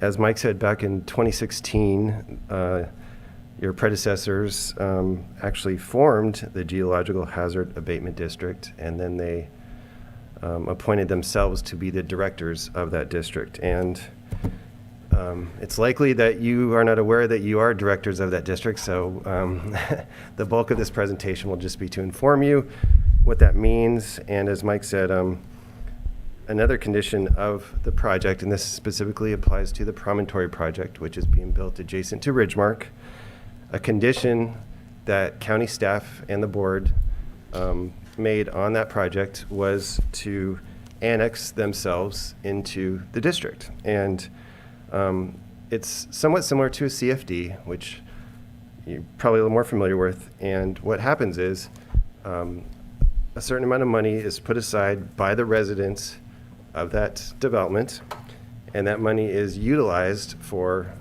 maintenance, for a small part of it will be used for staff fees for the folks that manage the activities of the district, and then the bulk of the funds that are set aside are actually used for remediating and treating geological hazards. And as an example, you may or may not have heard, but last night, due to the rains, there was a small landslide in that exact area. And if the district had been implemented and put in place, and there was funds in place today, then that district would actually pay for remediating that landslide. So that's kind of the general concept. So once this process is kind of finalized and the residents are paying, I think, roughly $100 a month, about $1,300 a year into a pot of money, some of that money would be paid for future landslides and that type of activity. So I'm going to introduce Mr. Eric Carroll. He's from NGO, and he's going to provide a lot more detail, and then we can ask questions. So thanks, Eric. Thank you very much, Chair and board members. My name is Eric Harrell, and we were involved with the formation of the San Benito Geologic Hazard Abatement District in 2016. And as none of the members of the board, obviously the members of the Board of Supervisors work on that board, we thought a new kind of introduction to the GAD and where it was would be appropriate. And so we appreciate the time to take through this little summary walkthrough. So as I said, the County Board of Supervisors did form the San Benito Geologic Hazard Abatement District in 2016. The district was originally formed at the time for the San Juan Oaks development. So the San Juan Oaks development was going to be the first development included within a GAD. A GAD can contain many developments. They don't have to be contiguous or in the same area. But activity was stopped on that development. And so while the GAD was formed, no developments were put into the GAD. And what being included in the GAD would be to have a plan of control, which is the guidance document for a GAD, tells what the GAD's going to do, and then the engineer's report that says how they're going to pay for that. And those items would go through the GAD Board of Directors for their approval. So why were they considering a GAD now, and what's currently for the Promontory development? So there's just an increased, GADs are great at an increased kind of recognition that there's geologic hazards around. As said, we didn't plan it, but you see what happened last night, and those geologic hazards occur infrequently but can be expensive to repair. And so provide for the long-term prevention, that's, and then if they do happen, mitigate them. That's what GADs were set up for in 1979. These are a California-only entity that were set up specifically to allow homeowners to group together, assess themselves, and manage and maintain and prevent geologic hazards. So landsliding, erosions. This was originally set up for Southern California, where a group of approximately 300 homes were essentially sliding into the Pacific. They went to their representative, Bob Beverly, asked, what can we do about this? We're homeowners, we're sitting on a landslide, it's moving into the Pacific. What can we do about it? Therefore, came through the Beverly Act and GAD law in 1979. So we have about a 40-year history of GADs. GADs are a California-only entity, and so you won't find them in other states, but based on the geology, the seismicity of California, it's been an appropriate vehicle and very beneficial to those property owners who have been in GADs since then. So talks about some of the things here that, GADs are specifically set up for hazard abatement. They were provided certain exemptions to make them nimble, fast responding emergency response agencies. Put up there a couple. They're exempt from LAFCO. They can be all over the state. They don't have to be contiguous. They're also exempt from the California Environmental Quality Act because all the activities they do are emergency response activities. So they did set that up intentionally to keep nimble organizations. This shows a little bit the GADs in California. There's about 45 GADs in California. There's about 35 to 40,000 properties within the GADs. You can see the one for San Benito County there. You have a box there on your own because you just have the one. You can see other counties, mostly along the coast, but have a number of GADs throughout California, and they are a growing entity. Communities are looking at their use, and so they have been growing over the past 40 years. So what's before the board here is the GAD was set up in 2016, but no developments were put into the GAD. The process stopped. So the Planning Commission for the Promontory Development required that the development go into a geologic hazard abatement district. So since the district was already formed, rather than forming a new GAD or some single entity for this, the development is proposing to annex into the San Benito GAD. The petition's been submitted, and the plan of control, which we talked about, that guidance document, has been provided for board review. At this time, the plan of control is just to establish that there is a geologic hazard on the site. That's the only requirement for forming a GAD. A geologic hazard is easily kind of broadly described in the law that says any movement of soil, natural or unnatural. So it's a pretty wide range on things you can form a GAD. So the structure of the GAD is set up here. On top there, obviously the members of the County Board of Supervisors sitting as the members of the San Benito GAD Board of Directors. There are two required positions in the GAD. One is a clerk and one is a treasurer. Those will be brought back before the board to fill those positions. There's also, most GADs also provide for legal counsel and for a manager to run the day-to-day operations of the GAD, just to day-to-day stuff that the GAD needs to do as far as homeowner interaction, maintenance, and repair. So we talked really briefly about the plan of control. It's a required document for the GAD. This has been prepared. It's the scope of services. It's the guidance document for the GAD. What's the GAD going to do? For that development, each GAD has a different plan of control. It identifies the geologic hazards that are in with that development, and it also identifies how the GAD's going to mitigate those. So the GADs are going to be around here forever. GADs are set up to operate in perpetuity. So it's for the long term. As long as there's houses and GAD maintained improvements there, the GAD is intended to operate. So you're setting up an agency here that's going to operate as long as you have things to protect. So what is the GAD specifically going to do for Promontory? And this is pretty typical of most GADs.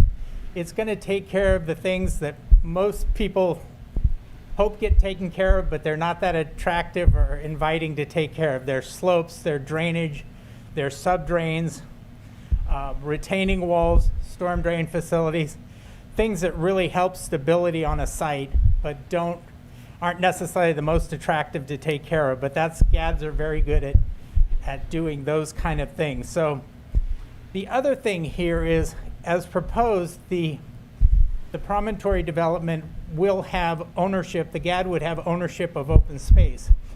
So the GAD can provide not only geologic hazard abatement, it can also provide duties as a landowner. So it's going to, if you look at the last item on here, it says vegetation management for parcels A, C, and I. And those are future proposed GAD-owned parcels where the GAD would take care of the geologic hazards, the landslides, the erosions, but they would also take care of some landowner issues such as weed abatement and litter pickup and graffiti and all the things that a responsible landowner would do. So as we talked about a little bit, these are financed through supplemental property tax assessments on the homeowners within the district. There is an engineer's report that's prepared and then brought before the board for approval. Those go out to the owners as a Prop 218 vote to provide for these assessments to fund the GAD's activities. The GAD, the main focus of a GAD is to prevent geologic hazards. So that, to the extent possible, the idea is to maintain things well so that they don't have issues. Slopes, drainage, detention basins. So the GAD puts money towards that.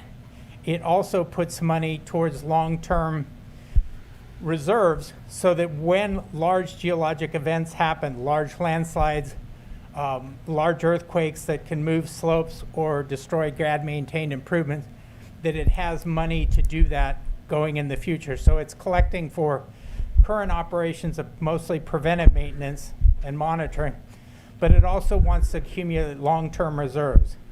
Geologic hazards, when they happen, they're infrequent, but they're expensive to fix, and that's where a GAD can shine, having that ability to fix those at the time. So this is just a brief example. Like I said, GADs have been around for almost 40 years now. The idea is that you're collecting long-term reserves. For long-term reserves, when you have events, the total revenue, the total budget of the GAD will go up a little bit. You may dip into reserves in certain years, but you will still, over the long term, trying to accumulate a base of reserve amount that's put in the engineer's report for unforeseen problems that may happen. So you have a robust budget. It's appropriate for it, but it is robust because we can't always predict 50 or 100 years now what the needs are going to be, but we have to account, as geologists, we have to account for those over the long term. So it's just the thing to take away from kind of this graph, which most GADs do financially, is that even when you have a large event and you expend more than you collected that year, you're not going negative in your overall budget. So kind of a little bit of the details, I won't spend a long time on this. When a GAD is formed and accepted, the engineer's report's in, the GAD doesn't start maintenance for several years. So The development starts construction, the building permits are pulled for the residential development. The GAD starts collecting assessments. The GAD collects assessments for, in this case, 3 years to allow it to generate some reserves when it doesn't have any responsibilities. The developers, property owners are the developer is still responsible for the activities of the GAD. That allows the GAD to accumulate funds prior to it starting its day-to-day operation. So it has some baseline, and those are based on a long-term pro forma budget about where the GAD should be, kind of the graph I showed you before. There's also protections for the GAD as far as being a minimum account balance prior to the developer offering for transfer improvements to the GAD. The GAD is a public agency. The GAD accepts GAD maintained improvements that have been constructed according to the county approved plans, and we see that they've been in a well-maintained condition. So when the GAD accepting, just like any other public agency accepting a street or anything else like that, it wants to make sure that it's been built according to the plans that the county approved and it's been in a well-maintained condition. Then it can accept those as part of its long-term maintenance duties. So the GAD doesn't have responsibilities until it goes through that transfer and acceptance process, and that should, very familiar with public improvements being accepted by any type of public works agency or things like that, streets, things like that. So there is did I hit that wrong? Yep. So what's the GAD board? What are typical duties of the GAD board of directors? Let me first say that a lot of the GADs, once they get up and they're mature, GADs tend to have fairly low 1 to 2, sometimes meetings a year, because there's kind of the budget sets in the activities and the GAD goes and does what it's supposed to do. It does its maintenance, it does its monitoring, it does those reporting. Mature GADs tend to have fairly 1 to 2 meetings a year. There's not a lot of need. They're a small district, but they do need certain things. So what are those kind of things? The annual budget approval. It goes through an annual budget approval just like any other agency. If there are annexations, other developments want to come into the GAD, the board will hear about that. Plan of control, transfer, acceptance that I just spoke about, those come before the board. So the board, the improvements are looked at and they're brought to the board for saying, yes, we'll accept these by resolution. So those are all things that are planned out and are defined and summarized in the plan of control. How to do that, how to accept improvements, what condition they have to be in. So the board duties tend, as you know, and since there was no developments in this GAD board hasn't had a meeting in 5 years. But that's just because there was no activity. It was the district has been formed, but there were just no activity. So what kind of would be the next steps for this GAD process as far as the annexation is we're looking at annexation, obviously, of the promontory at Ridgemark development. The other things that would come before the GAD board would be appointment of a GAD clerk and treasurer. Those are required. There are other positions that the GAD can appoint. We've listed here as manager and an attorney. Those are typical. There can be other positions. It depends what the board chooses to appoint and what duties they intend to give to those persons or entities. And then coming back after that would be the assessment, which would be the board accepting an engineer's report that lays out all the costs for the GADs. And then that goes out for a Prop 218 vote for the property owner. So the property owner, there's two milestones here where the property owner who's proposed to be in the district gets a say. One of it would be the hearing when you form the GAD. If there's a majority protest, you can't form the GAD. The next thing is a ballot goes out on their Prop 218 vote. If you don't have a majority acceptance of the assessment, that obviously would stop the process there too. You have no funds for your GAD. So those would be the next steps. And I know I've kept this brief and maybe, but I was definitely glad to answer any questions or anything from the board that they had related to the GADs in general, or the San Benito GAD and the promontory development in particular. Any questions from the board? I've got a number, but I don't even know where to start. Maybe I was too brief. No, this is new to us, and we're all new here on the board. If this happened in 2016, then none of us have participated in it. So I'm not familiar with it.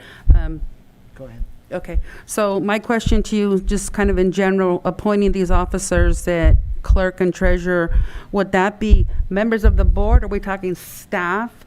Who would those positions be filled by? And it sounds like we as a board would be filling them, appointed by the board. Yeah, the board appoints those positions, so that is one requirement under GAD law, to appoint a clerk and treasurer. Those can either, so different GADs have different systems, and this is something to discuss. Some use county or city staff serving the GAD for those. They're under contract for the GAD. So the city or county employee is under contract to the GAD, because the GAD is obviously a separate agency. So you would have a contractual agreement between the GAD and say the county clerk to perform the clerk duties. Or some GADs do provide for outside clerks that are completely separate from their city or county staff. So there's private clerks, treasurers, managers, attorneys that are used in other GADs.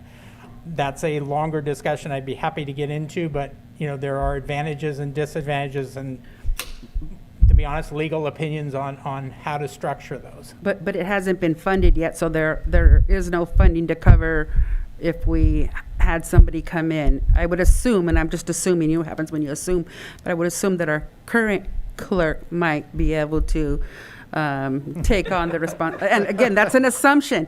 Okay, so again, as I said, more questions than answers, but we couldn't give her anything additional because there is no money in the GAD to be able to fund it. Great deal. Sorry, Jennifer. Sorry, Vanessa. And if I may And jump Gracie. in. I don't, again, I just am trying to understand our responsibility here. And I know there's an entire process. I see the staff recommendations. We have four recommendations that we need to do, but I need to understand the process. So at this point, the GAD is established. Yeah. It was established in 2016, but there hadn't been a project to be able to put into this cycle. Correct. Right? Okay. So I'm okay there. Any further questions? And I might have more as I go, but yes. Thank you, Madam Chair. I mean, my very first question was, who's paying for this? And Madam Chair and Supervisor Dirks, if I can just interject, please. Yes, great questions. So just, and this has not been approved yet. It's a draft in the plan of control, as Eric mentioned, but just for discussion purposes, the annual allocation for administration and staff fees is approximately $26,000, just ballpark, because it's somewhat of a part-time position, but that's what's currently proposed in the draft that we're not approving today, but just to ballpark number. And that, as we've discussed, for treasurer and clerk, and then some of the other positions would be optional, but it's approximately $26,000 a year just as a draft number that would be allocated for administration services. So, thank you. Okay. Supervisor Tiffany, this is in your district. Well, so the GAD has to be set up with the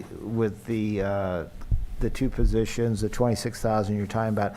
That is not paid for by the people, for example, the promontory at Ridgemark. That is, they are being assessed, that goes into this reserve that will pay for any issues. They're not paying for the GAD itself. The 26,000 is paid out of those fees. It is paid out of those Yeah, there's fees. approximately 120,000 a year currently proposed overall, and approximately 26,000 of that, 25,000 would be for staff fees. Okay, so if we were to go forward with this, I realize we're not doing that today, but eventually it would not come out of the general fund. It would be paid for by whoever's part of the GAD.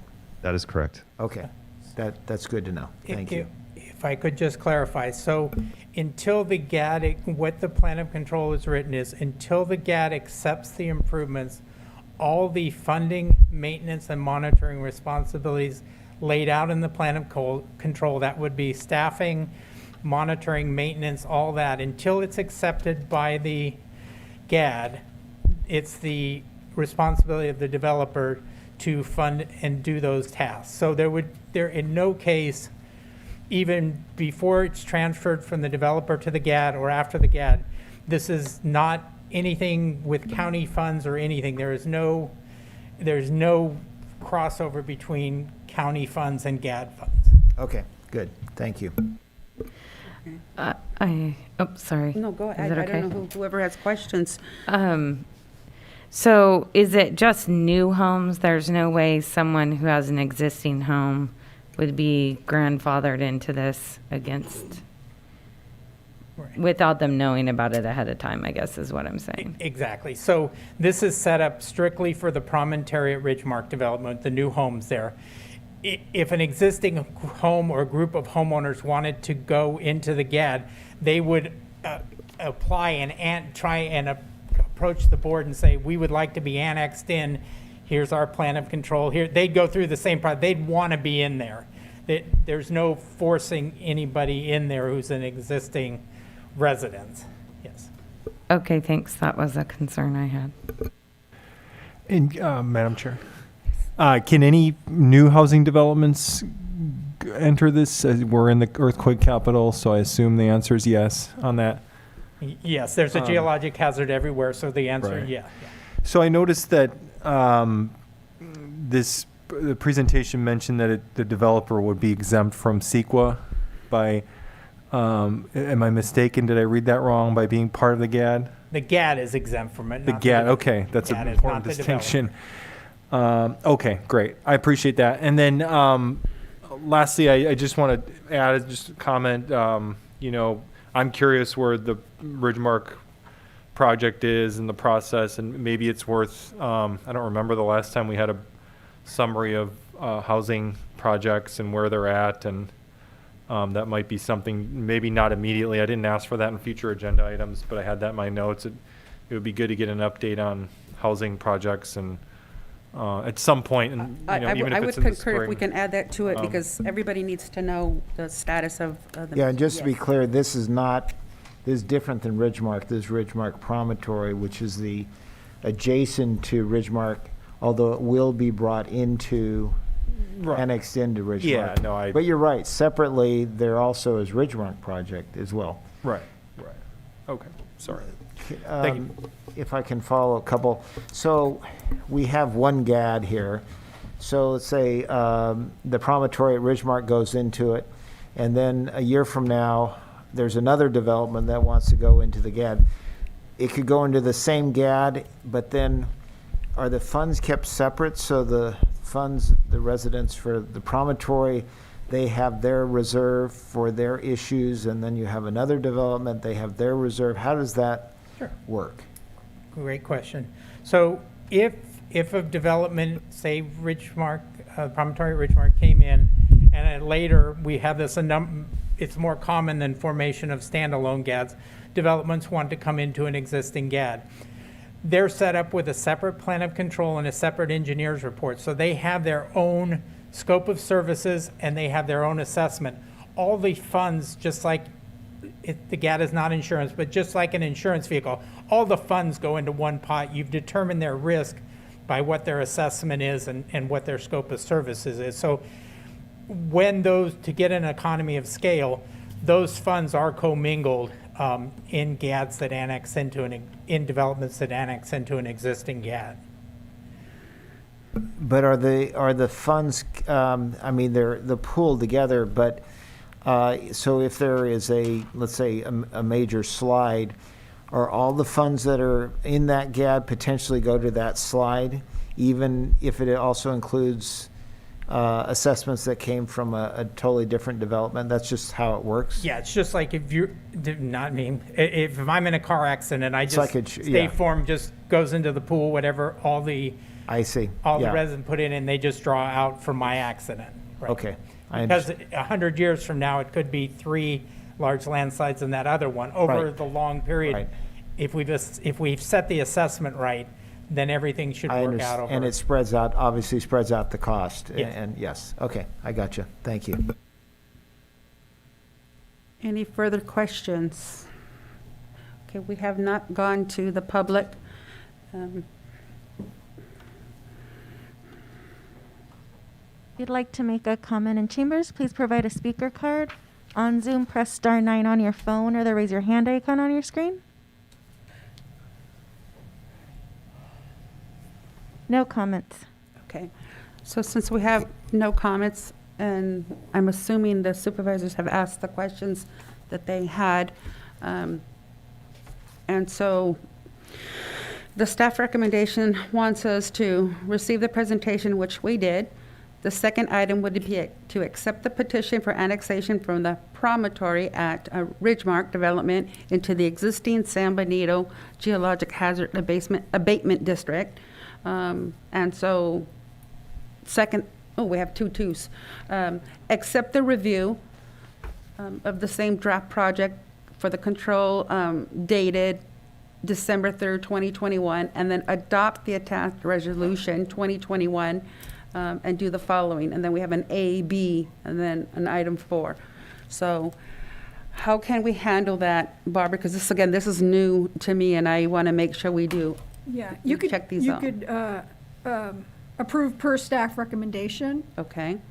And I do note that the resolution had it didn't have the chair's name, and so the basic substance is there. We'll just fill in the name put it in, and sign it, et cetera. So, the final technical edits of the resolution, but the substance is there. Does anybody want anything more specific as far as the motion? Go ahead, Eric, if you could please. There was one additional revision to the resolution. But. In the resolution, it calls for a 2022 hearing for the actual considering formation, annexation into the existing GAD. The notice has to go out 20 days prior to that hearing. We would like to set that at January 25th, 2022, if that fits into the board's schedule. Or is, that's okay with staff to send out the notice by then? Yes, that's our recommendation as well. And do you need that date actually in the resolution, or you just need the board to set it as January 25th? Where it says, in the resolution, it says, and set a hearing for 2022, do you need that date changed to January 25th, We would like that, 22. if possible, we'd like that revised to say on January 25th. We could do that. 2022. Yes, please. Yeah, we'll change that, make that change. Okay. Yes, go ahead. Sorry, Madam Chair, thank you. I have one point of clarification. I think I made an assumption, and I just want to make sure it was the correct assumption. Who petitioned for the annexation?